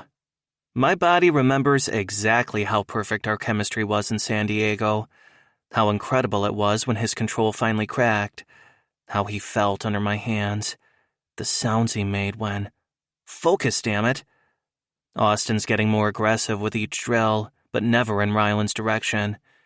His checks on me are getting harder, and his passes are a little too sharp when they're aimed my way. But with Ryland, he's still the solid, dependable line mate protecting his captain like always. When he slams me into the boards during a rush drill, probably hoping I'll fuck up the play with Ryland, Something in me snaps. "Problem?" I growl, getting in his face before I can stop myself. "Just making sure you're paying attention," Austin sneers, his eyes flicking toward Rylan. "Hey," Rylan's voice cuts through the tension. "What the hell, you guys? Cool it!" His captain's voice brooks no argument. But there's something else in his eyes when they meet mine, something that sends a rush of blood south. Jesus Christ, I need to focus. "Line change," Coach calls. "Second line up." I skate to the bench, making sure to keep space between Rylan and me, but I can't stop watching him. The way he shifts seamlessly into captain mode, offering quiet advice to the rookies. How his hands move when he's explaining plays. Those same hands that gripped my shoulders in San Diego, that trembled when he allowed himself to touch me the way he wanted to. The memory hits me so hard, I almost miss Coach calling us back out. This time, he has us running full contact scrimmage drills, which means I have to get up close and personal with Rylan. I have to battle him for pucks while pretending I don't remember what his skin feels like under my fingers, or the way he gasped my name when I talked him through touching himself. "Focus, Pirelli!" Coach barks as Rylan strips the puck from me for the third time. "Where's your head at?" In a hotel room in San Diego.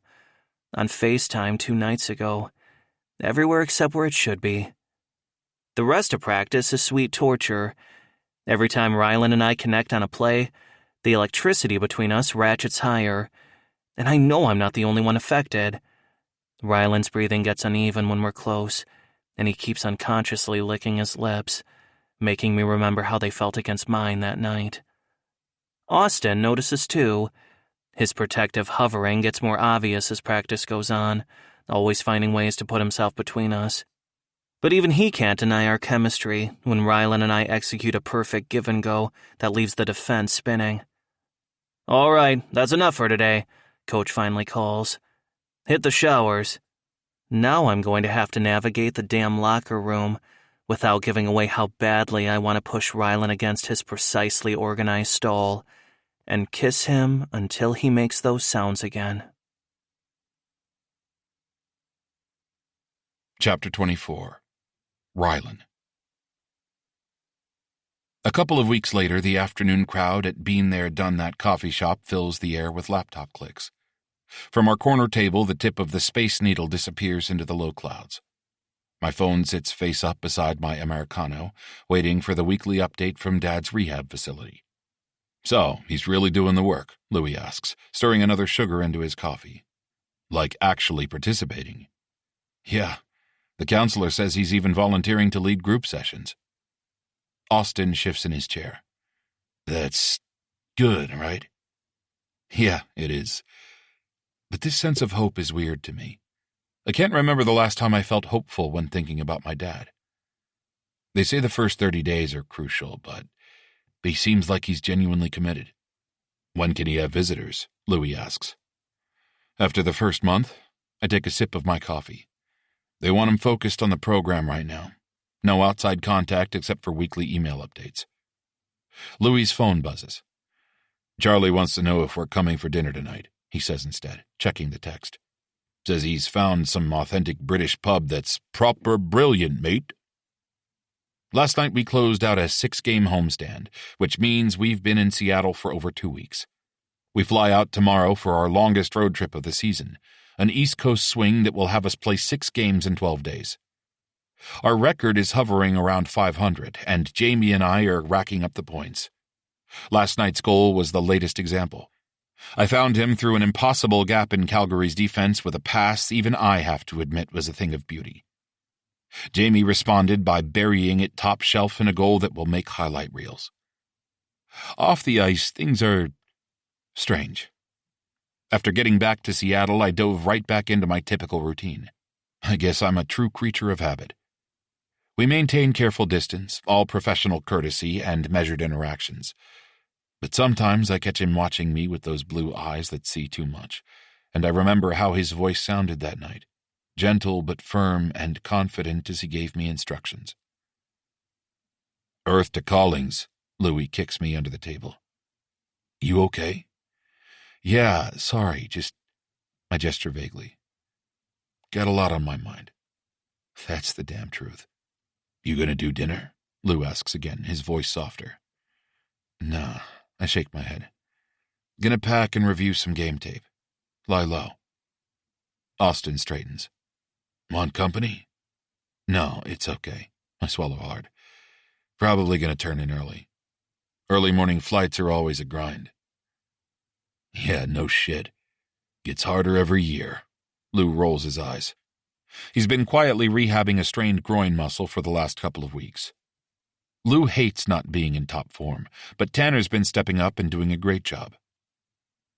Hey, Rye. Austin's voice is soft. You know you can talk to us, right? About anything? Something in his tone makes my heart race.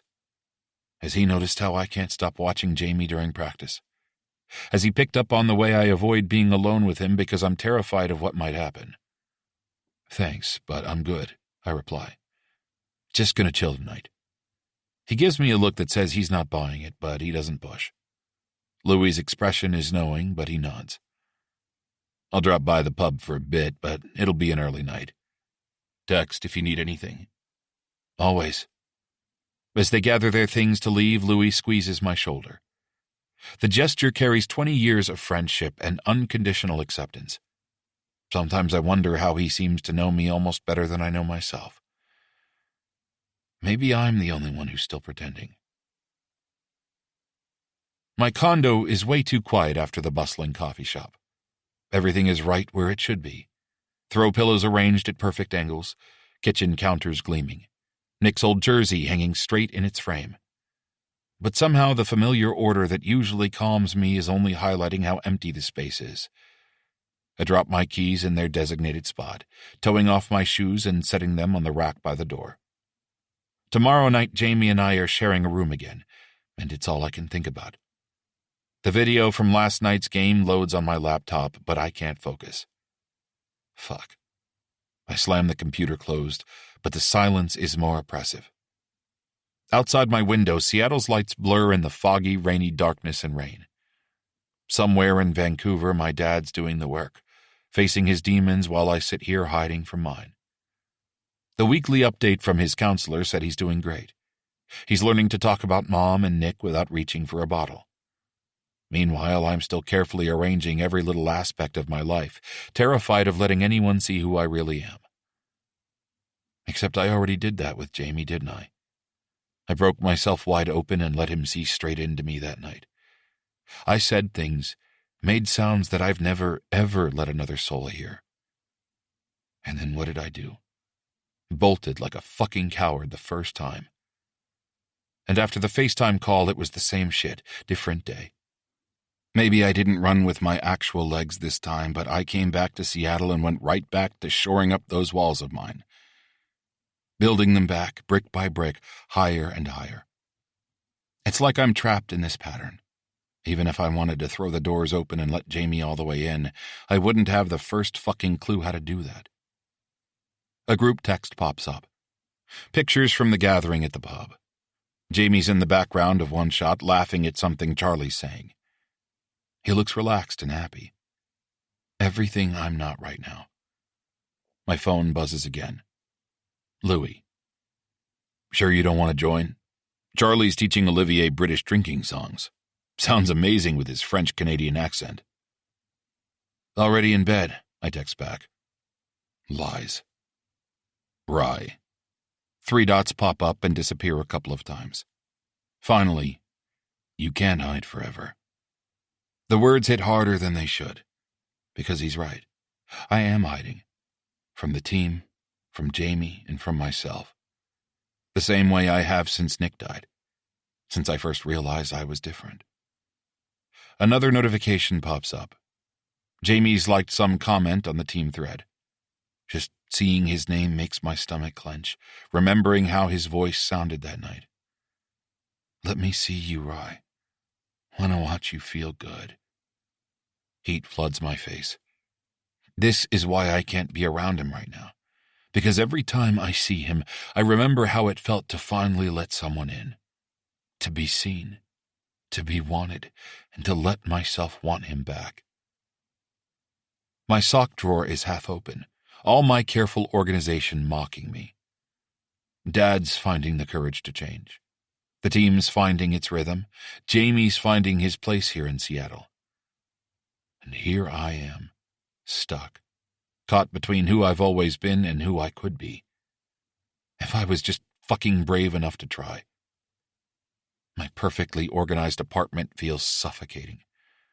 All my careful routines and precise arrangements are nothing more than walls I've built to keep people out, to keep myself in. Dad's doing the work. He's making an honest attempt at changing his behavior. And I'm still here, pretending I don't watch Jamie during practice, pretending I don't remember every detail of that night in San Diego, and again on that video call, pretending I'm not falling for him. Maybe Louis is right. Maybe I can't hide forever. But tonight I'm going to lie here in my bed, all alone, and wonder if I'll ever be brave enough to let myself have what I want. Chapter 25. Jamie. East Coast swing, Charlie crows with his usual enthusiasm when I walk into the private terminal. 10 days on the road, boys. Anyone up for cards? It's a long flight to Boston. My stomach twists at the thought of playing in my hometown. Mom's already texting about dinner plans, and while I love my family, they can be a bit much.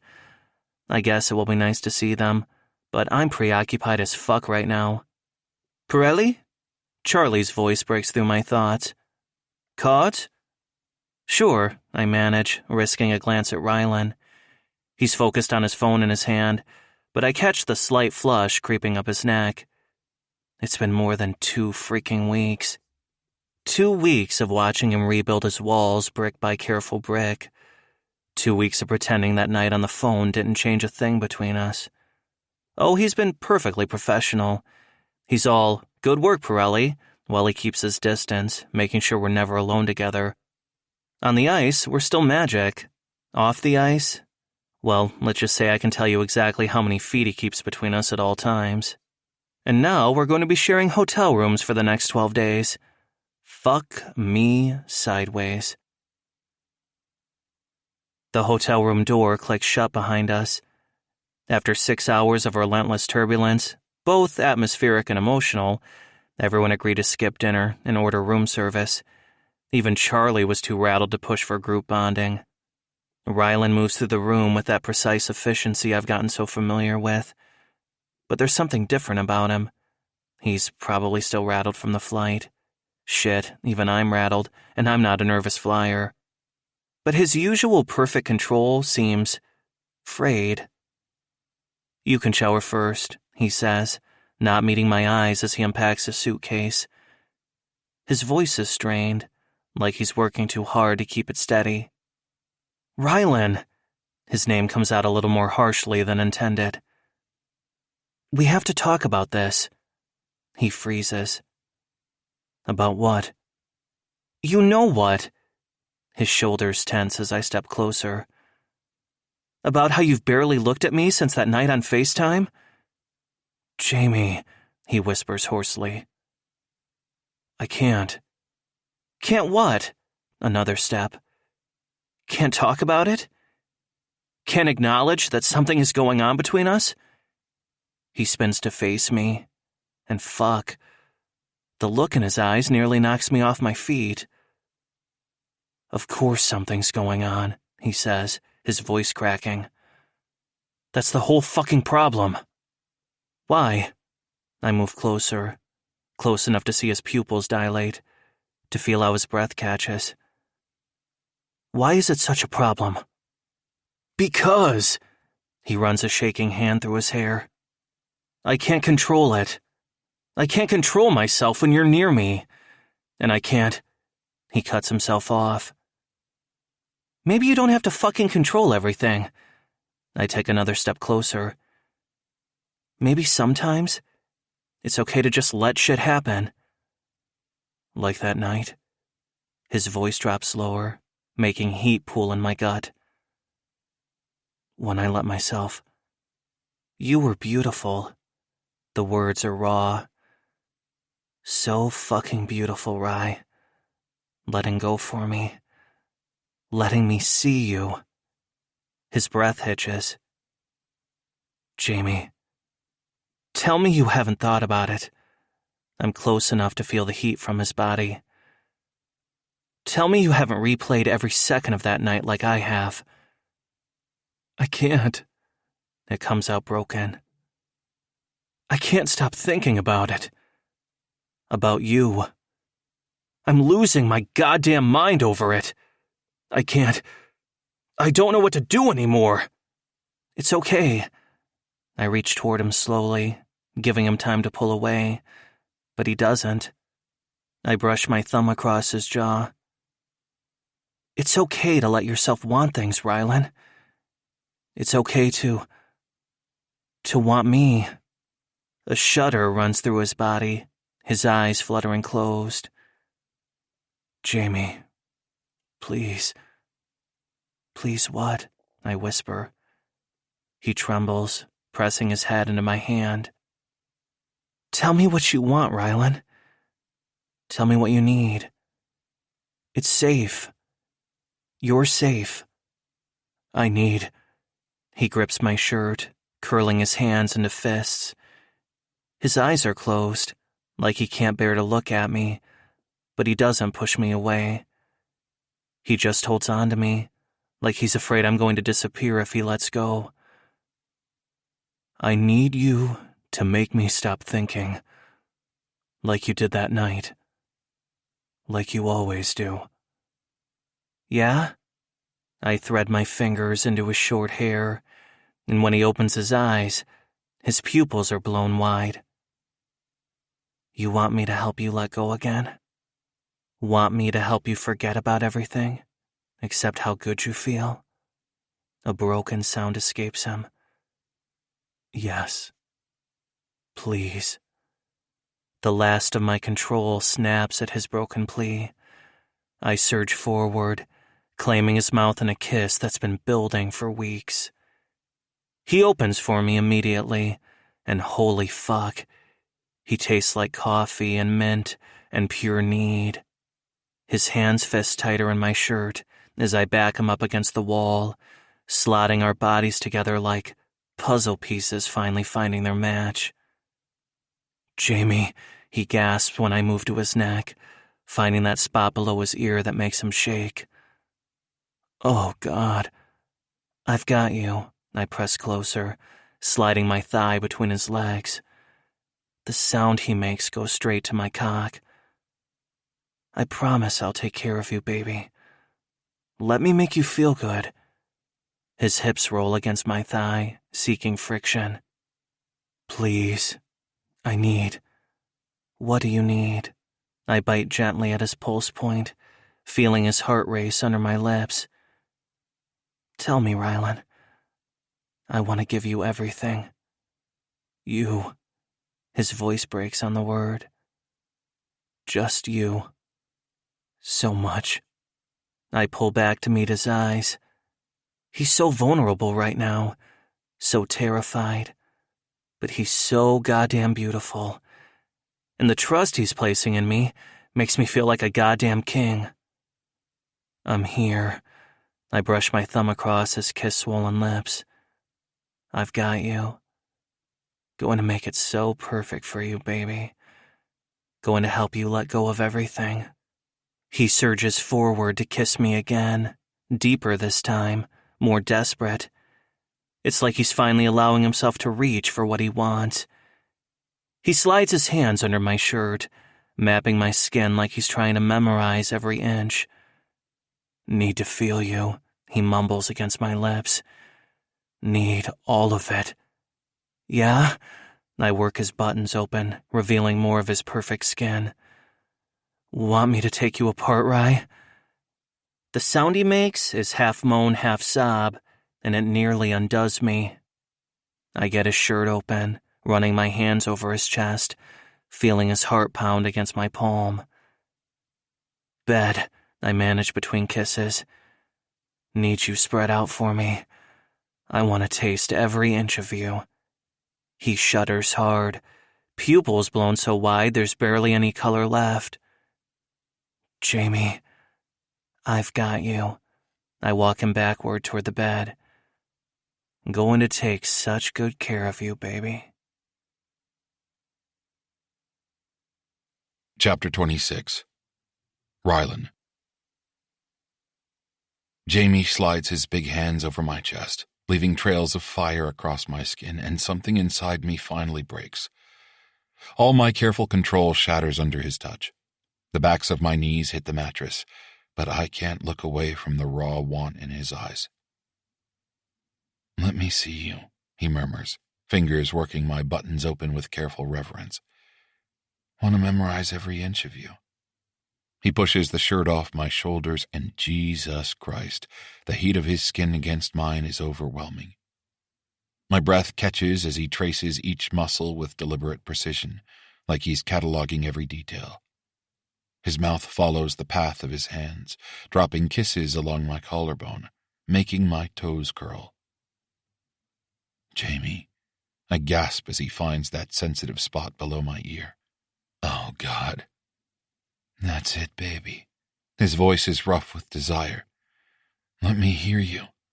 Want to know how good I make you feel." My hands shake as I pull at his shirt, desperate to feel more of him. He helps me strip it off, and fuck, he's even more perfect than I remembered. All golden skin and defined muscle that makes my mouth water. The contrast between us is intoxicating, his sun-kissed warmth against my paler tone. "Like what you see." There's a hint of vulnerability in his cocky grin that makes my chest ache. Even now, after everything, he's still seeking reassurance. "You're beautiful," I whisper, letting myself admit it. Letting myself want. The raw emotion that flashes across his face makes my heart race. Then he's kissing me again, deeper, hungrier, pressing me back onto the bed. The weight of him above me feels like coming home. His thigh slides between mine, creating a delicious friction that has me arching up against him. "Fuck, Rylan," he breathes against my neck. "The sounds you make." I should be embarrassed by the needy whimpers escaping me, but Jamie's hands are everywhere, setting my skin on fire, and I can't bring myself to give one tiny flying fuck. His mouth blazes a path down my chest, his tongue flicking over my nipple in a way that makes me gasp. He slides a hand down, cupping me through my pants, and my hips buck up involuntarily. "Please," I manage, not even sure what I'm asking for. "Everything. Anything. I've got you." His voice is gentle but full of heat as he works at my belt. "Gonna take such good care of you. It's gonna be so good." My hands fist in his hair as he kisses down my stomach, his curls soft between my fingers. Each press of his lips feels like a brand, marking me as his. When he reaches the waistband of my pants, he glances up, his blue eyes dark with desire. "Can I?" I nod frantically, unable to form words. He takes his time, slowly sliding my pants down my legs, his hands tracing every inch of newly exposed skin. The careful attention makes me tremble. "So perfect," he murmurs, pressing kisses to my inner thighs. "Been dreaming about this." I'm so impossibly hard I'm leaking. I'm practically dripping with need, but Jamie maintains his torturously slow pace. His tongue traces patterns on my hip bones while his hands stroke my thighs, and I'm practically vibrating. "Jamie, please." My voice breaks on his name. "I need..." "What do you need, baby?" His breath ghosts over my cock, making me shiver. "Tell me." "You," I manage. "Just... everything. Please." The raw desperation in my voice seems to break something in him. He takes me into his mouth without warning, and the wet heat is almost too much. My back arches off the bed as pleasure shoots through me. "Oh, fuck. Oh, God." The words spill out without my permission as he works me with his tongue. One of his hands slides up to pin my hip, holding me in place as he takes me deeper into his throat. I'm a mess of desperate hands and needy whimpers as he brings me closer and closer to the edge. All my careful control has evaporated, leaving only raw need in its wake. Jamie, I try to warn him, tugging at his hair. He hums around me, somehow taking me even deeper, and that's it. I'm coming harder than I ever have in my life, my whole body shaking as pleasure crashes through me in waves. When I can focus again, Jamie's kissing his way back up my body, his expression soft but hungry. You're so fucking gorgeous when you let go, he whispers against my skin. I pull him up to kiss him properly, tasting myself on his tongue. His cock is hard against my hip, and I slide my hand between us to touch him. Show me, I whisper. Show me what you like. His breath catches as I stroke him. Like that. Just fuck a little tighter. I follow his instructions, cataloging his every gasp and moan, filing away what makes him shake. His face when he comes is the most beautiful thing I've ever seen. Afterward, he gathers me close, pressing soft kisses to my temple. You're amazing, he murmurs. So perfect. I turn my face into his neck, overwhelmed by the tenderness. For the first time in my life, I feel truly seen, truly wanted, truly whole. We lie tangled together while he traces patterns on my skin with his fingertips. And I realize I don't want to put my walls back up. Not with him. Jamie, I whisper, meaning to say so much more, but he just pulls me closer, like he understands everything I can't put into words. I've got you, he breathes. Always. Chapter 27. Rylan. The room is quiet, just our breathing and the faint hum of the hotel's air conditioning. Jamie's fingers trace lazy patterns on my skin, and I let myself sink into the sensation. Unfortunately, it's not long before reality starts creeping back in. What are we doing? Hey, Jamie's voice is concerned. He must feel how I've tensed up. I can hear you thinking from here. I force myself to take a steady breath. I'm not going to panic and run like I did before, but I know we have to talk about whatever this is. Jamie, my voice comes out gravelly. We should probably. If you're about to tell me this was a mistake again, I'm going to strongly disagree, he says, his tone calm but firm. I shift against him, needing to see his face. In the dim light, his eyes are serious despite his attempt at lightness. It's not a mistake. But it's also not. It's not that simple, I manage. Why not? His hand stills on my shoulder. Because you're not out? Because I am? Because we're teammates? All of the above? I try to pull away, but he holds me in place, and no part of me wants to fight him. Jamie, I can't ask you to hide yourself because of me. You're not asking. His voice is firm but gentle. I'm offering. That stops me. What? Look. He props himself up on one elbow, his blue eyes intent on mine. After Florida, I can't afford any drama. I can't have any more headlines about my personal life. Understanding dawns slowly. You want to keep this quiet too? For now. His thumb brushes my jaw. Until we figure out what this is. Until we're both ready. Hope flares in my chest. Are you sure? Because it's not fair to ask you to hide just because I'm too much of a coward. Hey! He cuts me off again, placing the pad of his thumb against my lips. This isn't about you asking for anything. This is us making a choice that works right now. For both of us. I search his face for any hint that he's just saying what I want to hear, but all I can find is sincerity and warmth. Jamie, my voice catches.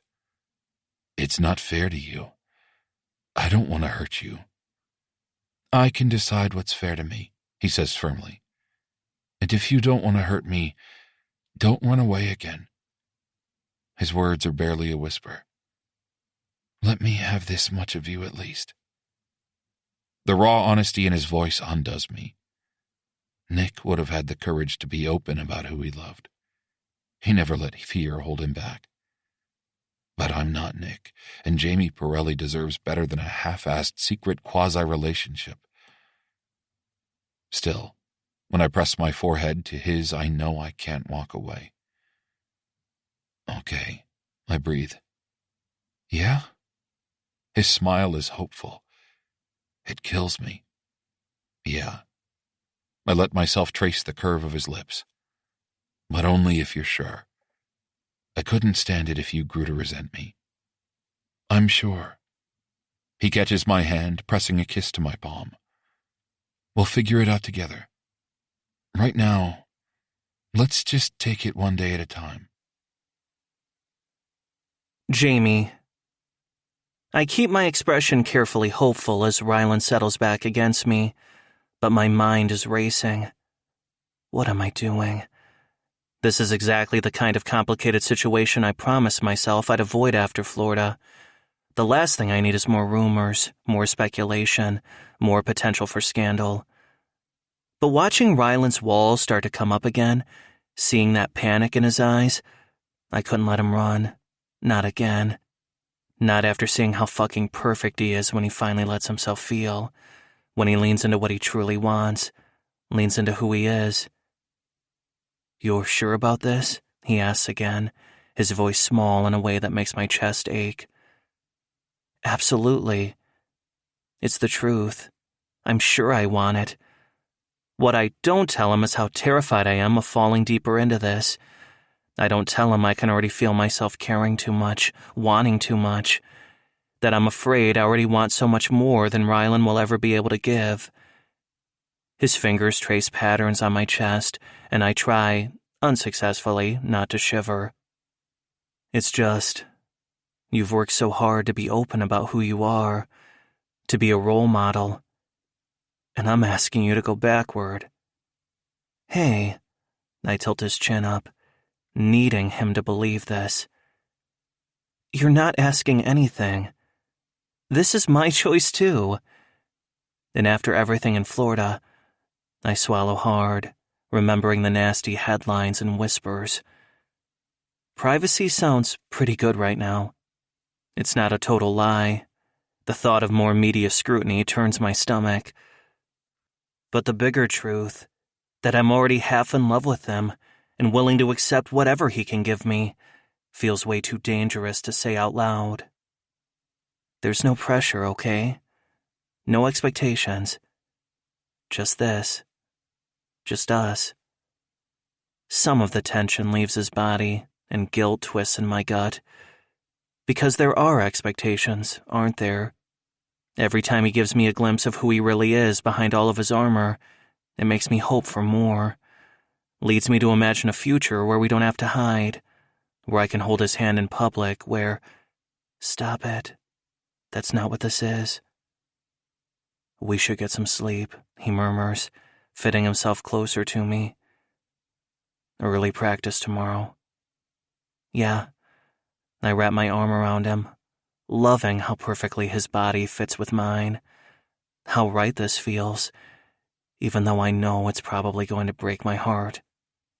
Because the truth is, I'll take whatever pieces of himself he's willing to share, even if it means hiding, even if it means watching him maintain his careful distance in public, even if it means lying to myself about secret hotel room hookups being enough. But then Rylan makes this soft sound as he drifts off. He's so trusting and vulnerable like this, in a way he never is anywhere else. And I know it's too late. I'm already so far gone for this man, I'll take whatever he'll give me and love it. I press another kiss to his temple, breathing in the comfortable scent of his shampoo. I close my eyes and try to convince myself this won't end with my heart in pieces. One day at a time, I think, echoing my earlier words to him. Just take it one day at a time. Even if every day I fall a little harder for this man, who may never be ready to catch me. Chapter 28, Jamie. The Boston Bears rink smells like coffee and fresh ice at ass o'clock in the morning. I'm way too tired after being up half the night, but I still can't stop smiling as I gear up. That is until I catch Louie watching me with raised eyebrows. Act normal, just act normal. But normal feels impossible when Rylan walks in, looking unfairly composed for someone who's working on about 3 hours of sleep. Images from last night flash through my mind. The way his hands grip my hips, his mouth hot against my neck. Fuck, focus. "Morning, Pirelli," Charlie calls out cheerfully. "Ready for your hometown crowd tonight?" "Fucking right I am." I shoot him a grin, trying to ignore my urge to walk over and claim our team captain right here in front of everyone. "Just a light skate today, boys," Coach Shaw calls as he walks into the room.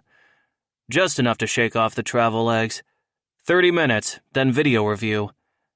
On the ice, everything should be easier. Hockey I can do.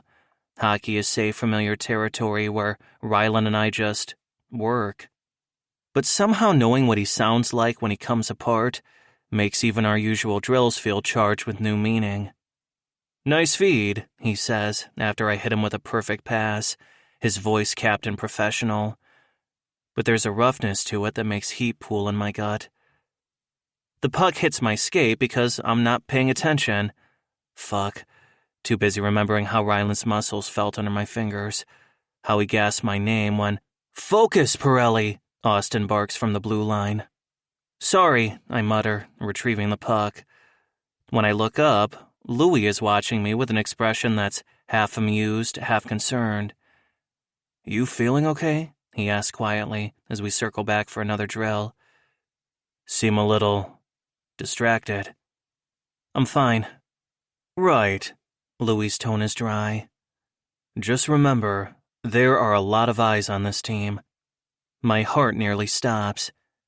Has he heard something? Did I do something already to put this thing in danger? "I'm careful," I say without thinking, then wince. "Way to be subtle, Pirelli." "Good." Louie taps my shin with his stick. "Some things are worth protecting." After practice, I take my time getting changed and showered. I need to keep my head about me. Just because I have the urge to run around singing like some kind of Disney princess about how the colors seem brighter and the world seems like a better, more wonderful place today, doesn't mean I can actually do it. "Anyone for breakfast?" Charlie suggests brightly. "That diner down the street had decent reviews." "Can't," Rylan says smoothly. "Need to review some video." "Same," I add quickly. Too quickly, based on the dirty look Austin sends my way. "Right." Louie's voice carries a hint of amusement. "Well, don't work too hard." As the guys file out, I catch Rylan's eyes, and the heat in them goes right to my dick. I have to cover the way I suck in a sharp breath with a cough, as I remember his promise that we would review video together before the game. God, the secret is going to kill me.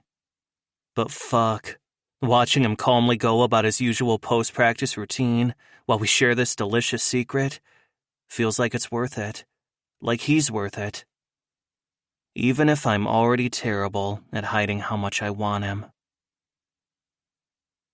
Later that night, after our decisive win against the Bears, my family settles around the table at my mom's favorite restaurant.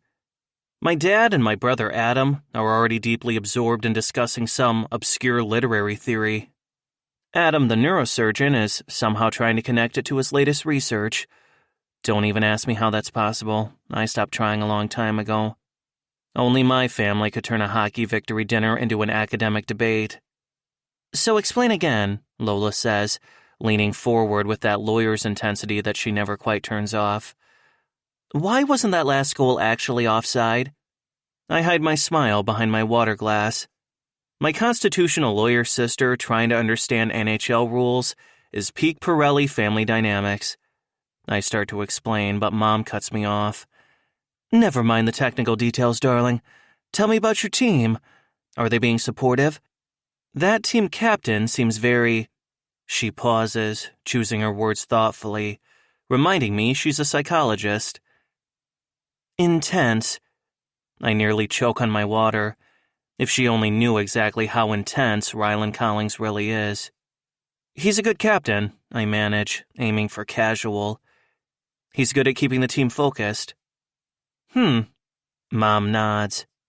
She's always been incredibly good at reading people. Goes with the territory, I guess. And you're settling in okay? Making friends?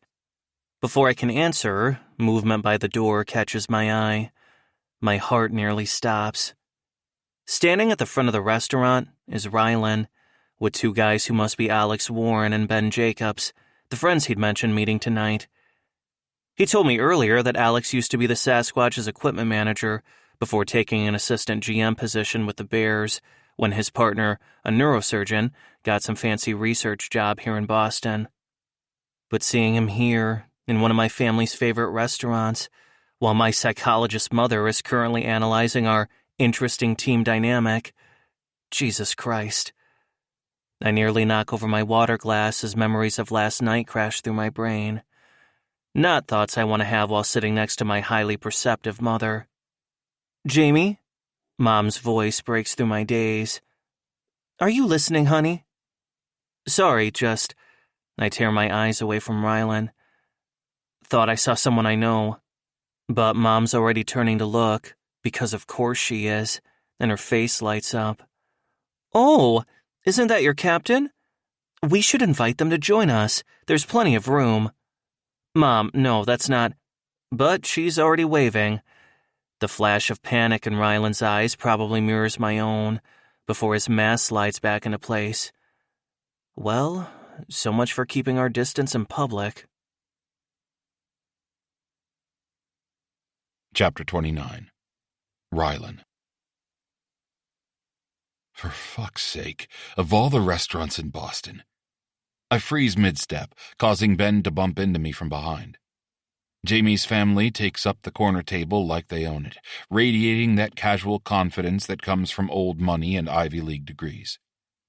His father's got reading glasses perched on his nose. His brother, the neurosurgeon, because of course he's a fucking neurosurgeon, is gesturing animatedly about something while his lawyer's sister nods. And there's Jamie, looking unfairly gorgeous in his post-game suit, wearing that deer-in-headlights expression as his elegantly dressed mother spots us and waves us over with an enthusiastic smile. My carefully constructed walls start crumbling at the edges from just watching them together. Their easy affection and inside jokes. Everything I lost after losing Mom and Nick. Everything I've convinced myself I don't need anymore. Over here, Alexandra calls, her wave somehow both elegant and enthusiastic. Please, you must join us. Dude, Alex mutters behind me. Is that Jamie Pirelli's mom trying to wave us over? Apparently it is, I manage, pasting on what I hope passes for a professional smile. Wait, is that Adam Pirelli? Ben says suddenly. Of course they know each other. They're both brilliant neurosurgeons, which means there's officially no escape from this dinner. Jamie's mom is already up, heading in our direction with the same effortless grace Jamie has on the ice. I'm Alexandra Pirelli, she says warmly, extending her hand. You must be Ryan Collings. It's so nice to meet you in person. Her smile is so genuine it hurts. When was the last time someone's mom, other than maybe Jenny Tremblay, looked at me like that?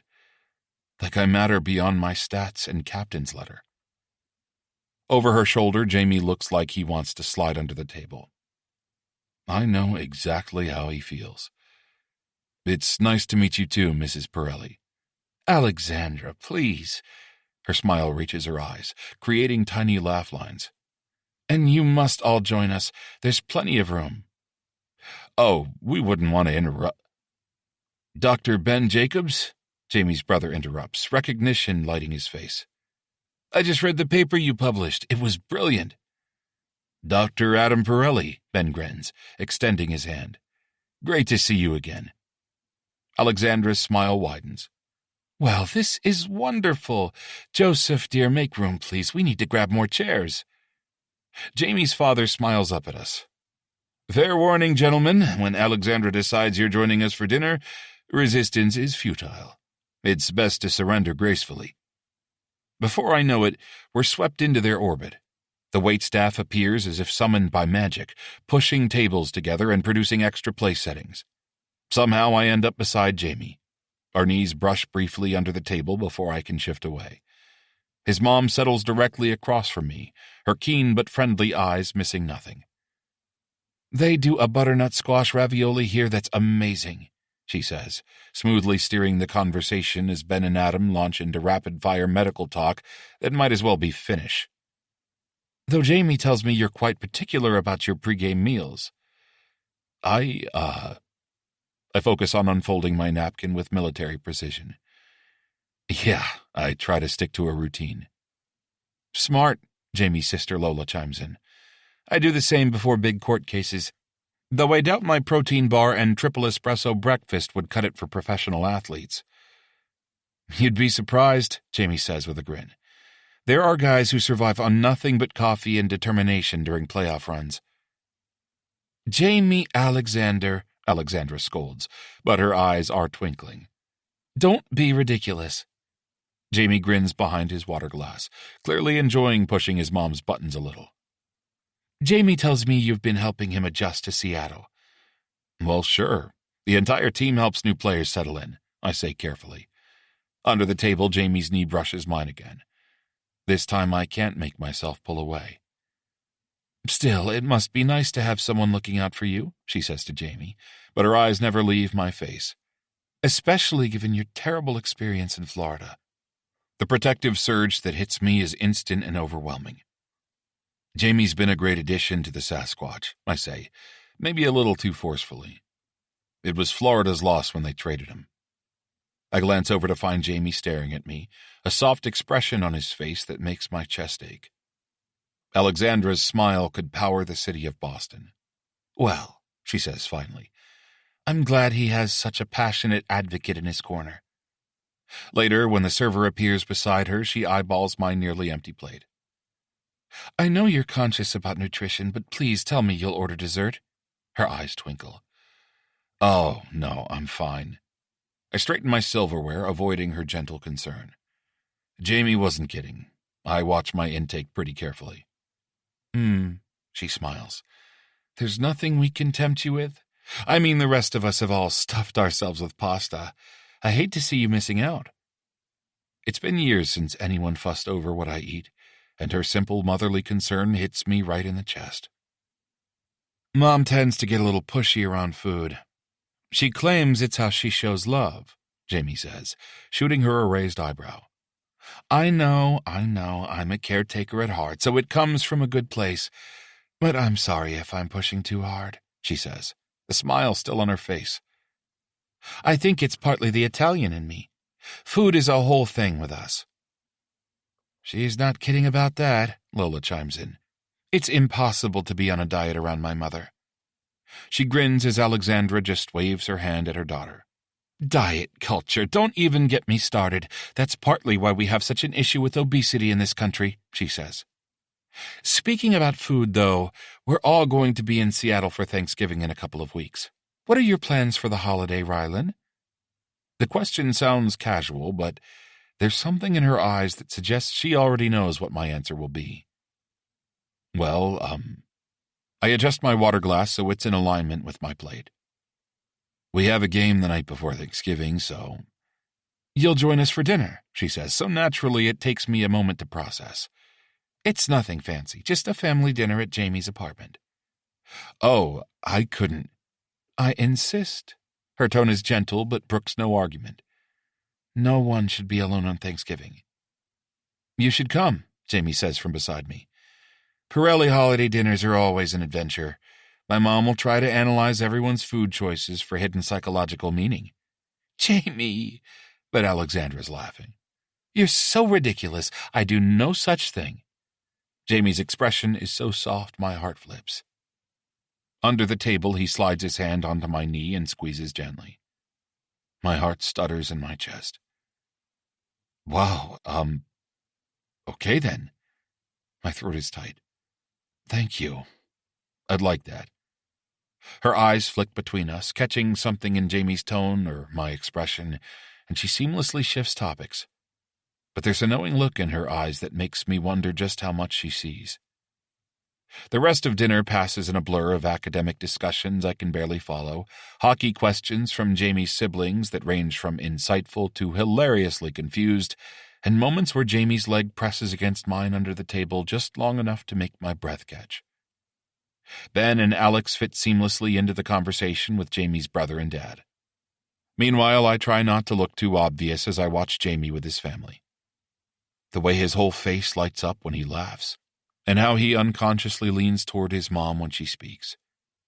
How even his most exasperated eye rolls are full of obvious affection. "Jamie tells me you're from a small town in Ontario," Alexandra asks as dessert arrives, some elaborate chocolate thing Jamie insisted we all try. "Yeah, it's a tiny little mining town outside of Sudbury," I say, aware of Jamie watching me. "Ah, a small town boy," Adam grins. "No wonder you and Jamie play so well together. Opposites attract and all that." I nearly choke on the mousse. "Adam," Jamie mutters, but he's fighting a smile. "What? I just meant city boy versus country boy." As we say goodbye, there are more hugs, more warmth, and more casual affection between this family that makes my throat tight. It's been so long since I've had a real family. I think I'd forgotten how nice it is to be around one. "We'll see you in a couple of weeks for Thanksgiving," Alexandra reminds me firmly. "No excuses." "Okay. Thank you," I agree with a small smile. As we finally head for the door, I risk one last glance at Jamie. He's watching me, that soft expression back in his eyes. For just a moment, I let myself imagine having this. Family dinners, easy affection, feeling like I belong. I'm smiling as we step into the cool Boston night, the warmth from the evening wrapped around me like a cozy blanket. Chapter 30. Rylan. The wine bottle feels heavy in my hands as I stand outside Jamie's door. I spent an hour at the wine shop analyzing vintages with the same intensity I use for reviewing game tape. The clerk probably thought I was insane. Deep breath. I've faced playoff elimination games with less anxiety than I'm feeling about this dinner. But this is different. This is Jamie's family. The door swings before I can knock, and Jamie's there, wearing a soft sweater that makes his eyes impossibly blue. His curls are a little messy, like he's been running his hands through them. "Early as always," he smiles as he rakes his eyes down my body. "My parents are stuck in traffic since, for some unknown reason, they rented an Airbnb on the opposite side of town." He rolls his eyes, but his tone is more amused than annoyed. "And the Sibs won't be here for another hour either. Lola and Adam, who were at the dinner in Boston, are in town with their parents, which means the only family member I haven't met is his brother Edward, the NASA scientist in Houston. Apparently the space program doesn't take Thanksgiving off." He glances down the hallway before pulling me inside. The door clicks shut, and then we're alone in his space. His actual home, not another hotel room. He has books scattered everywhere, academic nonfiction mixed in with novels, spread across coffee tables and stacked on shelves. Family photos sit beside random hockey memorabilia, and quirky art covers the walls. His space is just like him. Stylish, with an underlying warmth that makes my chest ache. "Here," I thrust the wine forward. "The wine store guy said the acidity should complement the—" Jamie's fond laugh cuts me off. "You're adorable when you overthink things." He steps closer, right into my space. "We have at least 45 minutes, he murmurs, eyes dropping to my mouth. "Any ideas on how to pass the time?" "Jamie." His name comes out rougher than intended. "We shouldn't." "Why not?" His fingers trail up my arm. "We're alone. And you look—" His eyes drag over me, heating my skin. "Really good in that sweater." I should step back, but I don't. "Fuck it," I mutter, pulling him into a kiss. He makes a pleased sound against my mouth, backing me against his kitchen counter while my heart pounds in my chest. "Been wanting to do this all week," he mumbles between kisses. "Do you have any idea how hard it is to watch you in the weight room and not touch?" A breathless laugh escapes me. "I can imagine. I have to see you stretch after practice." "Yeah?" His smile turns wicked. "Like what you see, Captain?" "You know I do, you menace." But I'm smiling too, letting myself relax into this moment, into him. At the sound of a key in the lock, we spring apart like startled teenagers caught making out. "Jamie," Alexandra's voice carries from the entryway. "Traffic wasn't as bad as we thought." Panic floods my system as I hastily straighten my sweater while Jamie runs a hand through his curls, trying to tame them. "In the kitchen, Mom," he calls, voice slightly strained. "Ryland just got here, too." Alexandra appears in the doorway. Her eyes take in the scene. Jamie's mussed hair, my flushed face, the unopened wine on the counter, and something knowing crosses her expression. Panic claws at the back of my throat. Oh my God, she's going to suspect us. But when I meet her eyes, there's no judgment in them. Only the same warm acceptance from when we met before. "Perfect timing," she says smoothly. "Joseph's parking the car. Ryland, dear, would you mind helping Jamie with the appetizers while I freshen up?" "Of course, Mrs. Alexandra," I correct myself at her look. As she disappears down the hall, Jamie lets out a shaky breath. "Well, that was—" "Yeah," I glance at him. His lips are still swollen from our kisses, and something possessive flares in my chest. A teasing smirk appears on his face as he reads my expression. Then, as footsteps approach, he says loudly, "Can you grab those crackers from the pantry?" We fall into an easy rhythm in the kitchen as we wait for his brother and sister to arrive. At one point, I catch Alexandra watching us, her smile soft and understanding in a way that makes my throat tight. For dinner, we squeeze around Jamie's cobbled-together dining setup. His regular table plus a card table, all covered by a tablecloth I'm pretty sure Alexandra brought. The space manages to feel cozy instead of crowded, and the conversation flows easily. "So Seattle's your first American team?" Lola asks, leaning forward with interest. "After Montreal and Toronto, right?" "Winnipeg, too," I add.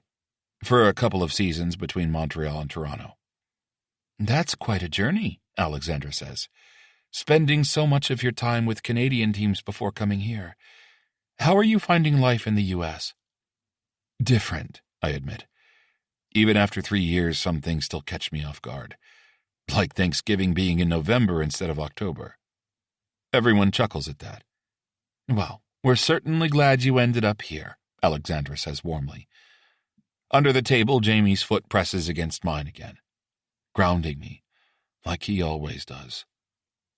As the meal ends, I find myself in the kitchen with Alexandra, clearing dishes while Jamie argues with his siblings about who pushed whom into the lake at their cabin one summer. Her hand on my arm is gentle. "Ryland, I wanted to thank you for everything you've done for Jamie since he's been here. He's so much more himself than he ever was during his time with the Jaguars. He seems happier, and that's partly because of you. And the rest of the team, of course." My heart nearly stops. The team has been... You don't have to say anything. Her smile reminds me of Jamie's. Just thank you. And I want you to know you're always welcome with us. Anytime. It's such a simple offer, but it cracks something open inside my chest. Something that's been tightly sealed since losing half my family, leaving me alone with my dad's grief and anger. Since I learned loving people means losing them. I manage to nod. When I get back to the table, Jamie's expression is soft as he looks at me, and I like the way it makes me feel too much. As the evening winds down, the family gets ready to head out. As they're about to leave, Alexandra pulls me into a warm hug. "Thank you for sharing the holiday with us," she murmurs. "Thank you for having me," I manage, my voice rough. She squeezes my arm one more time, her eyes knowing. Take care of each other, she says softly, glancing between Jamie and me. Then louder, Joseph, come on, darling. They all say goodbye like my being here is a regular thing, like I belong at their family gatherings. Yet again, a lump appears in my throat. Eventually, the door closes behind them. The sudden silence is heavy with all the things I'm trying not to feel. Hey, Jamie's voice is soft as he moves closer. You okay? I nod, not trusting my voice. He reaches for me slowly like he's afraid I might bolt. When I don't pull away, he wraps his arms around me from behind, pressing his face into my neck. Thank you, he murmurs, for being here, for letting them take care of you. Jamie. My voice breaks on his name. I know. He tightens his arms. They can be a lot, but they mean it, about you being welcome, about wanting you here.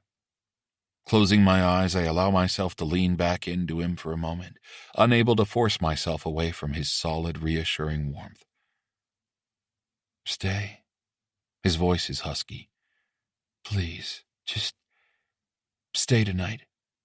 I don't want to let you go yet. I should say no. It's way too risky. What if someone sees me leave tomorrow morning? Several guys from the team live around here. I shouldn't... Okay, I whisper, turning in his arms. Okay. His smile is soft and full of something that looks a lot like hope. And for once, I let myself hope too. Chapter 31. Jamie. A few days after Thanksgiving, my footsteps echo in the empty halls as I arrive stupidly early, unable to sleep. My hands shake as I tape my stick, and there are still 2 hours before our optional morning skate. A memory flashes into my mind, early morning practices down in Florida. The way Nathan LeBlanc's casual, "Hey, queer," replaced his once friendly greetings. And of course, the way the locker room would go silent when anyone made a crack like that. Even the guys who weren't outright snickering would mysteriously become very absorbed in inspecting their gear. Not even the lingering warmth of Thanksgiving with my family, of watching Ryland slowly let his walls down with them, can quite chase away the cold dread of facing my old team today. Thought I might find you here. Louis's voice breaks through the memory. He drops his bag with a thud. Couldn't sleep either? That obvious? My tape job's a mess again. I rip it off and start over. Nah. Louis starts his own methodical gear prep. I still find it hard to sleep the night before big games, even though I'm getting so long in the tooth now. I snort. Well, at least I won't have any illusions that it will get easier over the years. The locker room door opens again, and Charlie bounces in with way too much energy for this hour. He's holding a cup of coffee in each hand. Brought reinforcements. He holds one out to me. Though you look like you've already had about 12. The coffee's exactly how I like it. These little gestures still catch me off guard, my teammates paying attention to each other, actually giving a shit, and lending support when someone needs it. It's like being in Bizarro World when compared to my first 3 years in the league. Hey, Ryland's voice cuts through my doom spiral. You're thinking too loud. Heat crawls up my neck. Because yeah, I'm thinking about my shit experience with the Jaguars, but I'm also thinking about last night. His heated whispers in the dark of my room, the way he looked on his knees in front of me. Fuck. Not the time, Pirelli, not the time. I'm good, I manage. But he sees right through it, like always. Sure you are. His voice is a perfect mix of a team captain's authority and something softer that's just for me. Let's get you out there. Ice time's the best cure I know of for overthinking shit. He's right, of course. Being on the ice does help. There's something about the clean scrape of skates, the familiar rhythm of drills. Coach keeps it light, but my line mates stick close. All right, wrap it up. Coach's whistle pierces the air. Good work, everyone. I'm peeling off my practice jersey when Carson Wells appears in the doorway. "Pirelli, got a minute?" Rylan tenses beside me, but I try to reassure him with a smile. "Don't worry, I'm sure it's nothing." But as I follow Carson out, I catch Rylan watching me, concern on his face. And fuck, that look seems to say he would take on my whole past if he could. And that might be more dangerous than anything the Jags throw at me. Carson Wells' office is all clean lines and views of Elliott Bay, but there's something in his expression that makes my throat tighten up when he gestures for me to take a chair by the windows. "How are you holding up?" "I'm fine." The lie comes automatically. "Ready to play tonight?" "Jamie." His use of my first name gets my attention. "You don't have to be fine." He leans forward, his eyes boring into mine. "I saw what was going on in Florida, and so did Coach Shaw. Your teammates let you down, big time. And the fact that management looked the other way is almost worse." My hands clench into fists. "Maybe, but I handled it poorly, I admit. I gave them exactly what they wanted. I turned into a distraction."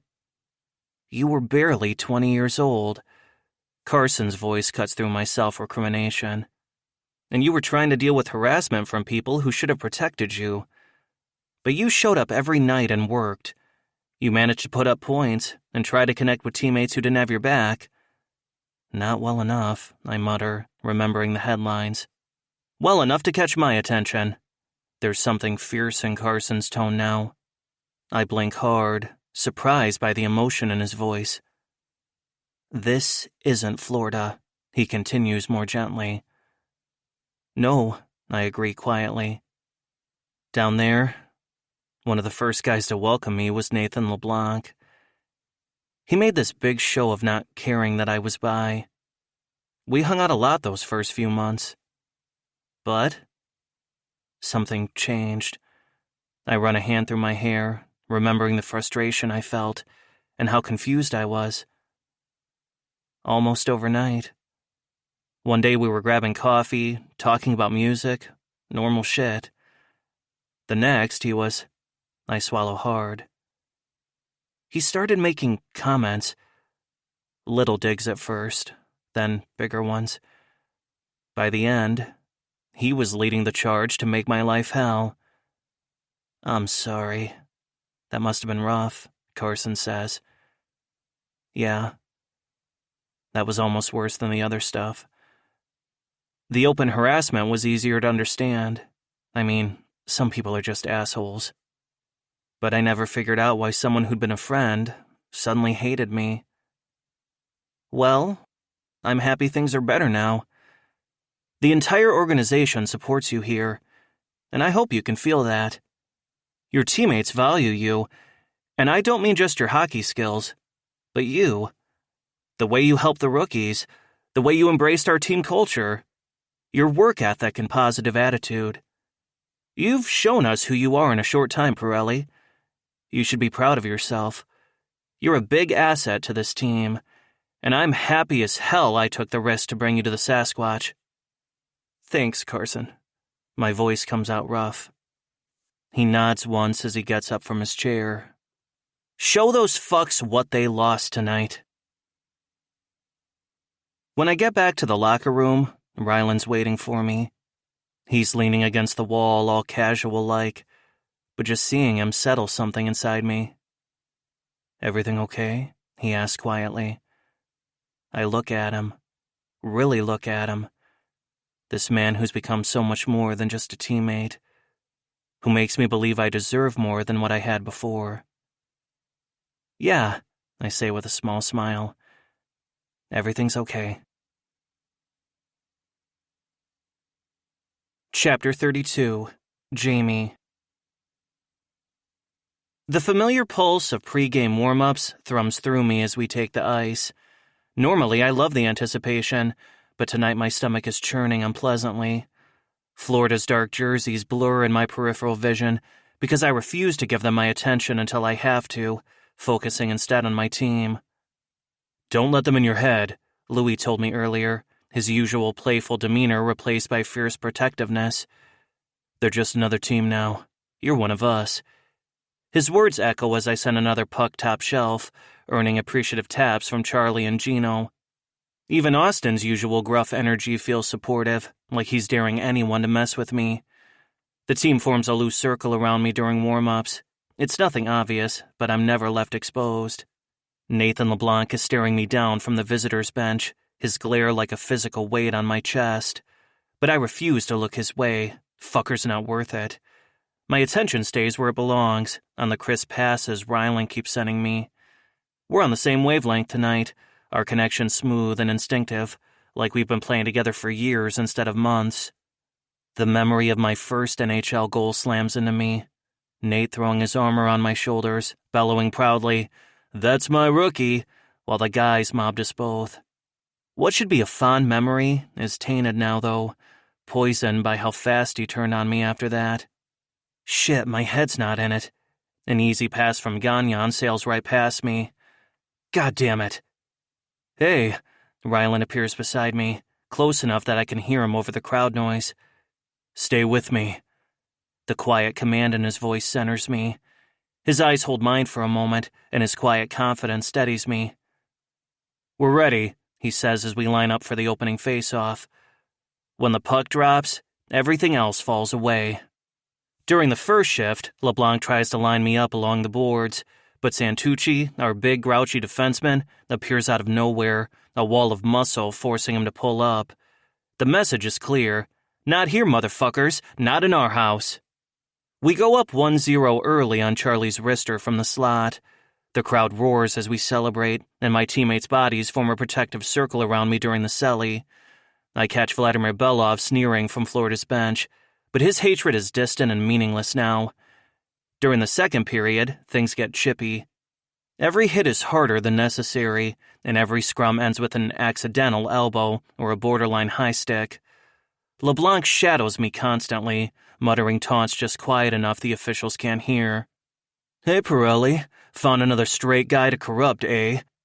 I grit my teeth and keep skating. Let that shit roll off. Water off a duck's back. I'm not that same nervous kid trying to prove himself anymore. The puck finds me in the neutral zone while Rylan breaks up the left side. Pure instinct takes over. No need to look. I know where he'll be. The pass connects perfectly, but before I can follow the play, LeBlanc catches me with a late hit. "Fucking fairy," he spits as I pick myself up. Austin Cote appears out of nowhere, getting right up in Nathan's face. "Do it again, LeBlanc," he growls. "See what happens." The refs separate them, but something shifted. Every Sasquatch player is on fire now, fueled by righteous anger. My team rallies around me in a way I never dreamed could happen in this league even a year ago. Heading into the third, we're tied 2-2. Coach's intermission speech is simple. "Play our game. Show them what we're made of, boys. They were in our barn. Give them a lesson in Sasquatch hockey." Rylan catches my eye, sending me a settle-up nod. We both know what's at stake here. Back out on the ice, everything clicks. Our lines flying, connecting on plays that shouldn't even be possible. The Jags keep trying to get under my skin, but I focus on Rylan and the way we seem to read each other's minds. With 3 minutes left, their defensemen are all over me, but they don't know how Rylan and I work together. One look, one subtle head tilt, and we're in perfect sync. The goal is perfect.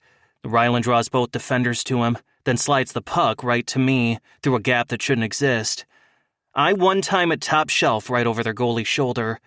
The red lamp lights, the horn sounds, and the crowd explodes. My teammates pile on, and for just a moment, I let myself hold on to Rylan longer than strictly necessary. In the chaos, no one notices, but I catch LeBlanc's narrowed eyes focused on us as we head back to our bench. The final minute is pure adrenaline. Florida pulls their goalie, sending 6 attackers our way, but Lou stands on his head, denying every last shot. When the final horn sounds, the relief hits me so hard, my knees almost buckle. "Fucking brilliant!" Charlie screeches, crashing into me with a huge grin on his freckled face. The rest of the team follows, and through the crowd, I catch Rylan's eyes. His captain's mask is firmly in place, but his expression is full of pride, relief, and something deeper. It's a look that fills my gut with a delicious liquid warmth.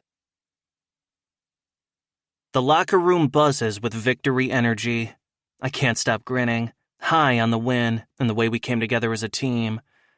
3 fucking stars tonight, baby. Charlie's practically bouncing as he strips off his gear. 1st star, Pirelli, showing those Florida fucks what they lost. Louis tosses a towel at my head. Hit the shower, hotshot. You stink of victory and ball sweat. Standing under the hot water, I revel in the triumph, and it feels fucking amazing. It's more than winning the game. It's what this win means for me, both as a player and a person. It means Florida's bullshit couldn't break me. They tried, but I found something better, something real. I found a team that has my back, a place where I feel like I belong, like it might be home. Drinks, Gino Santucci announces. 1st round's on me, no arguments. A cheer goes up just as Rylan strides back into the locker area, fresh from the showers with only a towel wrapped around his waist.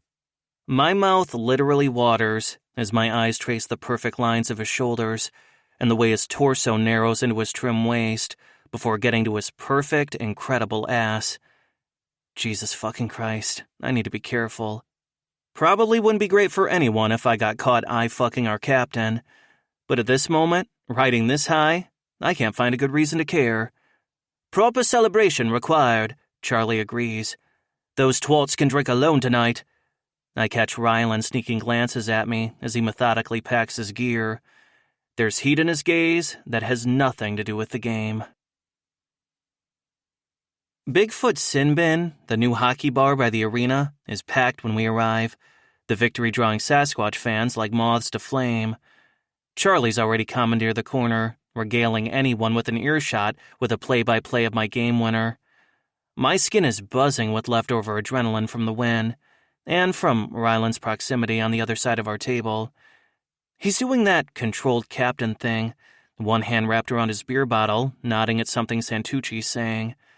But his eyes keep finding me, and I like it a little too much. To Pirelli, Charlie raises his glass, and the entire team joins in. Warmth floods my chest that has nothing to do with alcohol. This right here is what I never had with the Jaguars. Real teammates, real friendship. The Puck Bunnies find us fast, like they always do after a win. A leggy blonde in a cropped Sasquatch jersey presses against my side for a selfie, and I slip into autopilot charm mode, easy smiles and harmless flirtation. But in my peripheral vision, Rylan's shoulders are rigid, his jaw tight. When another woman, this one in painted-on jeans, runs her fingers down my arm, his knuckles go white around his beer bottle.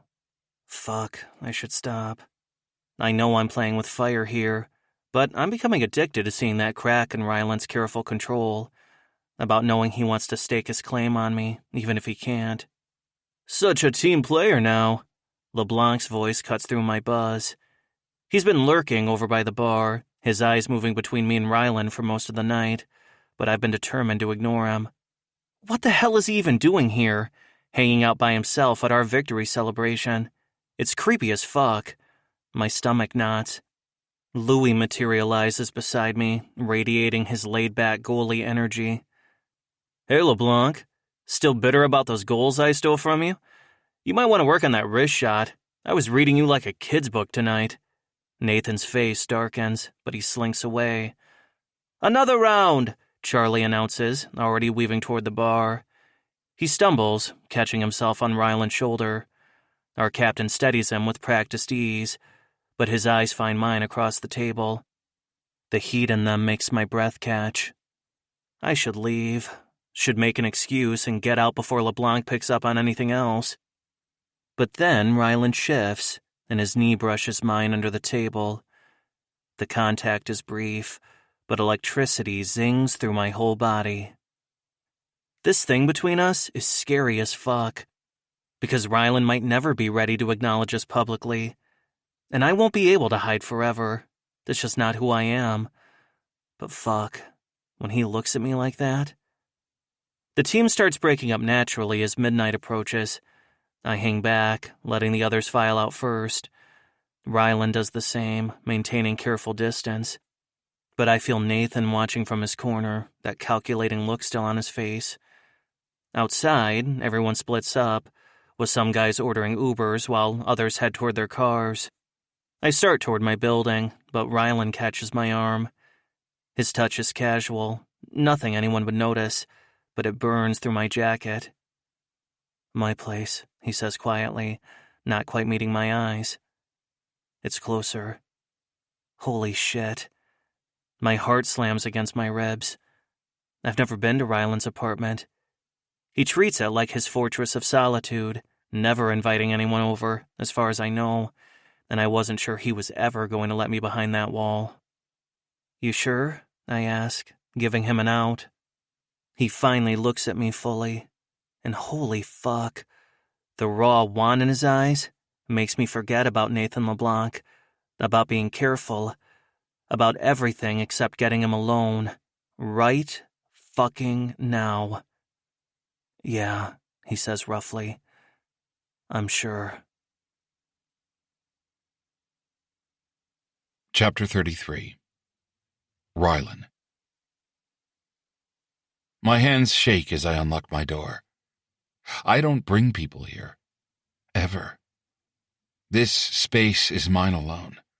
It's my sanctuary, my fortress against the world. But tonight, watching Jamie step through the door feels right.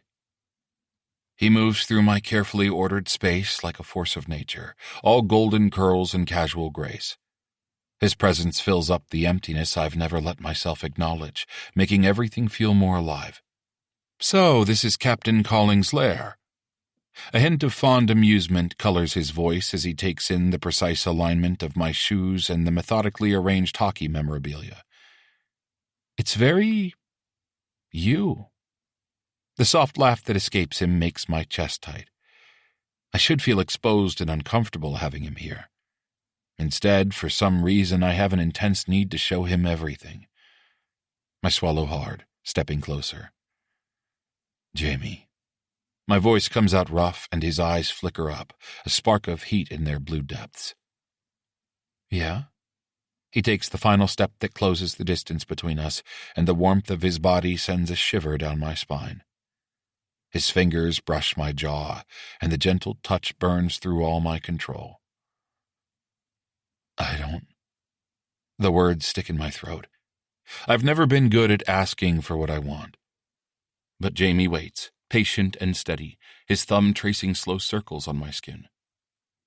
"What do you want, Rye?" he whispers, his voice dropping to that low register that makes my cock twitch.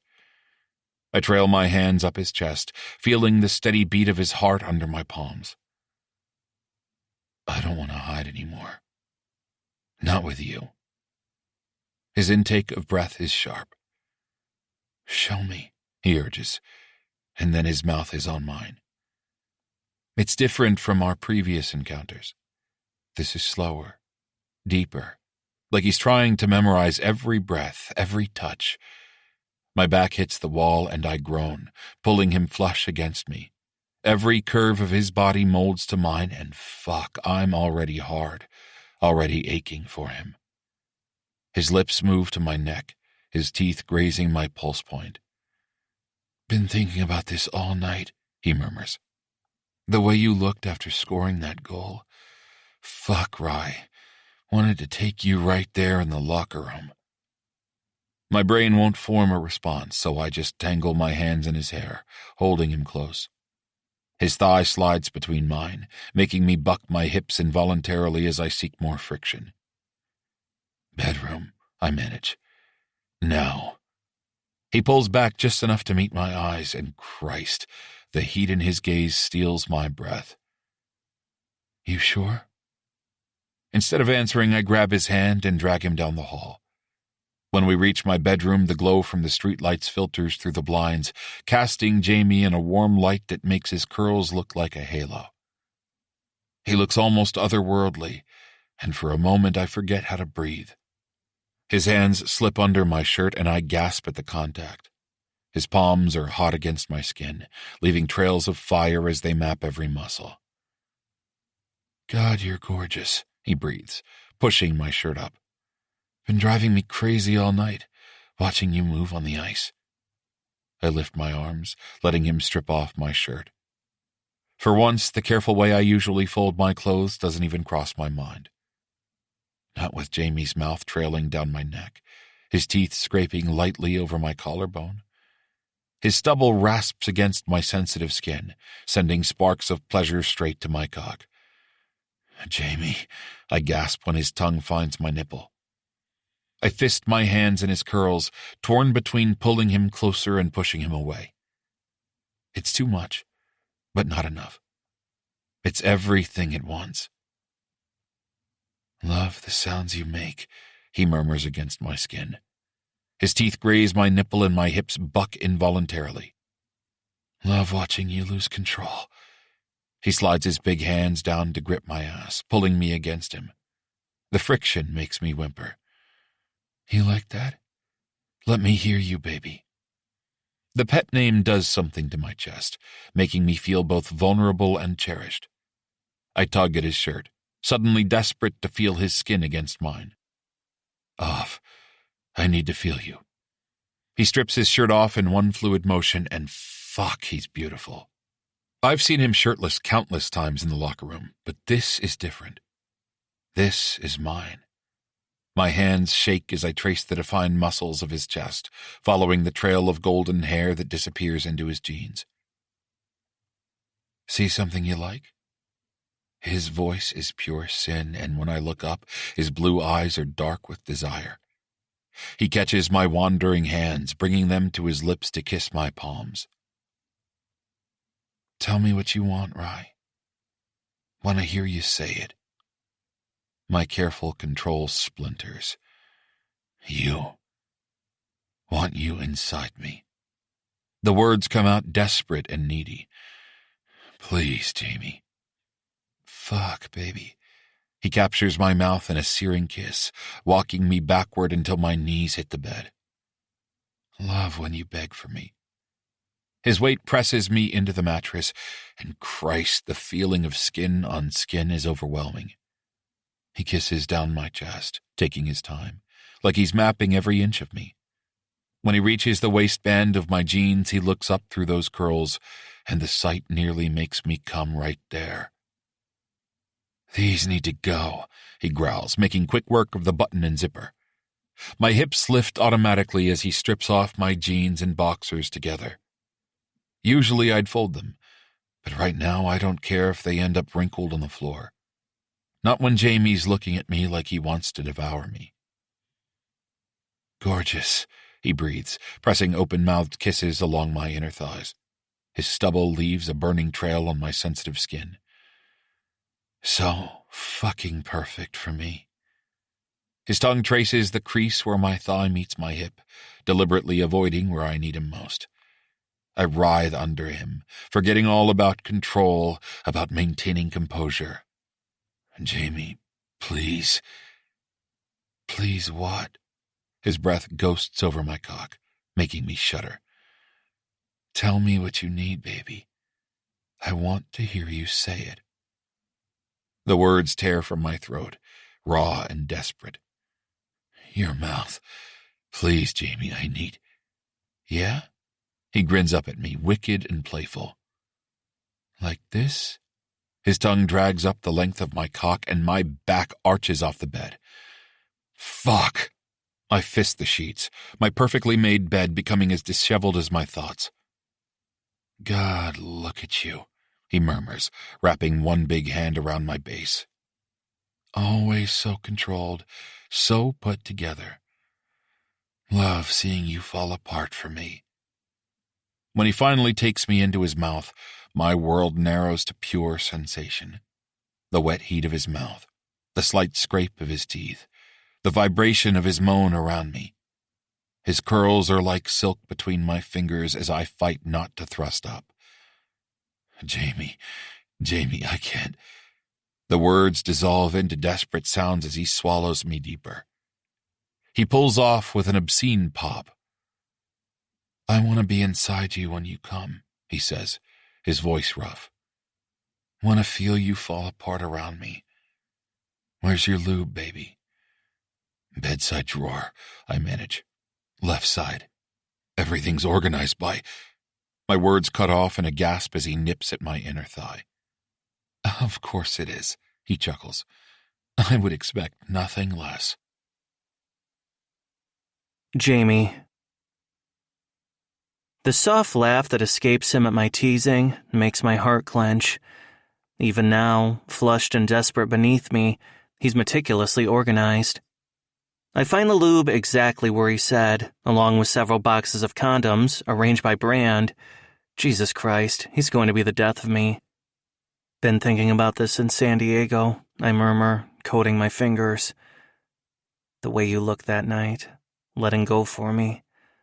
I press soft kisses up his inner thigh as I circle his rim with one finger. But this is different. Tonight you're mine, all mine. His breath hitches as I press just the tip of my finger inside him. Jamie. He wiggles against me, desperately trying to get me to push into his body faster. Shh, baby. We need to go slow. I don't want to hurt you. You won't, he gasps. I have toys that I use. I pull back to stare at him, my eyebrows shooting up. Holy fuck. The image of my perfectly controlled captain fucking himself with a dildo. My cock throbs painfully. Jesus Christ. You're just full of surprises, aren't you?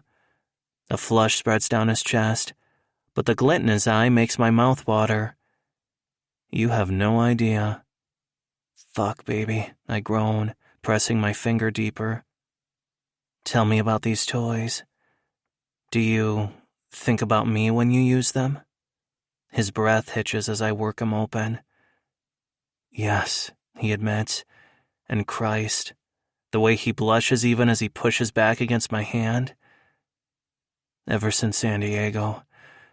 Think about your cock while you what? I add a second finger, curling them just right. Tell me, Rye. Want to hear all your dirty secrets? While I fuck myself, he gasps, imagining it's you. Jesus fucking Christ.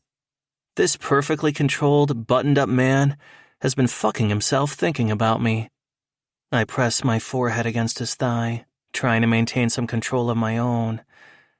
You're going to kill me, you know that? His laugh turns into a moan as I curl my fingers again, brushing against that spot inside him. Jamie, please. Need more. Yeah? I add a third finger, loving how easily he opens for me. Look at you, taking my fingers so well. Bet you practiced this, didn't you? Got yourself all ready, hoping I'd take you home tonight? The sound he makes is absolutely filthy. Yes, he admits. This morning. Fuck, I groan. The image of him prepping himself, thinking about tonight. That's so hot. Did you come thinking about my cock? No, he gasps, grinding down on my fingers. Wanted to wait. Wanted to come on your cock. Jesus fucking Christ. My control snaps. I withdraw my fingers, fumbling for a condom. He reaches out to stop me, his hand surprisingly steady. Let me, he says. The sight of him methodically tearing open the packet with his teeth is the hottest thing I've ever seen. He rolls it down my length with precise movements that make my eyes roll back. Rylan, I groan as he strokes me, spreading lube over my length. Need to be inside you. Now. He lies back, pulling me with him, and I have to stop for a moment to take him in. His usual perfect composure is nowhere to be found. His hair is messed up from my fingers, his lips swollen from my kisses, and his chest is flushed and heaving. He's the most beautiful thing I've ever seen. Jamie, he whimpers, wrapping those strong thighs around my waist. Please, I line myself up, pressing just the tip inside him. Look at me. Want to see your face when I fill you up.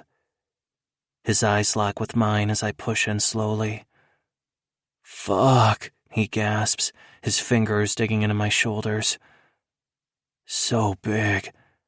That's it, baby, I murmur, sinking deeper into his tight heat. Taking me so perfectly, just like you do everything else. His back arches as I bottom out, a broken sound escaping him. Jamie, please. Need you to move. Yeah? I roll my hips slowly, drinking in every gasp and shudder. Like this? Or harder.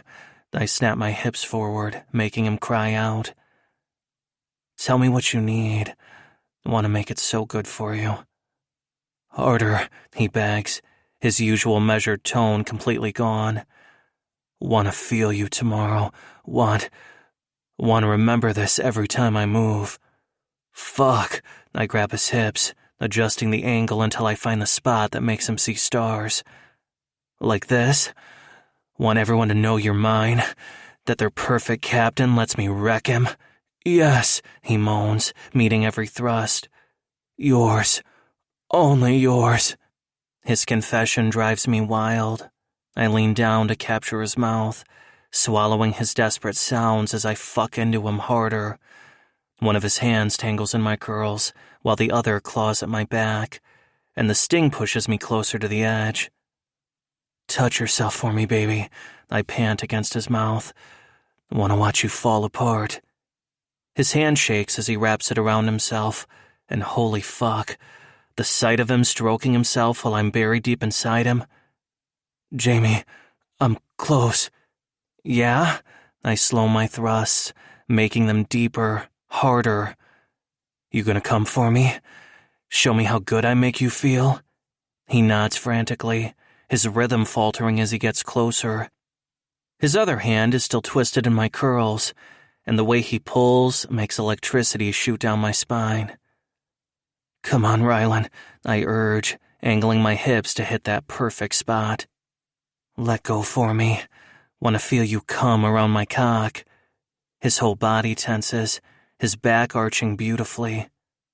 Jamie, That's it, baby. Come for me. He shatters with a cry, clenching around me so hard I see stars. The sight of him completely undone, muscles trembling, face flushed with pleasure, sends me right over the edge after him. I collapse onto him, both of us trembling and gasping. He runs his hands gently up and down my sweaty back as we catch our breath, and the tender gesture makes my chest tight. Holy fuck, I manage finally, pressing lazy kisses along his jaw. You're incredible. He makes a quiet sound, turning his face into my neck. I can feel his heart still racing where our chests are pressed together. Carefully, I start to pull out, but his legs tighten around me. Stay, he whispers. Just for a minute. Something about the vulnerability in his voice makes my throat tight. Yeah, baby. I've got you. We lie there, trading soft kisses until my softening cock begins to slide out of him. I press a kiss to his forehead when he winces slightly. Let me clean you up? He nods, looking adorably dazed.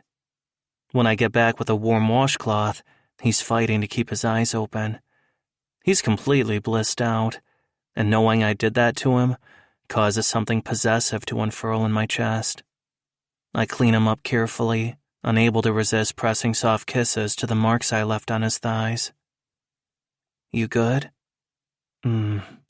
He tugs me down next to him, immediately curling into my side. It's such an unguarded gesture, so different from his usual careful distance, that my heart trips over itself in my chest. Your sheets are a mess, I tease softly, running my fingers through his sweat-damp hair. Don't care, he mumbles against my chest. Can wash them tomorrow. I press a kiss to his temple, savoring this rare moment of him letting go of his perfect control, I love seeing you like this. His only response is a contented hum as he drifts off to sleep, completely trusting in my arms.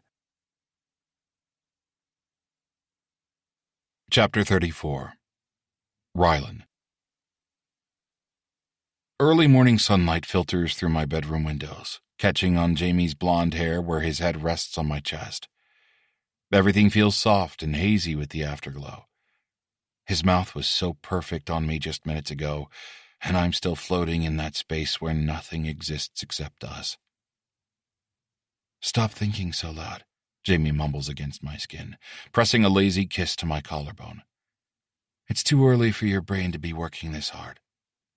I run my fingers through his messy curls, allowing myself this moment of pure contentment. "Just wondering how you got so good at that." He props himself up on one elbow, grinning. "Natural talent, though I'm happy to demonstrate again if you need more evidence." My phone buzzes on the nightstand before I can respond.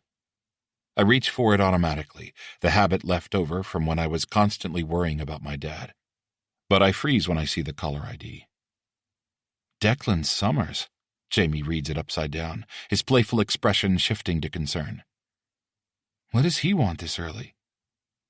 "Sports reporters don't call at 7 a.m. unless something's going on." My hand shakes as I answer. "Callings." "Rylan." Declan's voice is tight and professional. "Sorry to call so early, but you need to hear this. I got a strange call last night. From Nathan LeBlanc?" My blood runs cold. Jamie must see something in my face because he sits up, all traces of morning laziness gone. "What kind of call?" I manage, proud of how steady my voice sounds. "He claims he has..." Declan pauses, clearing his throat. "Compromising information about you and Pirelli. Says he saw something physical happen between you at the bar last night. He's shopping the story around." The room spins. Jamie's hand finds my shoulder, trying to ground me, but I barely feel it. "Rylan?" Declan's voice softens. "I won't run with this. I would never out someone, but someone will. This kind of story, especially with you two playing like you have been lately, sex sells. And gay sex sells even better, as fucked up as that is." I can't breathe. Can't think. Can't... "Thanks for the heads up," I hear myself say, my voice on autopilot. "Yeah," Declan sighs. "For what it's worth, Rylan, I don't know if it's true or not, but either way, I'm sorry. People are dicks." "Yeah, thanks," I say robotically before ending the call. The call ends. Jamie's still watching me, those blue eyes full of concern. "Ry," he says softly. "Talk to me, what's going on?" But panic is already clawing at my throat, threatening to choke me. Everything I've built, the life I've protected so fucking carefully. "Nathan LeBlanc knows," I manage. "He called Declan. He's telling reporters he saw something between us." "It's gonna get out, Jamie. No matter what. Declan won't run with it, but someone will. Even if it's just some shitty blogger." Jamie's face goes pale. "What exactly did he see?" "Does it matter?" My voice comes out harsh as I push myself up, needing to move. "He saw enough. We were practically eye-fucking each other all night. Maybe he followed us or..." "Hey." Jamie reaches for me, but I flinch away. I can't handle his touch right now. Not when everything's falling apart. "We have to deny it," I say, pacing back and forth, running my hand through my hair. My carefully organized bedroom suddenly feels like a fishbowl. I'm too exposed here. But there's nowhere else in the world I feel safe.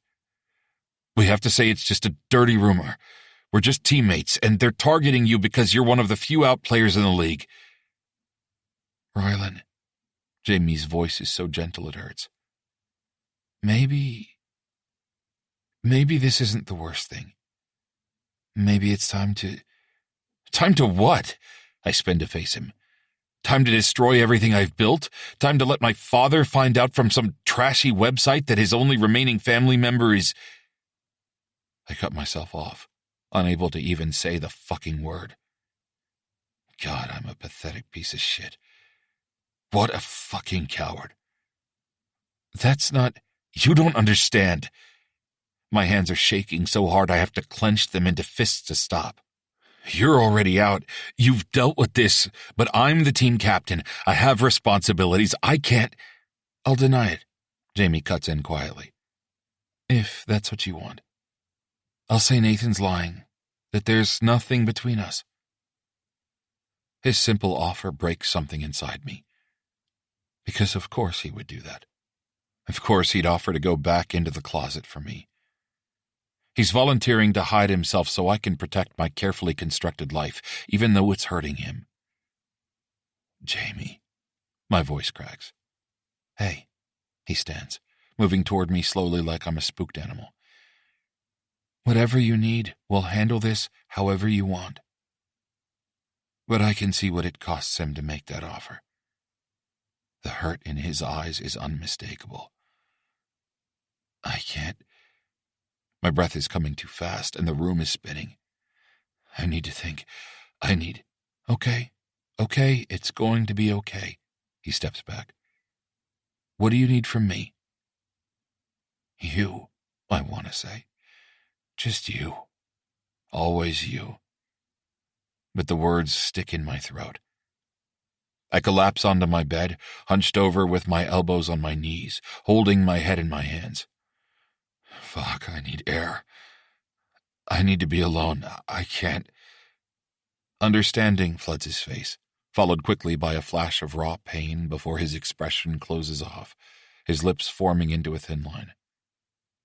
Okay, he says again, but there's an edge to his voice. I'll go. I force myself to meet his eyes. I'm sorry, I choke out, unable to come up with anything more meaningful to say. I watch as he gathers his clothes, his every movement careful and controlled like he's trying not to spook me any further. At the door, he pauses. Just remember you don't have to be alone anymore, Rylan. I can't speak, can barely breathe. He nods once when I don't respond, and then he's gone. The quiet of my apartment closes in, suffocating me as the door closes behind him. I sink to the floor with my back against my perfect designer sofa and try to remember how to breathe. Chapter 35. Jamie. My stick feels heavy as I step onto the ice for practice, weighed down by everything unsaid. Rylan's already out there, of course, the perfect captain, acting like nothing's wrong, like he didn't shatter both our hearts this morning. Looking a little rough, Pirelli, Charlie comments as I join the warm-up laps. Big celebration last night? Something like that. Louis gives me a sharp look as he skates past, too perceptive as always. But I focus on the ice, on my edges, on anything except how Rylan won't meet my eyes. First line, Coach calls. Let's see that chemistry from last night. My stomach lurches, because even now, even with everything falling apart, our bodies know this dance. The puck finds me exactly where Rylan knew I'd be, his pass landing perfectly on my tape. Like always, like nothing's changed. Except everything's changed. Beautiful, Coach yells as I bury it top shelf over Tanner's shoulder. That's what I'm talking about. I risk a glance at Rylan, but his captain's mask is firmly in place. Only someone who's seen him fall apart, who's watched him let those walls down, would notice how his hand shakes slightly.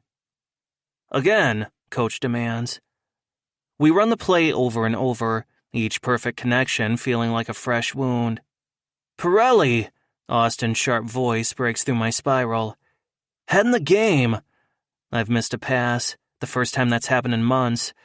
Rylan flinches slightly, so subtly I'm the only one who notices. Sorry, I mutter, retrieving the puck. Won't happen again. Everything okay? Louis asks quietly as we circle back. You seem fine. The lie tastes bitter. Just tired. His eyes flick between Rylan and me. Right. The rest of practice passes in a blur of barely contained emotion.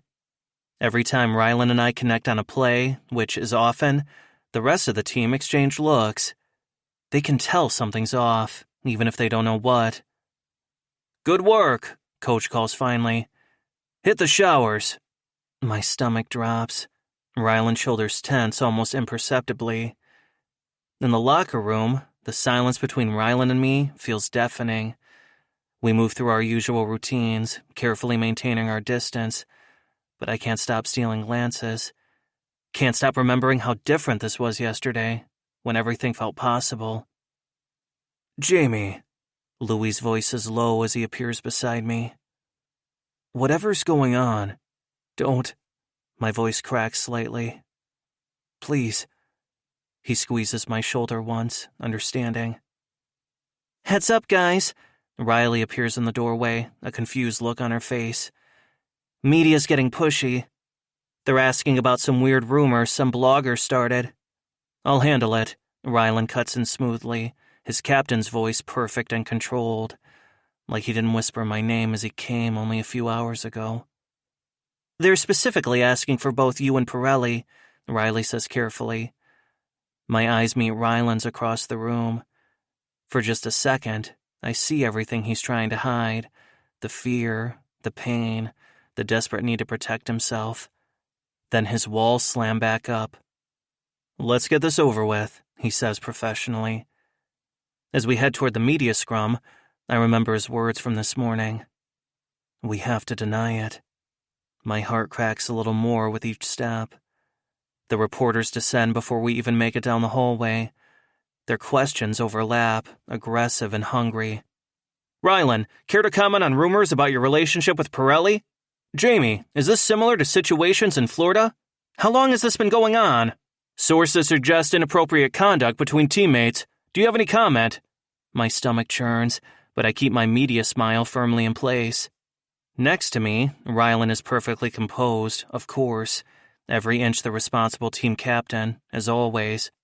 I appreciate everyone's interest, Rylan says smoothly, his voice carrying that calm authority I find so hot.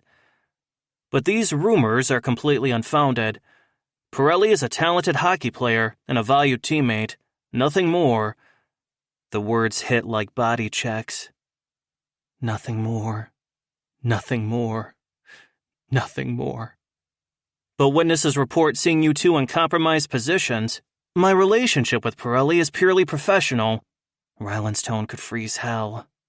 Any suggestion otherwise is not only false, but potentially damaging to team chemistry. I force myself to nod, trying to look dismissive, but inside I'm screaming. Because this isn't like what happened in Florida. This isn't malicious assholes spreading lies, just trying to hurt me. This is real. This is everything I've wanted since I first saw him. And he's standing there calling it unfounded. Jamie? A reporter thrusts a mic in my face. Any comment on these allegations?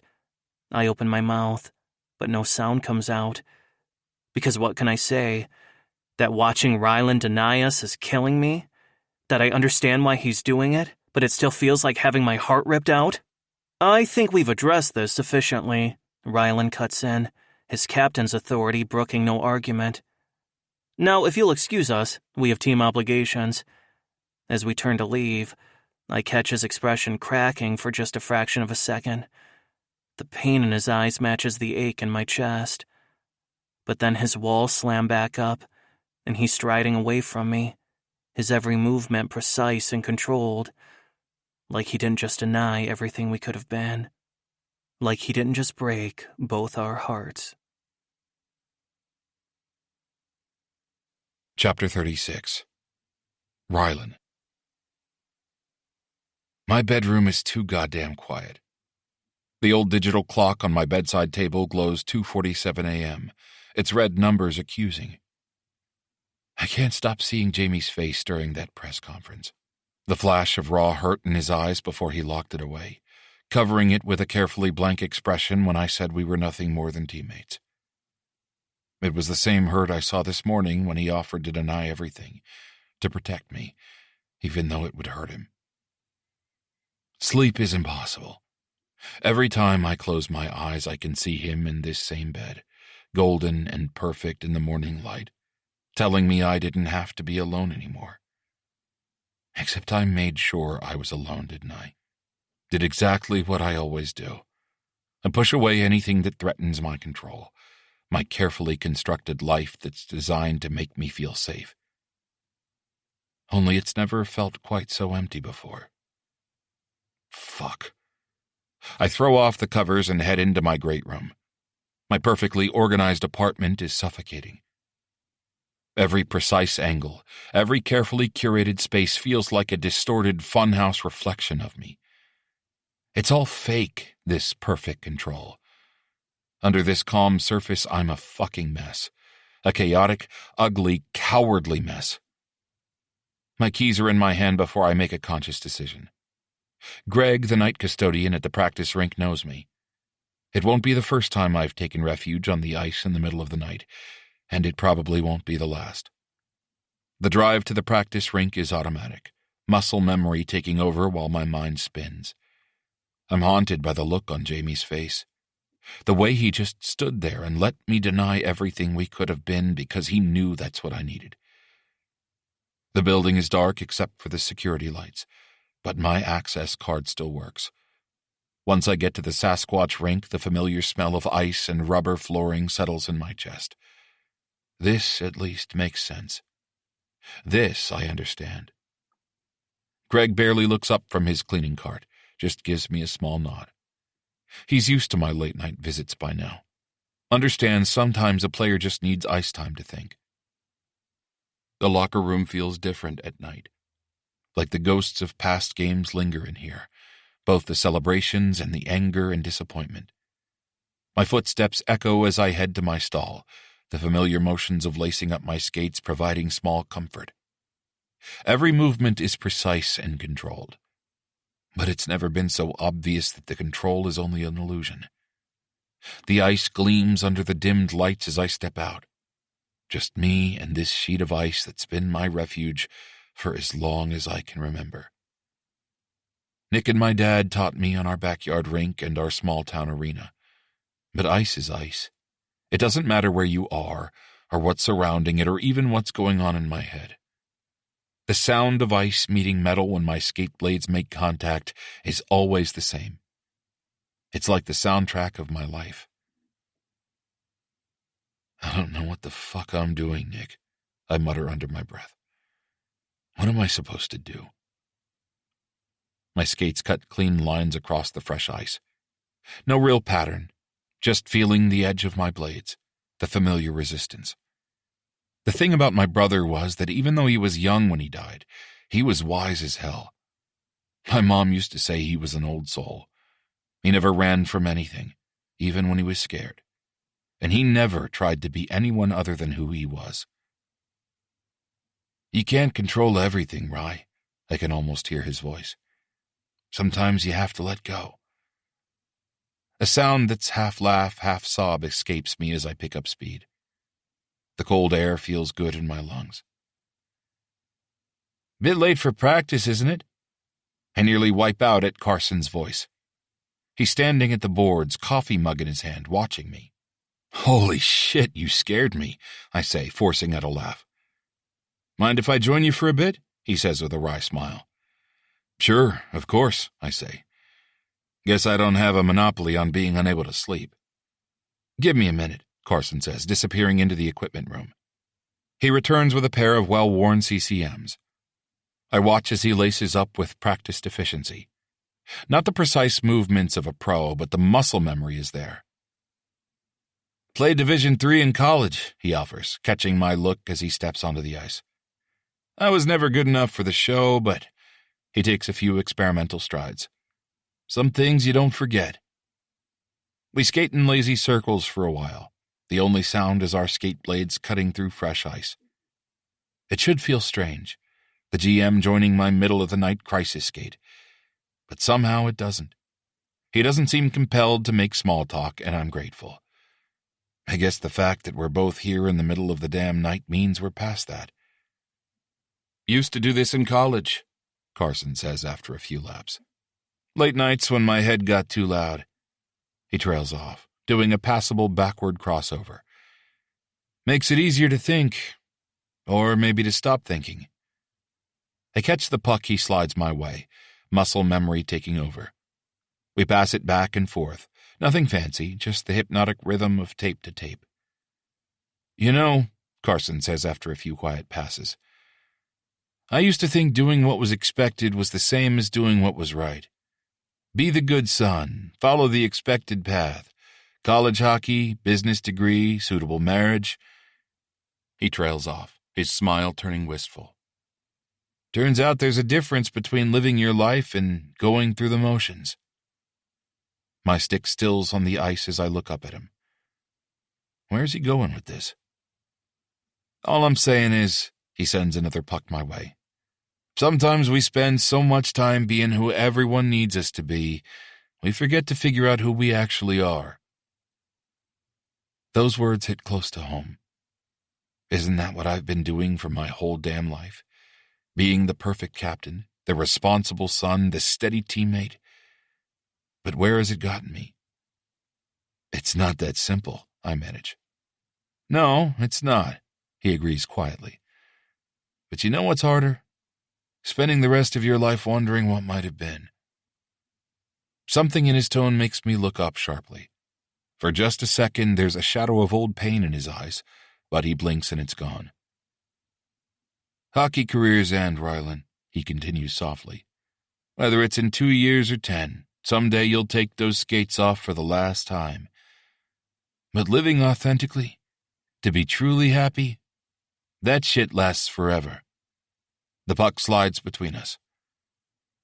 I saw what happened to Jamie in Florida, I say finally.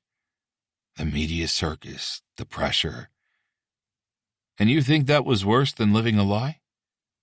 His voice is gentle but pointed. Trust me, Rylan. No amount of professional success makes up for denying who you really are. The edge in his voice makes me wonder what he's not saying, but he continues. You know what I first noticed about Pirelli when he was playing with the Jaguars? He retrieves another puck, sending it over to me. I mean beyond his obvious talent. He never stopped trying. Even with all the shit he dealt with down there, with the team and the media, he kept showing up and doing his job. And he kept being himself through the whole shitstorm. My throat tightens. Because that's Jamie. He's strong and brave. So much more than me. I'm sure it was hard, I manage, dealing with all of it. Harder than hiding? Carson's voice drops lower. Harder than building walls so high you can't breathe behind them? Than living your life according to everyone else's expectations? The puck sits forgotten between us as his words sink in. Listen, he says after a moment. I can't tell you what to do, but I can tell you that the path everyone expects you to take isn't always the right one. Sometimes, he pauses, something flickering in his eyes. Sometimes the hardest decisions are the ones that give us the most amazing outcomes. I don't know how to do this, I admit quietly. How to be this. Nobody does it first. Carson skates over. But Rylan, speaking from experience, it's better to face those hard truths now than to wake up 20 years later wondering who you might have been if you'd been brave enough to try. We're quiet as those words hang in the air between us. I'll let you have the ice to yourself, Carson says finally, skating toward the boards. But Rylan, I look up, catching something in his tone. The funny thing about living your life for other people, they're usually too busy living their own lives to notice your sacrifice. His smile holds a lifetime of understanding. Don't wait 20 years to figure that out. He's gone before I can respond, leaving me alone with the empty rink and the weight of his words. The path everyone expects you to take isn't always the right one. Nick's jersey hangs in my bedroom, preserved behind glass like all my careful walls. But Nick never lived behind glass. He lived fully, authentically, until the day he died. And Jamie's been living his truth since he was a teenager, paying the price but staying true to himself. While I've been hiding, controlling, and denying who I am for so long, I almost forgot who I am. Almost. My phone feels heavy in my hand as I pull it out. It's barely 5 a.m. Too early to call Dad in the rehab place. But in a few hours, I'm going to stop living for everyone else's expectations. In a few hours, I'm going to be brave. Chapter 37. Rylan. A couple of hours later, the rehab facility's number stares up at me from my phone screen. I've been sitting in my car in the practice facility parking lot for 20 minutes, watching the sunrise and trying to find the right words. There aren't any. Not really. My hands shake slightly as I dial. 2 rings, then the now familiar voice of the front desk coordinator. Ocean View Recovery, how may I direct your call? This is Rylan Collings. I'd like to speak with Roger Collings, please. One moment. The hold music feels surreal, some soft jazz version of a pop song I vaguely recognize. Like this is just another call, not the moment I'm about to change everything. Rylan? Dad's voice sounds clearer than it has in years. Everything okay, son? Yeah, My throat closes up. How are you? Good, actually. I just finished my morning meditation. Still feels weird, all this mindfulness stuff, but he trails off. You sure you're okay? You sound strange. Dad, I need to tell you something. The words come out in a rush, and I need you to just listen, okay? A pause, then softer. Okay. I take a deep breath, gripping the steering wheel with my free hand. I'm gay. The silence stretches for 1 heartbeat. 2. I know, son. My breath catches. What? Your mother... His voice catches slightly. She knew. Said we should wait until you were ready to tell us, but then she... And Nick... He clears his throat. I didn't handle any of it well. Dad, let me finish. There's a strength in his voice I haven't heard in 20 years.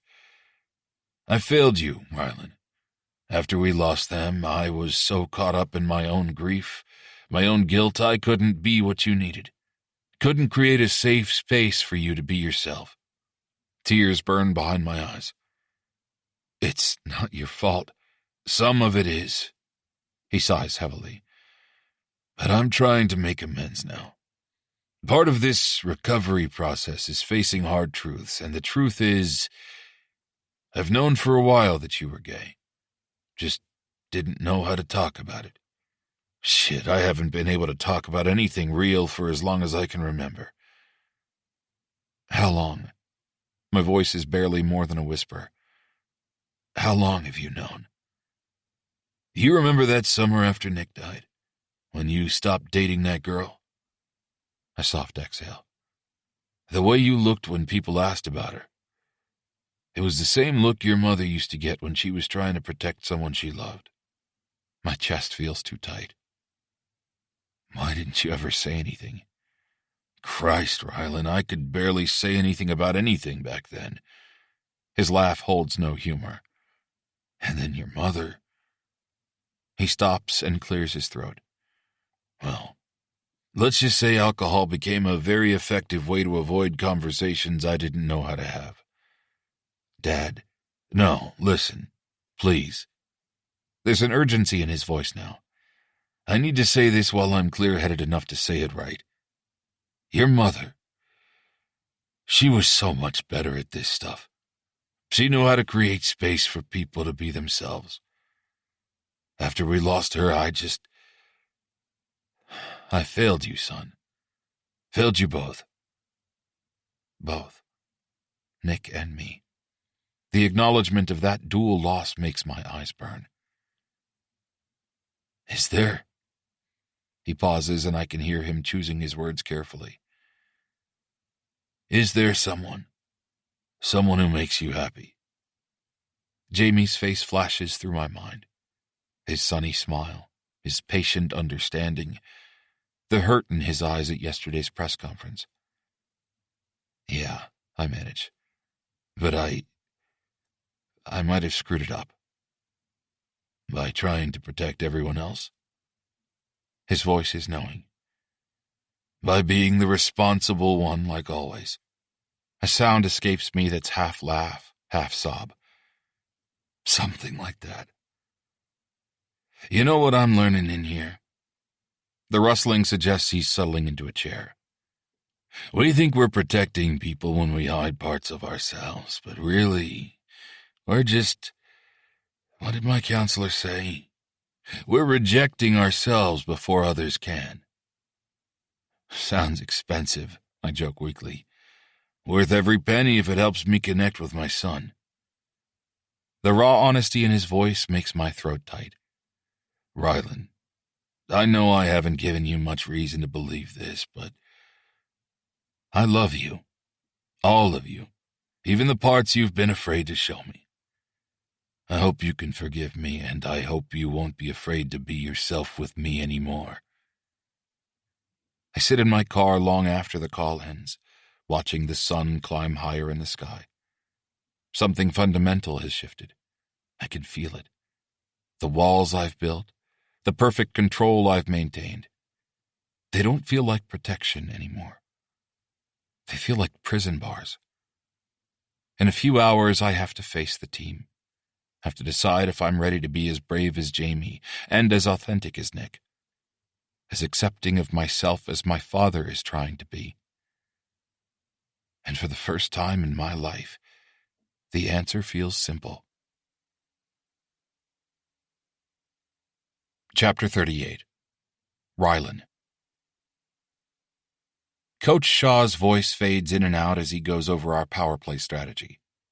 My pen moves across the page in precise lines, taking notes without processing the meaning of the words.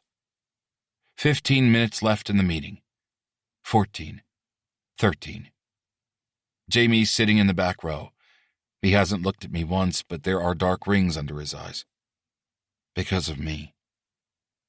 I put those there yesterday when I hurt him with my cowardly words. Louis shifts in his seat. He can always tell when something's off with me. But I keep my eyes forward and my back straight. My armor's firmly in place, just like always. 10 more minutes. 9. 8. My dad's voice from yesterday plays on a loop in my head. We always knew, Rye. Your mother, she wanted to wait until you were ready to tell us. 7 minutes. 6. Charlie's getting into some story about a restaurant mix-up, his British accent getting stronger as he gestures wildly. Normally I'd be smiling, but today I can hear him speak, but I'm not processing the words. There's too much other shit rattling around in my brain. Lou's knee bumps mine under the desk. It's his usual subtle check-in when I'm too quiet. How many times has he been there for me over the years, while I kept on hiding? I don't know what I did to deserve him, but I could never ask for a better friend. 3. 2. My heart is racing like a fucking Formula One car as Coach Shaw wraps up and asks if anyone has anything to add. This is it. 1. Time to stop hiding. Yeah. My voice sounds a lot steadier than I feel. I get out of my chair and turn so I'm facing everyone. Lou sucks in a breath. There's something I need to say. The room goes quiet. Even Charlie stops fidgeting. In the back row, Jamie finally looks at me, and the raw hope in his eyes nearly steals my voice.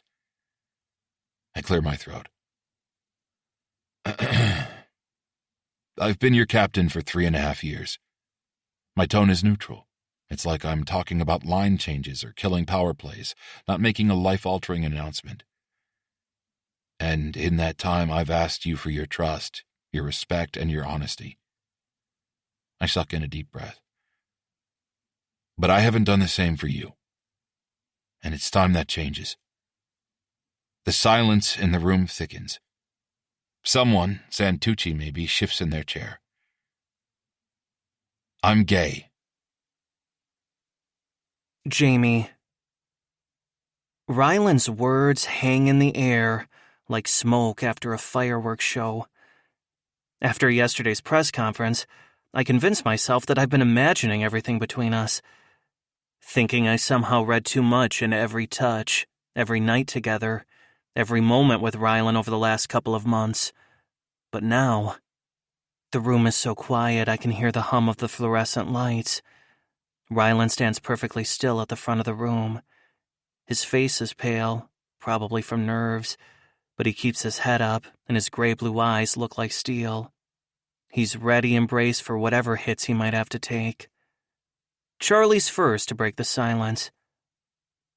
What? He clears his throat and tries again. Fucking hell, mate. Why didn't you tell us before? I know this might change how some of you feel about my leadership, Ryland continues. I'll understand if anyone has a Oh no, fuck that noise, Louis interrupts, standing up. You're our captain. End of story. A murmur of agreement ripples through the room. Austin stands, and for one horrible second, I think he's going to walk out. But he moves toward Ryland instead. He's wearing his usual scowl, but I think that ornery look is hiding a load of emotions right now. You're the best team captain I've ever played with, he says finally. Nothing changes that. Anyone who has a problem with this is going to have to deal with me. They exchange a hug, and the look on Ryland's face is pure relief mixed with gratitude. Should have told us sooner, Cap, Santucci rumbles from his seat in the corner. Could have set you up with my cousin Marco. He's a doctor. A surprised laugh escapes Ryland, and the smile on his face is one of his rare genuine ones. He's so fucking gorgeous when he's happy. I appreciate the thought, Santucci, but... His eyes find mine again. I'm actually... taken. My heart stops. Jamie and I... He takes a deep breath. We're... together. I mean, I hope we are. But either way, I'm done hiding. Just then, Carson Wells clears his throat from where he's standing at the back of the room. I must have missed him coming in. The team stands behind both of you. Completely. His eyes sweep the room. If anyone has a problem, you come see me. Fuck that, Louis says cheerfully. They'll have to get through us first. He stands to wrap his best friend in a bear hug, and just like that, the tension in the room shatters. I'm moving before I realize it. As I make my way down to the front of the room, Austin catches my eyes for a moment before dipping his chin in my direction. I take it as both a blessing and a warning all at once. Louis releases Ryland, who watches me approach with wide, vulnerable eyes. Hey, my voice is rough. Everything I want to say crowds my throat. How proud I am. How brave he is. How fucking much I love him. But the only thing that comes out is, You okay? A small tentative smile crosses his face. I don't know yet. He reaches for my hand and squeezes it hard. But I think I will be. The room erupts around us. Charlie starts calling for a celebration party at Bigfoot's as Coach Shaw gathers his notes with a satisfied smile. Louis has a proud smile on his face as he chats with Tanner, and the group of rookies in the back start talking about some video game tournament they're running among themselves. But I barely notice any of it, because Ryland's hand is still in mine, and for the first time since I've known him, his captain's mask is nowhere to be found. Jamie, he starts, but Charlie interrupts by throwing an arm around both our shoulders. Right then, we're going for drinks at Bigfoot's, no arguments. This calls for a proper celebration. He's right. Louis' voice is rough, but there's a proud smile on his face. Plus, you owe us drinks for keeping this secret for so long. Deal, Ryland laughs, his fingers tightening around mine. But I think we might need a minute first. Louis immediately starts herding everyone toward the door, ignoring Charlie's protests. "Come on, you animals. Let's go. First round's on me. We'll save you both a seat," he calls over his shoulder, pulling the door closed behind him. As the room empties, Rylan turns to face me. His hand trembles in mine, but his eyes are clear and sure, like he's found his way home. And somehow, I just know we're going to be okay. Chapter 39. Rylan. The makeup artist's brush feels strange against my skin as the studio bustles with pre-broadcast activity. Just 24 hours ago, I was sitting in my car, gathering courage to call my dad. Now I'm about to come out to the entire world. "Nervous?" Declan asks quietly, adjusting his suit jacket. The usual rumpled journalist is polished today, ready for the live broadcast. Weirdly, I'm not. After telling my dad and then my team, this part feels almost like an afterthought. Almost. My phone buzzes with a text from Jamie. "Ready whenever you are, baby." He's waiting in another room to join us later. The endearment makes my chest warm, even as reality hits me again. A few months ago, I could barely look at Jamie Pirelli without panic. Now we're about to tell the world we're together. And we're live in 5, 4, 3... I'm here with Seattle Sasquatch Captain Rylan Collings. Declan starts smoothly. "Rylan, thank you for choosing to share your story with us today." "Thanks for having me." My media voice kicks in automatically, but I force myself to soften it. No more perfect captain's mask. That's the whole point. "You've led the Sasquatch to significant success, including a Stanley Cup. But today you want to talk about something more personal." Deep breath. This is it.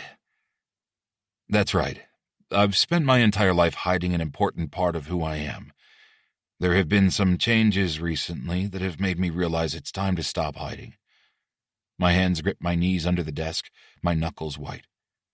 But when I say the two words, my voice is clear and strong despite my racing pulse. I'm gay. The words feel different here than they did with my dad and the team. More final. More real. My chest tightens, but not with panic. With something that feels surprisingly like relief.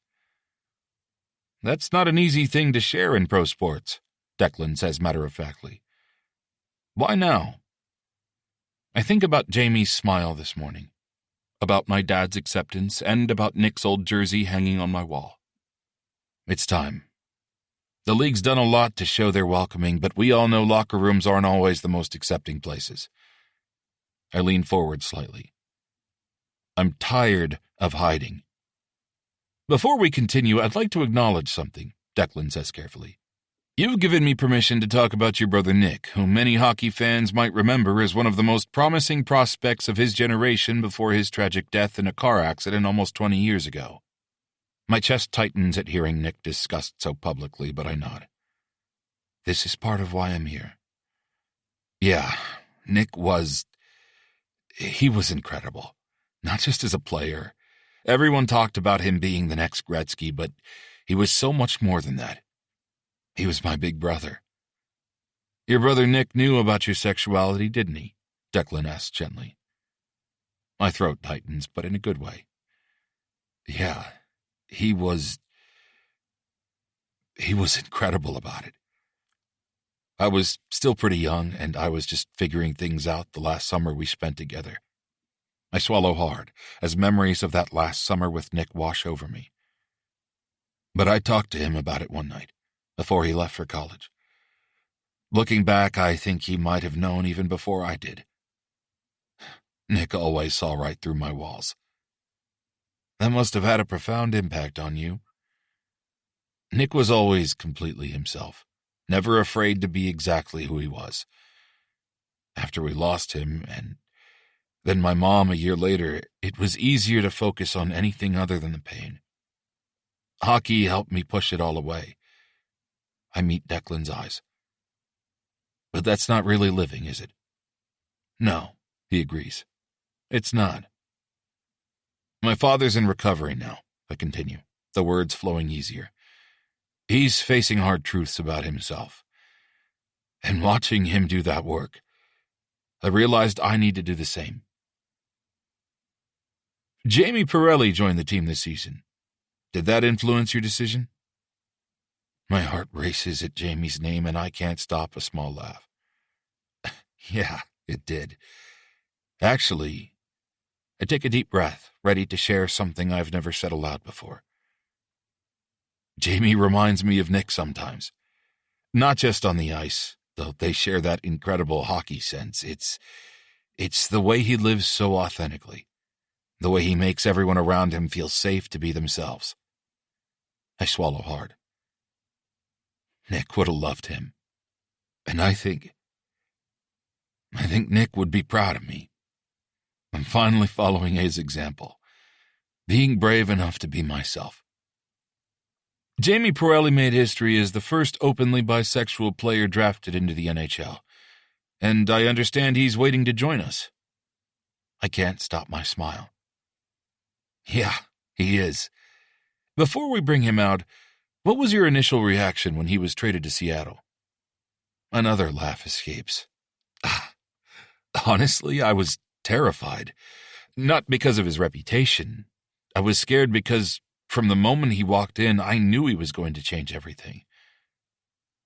Jamie, Declan calls out, why don't you join us? My heart thuds as Jamie walks out. He looks unfairly good in dark jeans and a sweater that makes his eyes impossibly blue. Heat crawls up my neck as his media-ready smile softens into a genuine one when our eyes meet. My whole body leans toward him instinctively before I catch myself. Hi, he says simply, settling beside me. His hand finds my knee off camera, grounding me. Jamie, you've been through your own journey with being out in pro sports, Declan says. What's it like being on this side of things? Jamie's thumb traces circles on my knee as he answers. It's incredible. When I first came out, I hoped it might make things easier for other players, but I never expected... He glances at me, expression soft. I never expected to find this. So you two are... We're together, I say firmly. It's new, but it's... I look at Jamie, thinking about that first night in San Diego, that video call, the careful distance between us, and the ultimate choice to be brave. It's everything. The chemistry between you on ice has been remarkable, Declan says. Has your personal connection enhanced that? Jamie grins. Rylan makes me better, on and off the ice. Even when I'm driving you crazy with my color-coded sock drawer? The chirp slips out without thinking. Your sock drawer is a masterpiece, he teases. Any message for young players out there? Declan asks. Jamie's hand finds mine, not caring that it's in frame. Be yourself. When you find the right team, the right people, they'll rally around you the way a team's supposed to.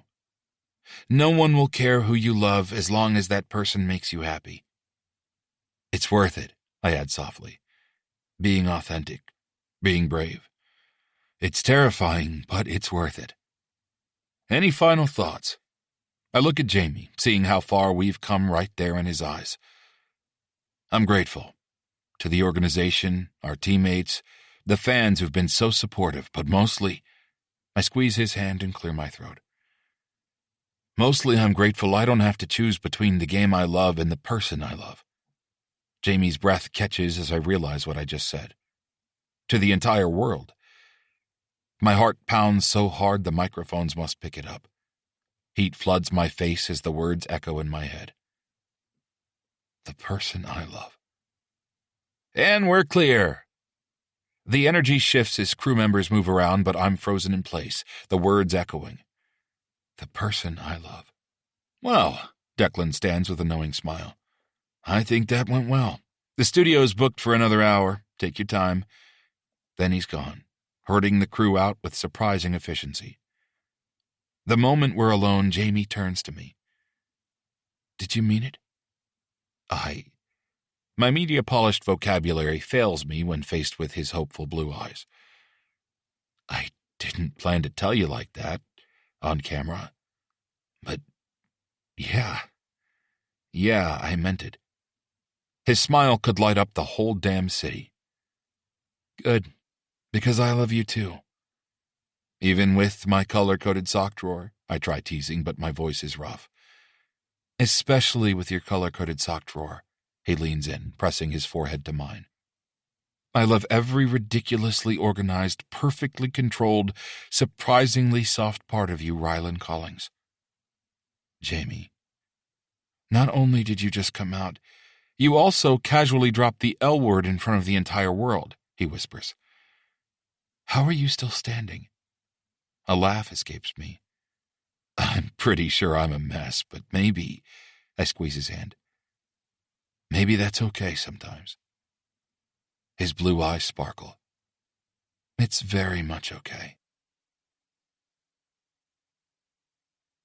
Chapter 40. Jamie. After our interview, everything feels different. Even our basic pre-game skate carries a new energy that makes my skin tingle. The tension we were dreading isn't there. Instead, there's something protective, almost celebratory radiating from the team. Louis casually positions himself between us and the media section while we stretch, batting his eyelashes innocently, while deliberately mishearing every shouted question. Charlie chatters nonstop about some new coffee shop he discovered, his British accent getting progressively thicker as he creates a wall of words between us and the press. Even Austin, Mr. Gruff and Tough, has transformed himself into an aggressively protective barrier, his usual scowl turned outward like a shield. I can't stop stealing glances at Rylan. After 3 months of careful distance, being able to watch him openly is intoxicating. The way his face settles into that intense focus during drills. The familiar rhythm of his skating that I've memorized but had to pretend not to notice. Now I can look and appreciate without having to hide. My heart races every time he glances at me, with that private smile playing at the corners of his mouth. Pirelli! Coach's voice cuts through my Rylan-induced haze. We're running that new power play setup in tonight's game. You ready? Yes, Coach. My voice is steady, despite the flutter in my chest when Rylan's gaze meets mine. His eyes hold his usual intensity, but there's something lighter there now, like a weight is lifted. A reporter shouts a question about our relationship. Austin immediately appears between us and the boards, all 6'3" of him radiating try-me energy. Media availability is after the game tonight, Louis calls out cheerfully, but there's steel under his smile. Though I think I heard you asking about Charlie's new coffee obsession. He'd love to tell you all about proper brewing temperatures. Charlie perks up. Well, actually, the optimal temperature for extraction is... A few hours later, the locker room buzzes with pre-game energy. Rylan maintains his captain's composure, but there's something softer about him now. His movements are just as precise, but somehow they feel more natural, less rigid. When our eyes meet across the room, he doesn't look away. Instead, that private little smile appears, the one that used to be reserved for hotel rooms and hidden moments. Last game before Christmas break, Charlie announces, practically bouncing as he retapes his stick for the 15th time. Let's give the fans something to remember, yeah? Something to remember. 3 days ago, we were terrified of anyone knowing about us. Now Rylan's hand brushes mine as he passes, a deliberate touch that sends electricity through my entire body. No more hiding. No more pretending not to notice how perfectly we fit together, on and off the ice. Neutral zone. Rylan's voice cuts through the crowd noise as I track the puck. His captain's tone hasn't changed, but knowing I can look at him now, really look at him, sharpens everything. The pass connects perfectly, like always. Like our passes almost always do. Since that first practice when our chemistry was undeniable, now everyone knows why. We're up 2-0 heading into the third period. The crowd's energy seems different tonight, or maybe I'm just allowing myself to notice it more. During warm-ups, I spotted 2 teenage boys holding hands while wearing matching Sasquatch hoodies. My throat tightened at the sight of them. This is exactly what I dreamed about when I first came out at 19. The reason I fought through those brutal years in Florida, to get to what I found here, with Rylan, with his team, against all odds. Nice feed, Austin grunts as we change lines. Coming from him, it's practically a love sonnet. A young girl pressed against the glass catches my eye. She's wearing my jersey and Rylan's, somehow taped together into one piece. When I wave, her whole face lights up, and my vision goes a little blurry. All those years of being one of the few out players, and now here's a kid wearing both our jerseys together, like it's the most natural thing in the world. Hey, Pirelli, save the heartwarming stuff for after we win this thing, Louis chirps as we head back out, smacking my ass with his goalie stick. The win, when it comes, feels bigger than this one game. Rylan finds me in the celebration, and for the first time, neither of us pulls away too quickly. The team piles on, creating a bubble of protection around us. I catch glimpses of rainbow signs in the crowd, of kids jumping up and down wearing both our jerseys. This is what change feels like. Rylan. A while later, after we've cooled down and showered, Jamie and I head out of the locker room. My hand keeps brushing his as we walk, each touch sending sparks through my body. No more pretending these touches are accidental. No more carefully maintaining distance. Rylan? Jamie? The tentative voice stops us. A teenager, maybe 15 or 16, stands clutching a Sasquatch jersey with trembling hands. One of the few fans with post-game access passes. But when they hold up the jersey, my breath catches. Someone has carefully combined our names, Pirelli Callings stretched across the shoulders. The sight hits me like a body check, knocking the air from my lungs. Nice jersey, Jamie says softly beside me, his voice warm. The kid's entire face lights up and something in my chest tightens. I made it myself after your interview. Their voice shakes slightly. Thank you for coming out. It means a lot showing everyone that you can be queer and still play great hockey. Yeah, my voice comes out gentler than usual, as memories of my own teenage years flooding back. Hiding in our small northern Ontario town, watching hockey with Nick while desperately trying to suppress who I was. You definitely can. The kid's parent hovers nearby, giving us a watery smile as they snap a photo. After they leave, my hand finds Jamie's, seeking his solid warmth. 3 months ago, I wouldn't have even dreamed about this. Now his touch grounds me, like an anchor in this whirlwind of emotion. You okay? Jamie asks quietly, and I realize my eyes are burning. Yeah, I squeeze his hand, trying to organize the overwhelming flood of feelings into words. When I was that age, hiding in our small town, I never thought I'd see anything like this. Never could have dreamed I could have this. Jamie's eyes go soft, and I think about how far we've both come. Me from that terrified kid in Ontario, him from that brave 19-year-old coming out before getting drafted. Both of us finding each other here. Now. We're doing it, he murmurs, his voice thick with emotion. Helping people. Maybe we're not arguing cases before the Supreme Court like Lola, or building rockets like Edward, or being brain surgeons like Adam, but we're doing important stuff. We're showing kids they don't have to choose between hockey and being themselves. I gave him a soft smile. No more captain's mask, no more careful control, just me, just us. Yeah, I say, squeezing his hand again. Yeah, we are. The team's waiting at Bigfoot's sin bin, which is quickly becoming our unofficial victory spot. Charlie's animated voice carries across the room as he demonstrates his brilliant media deflection techniques. Louis catches my eye as we walk in, and the smile he gives me almost feels like pride. Even Austin's usual scowl has softened into something that almost looks like contentment. I keep hold of Jamie's hand as we join them. No more carefully orchestrated distance or rigid control. Just us, surrounded by our chosen family, celebrating not just tonight's win, but everything that led us here. 3 months ago, I was suffocating behind walls built out of fear and loss. Now I feel as though I can breathe freely. maybe for the first time since Nick died. Hey, my voice is low, meant just for Jamie.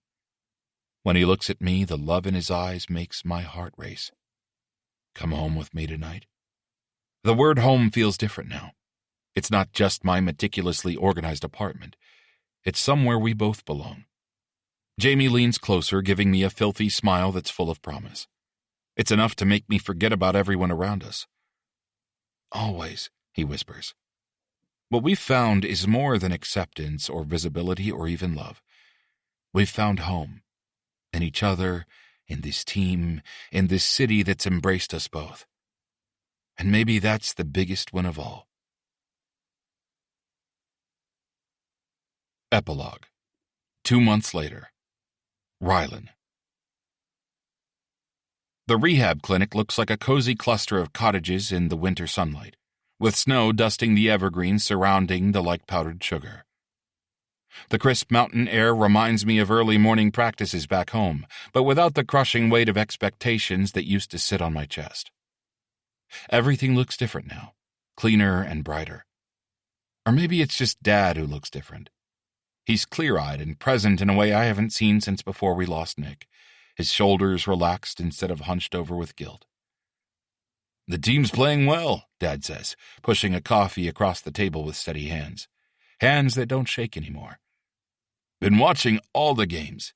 That power play goal against Edmonton last night was something else. The casual way he talks about hockey now, actually following the games instead of drowning them out with whiskey, makes my chest warm. Yeah, we're really clicking. Carson thinks he can keep the core group together if we keep performing like this. Good.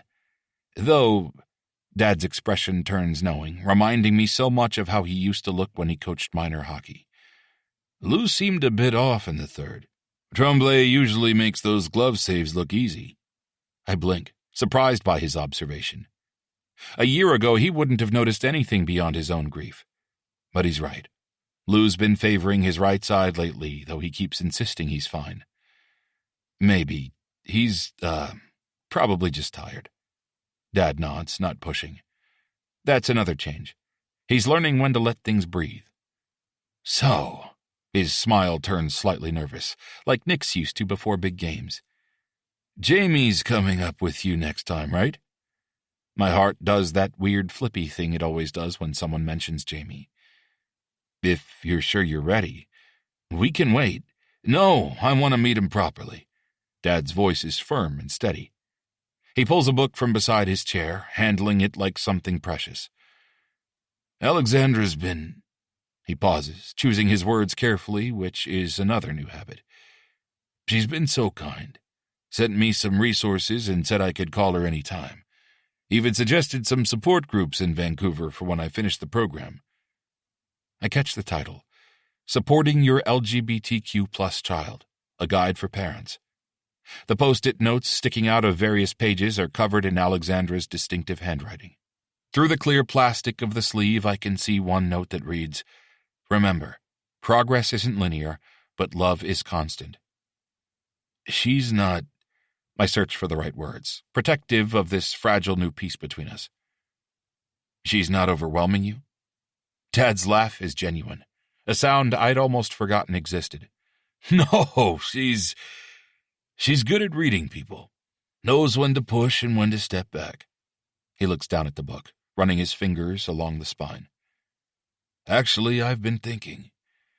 There's a good outpatient program here in Vancouver, and the winters are easier than back home. My heart skips. Dad? Might be nice, he says carefully, like he's testing ice thickness. Being closer? Getting a fresh start? And your Jamie's family seems to visit Seattle pretty often.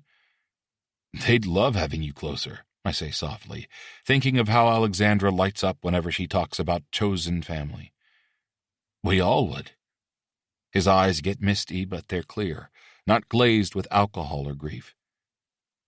Your mother would have loved all this, you know. The Pirellis, Jamie. She always said you needed someone who could make you laugh. Make you less...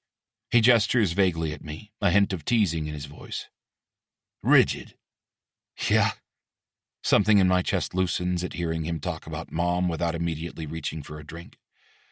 "Oh, yeah," he smiles, and it reaches his eyes. He taps the book.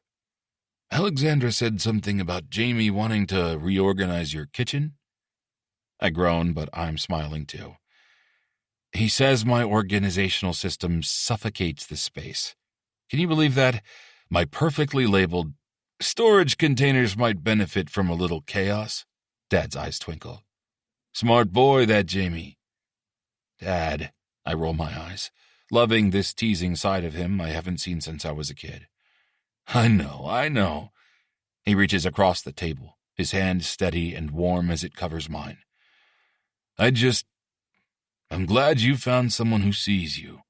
Really sees you." His voice roughens. "I'm sorry it took me so long to do the same." My eyes burn with tears I'm no longer afraid to show. "You're here now, Dad. That's what matters." A little while later, when I hug him goodbye, I breathe in the scent of soap and coffee instead of stale whiskey. I love it. As I get into my car for the drive back down I-5 to Seattle, my phone buzzes with Jamie's distinctive tone. He sent a photo of what appears to be multiple Italian cookbooks spread across his coffee table, sticky notes and penciled annotations visible on the pages.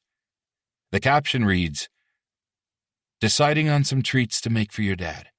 We'll ease him into the Pirelli chaos one step at a time. Drive safe, baby. Love you." My heart squeezes with joy. Something that's been happening more and more often lately. Everything's falling into place in a way I could have never imagined. Never even could have hoped for. Dad's making incredible progress in his recovery. Things with the team are clicking, and my relationship with Jamie is amazing. I've been playing some of the best hockey of my entire career. Jamie and I are creating plays that should be impossible, but somehow they work because we read each other so well. Since Christmas break, the team's record is well above 500. And as the All-Star break draws closer, the Evertons are apparently pleased. I'm learning the best things in life can't be controlled or organized or put into neat little boxes.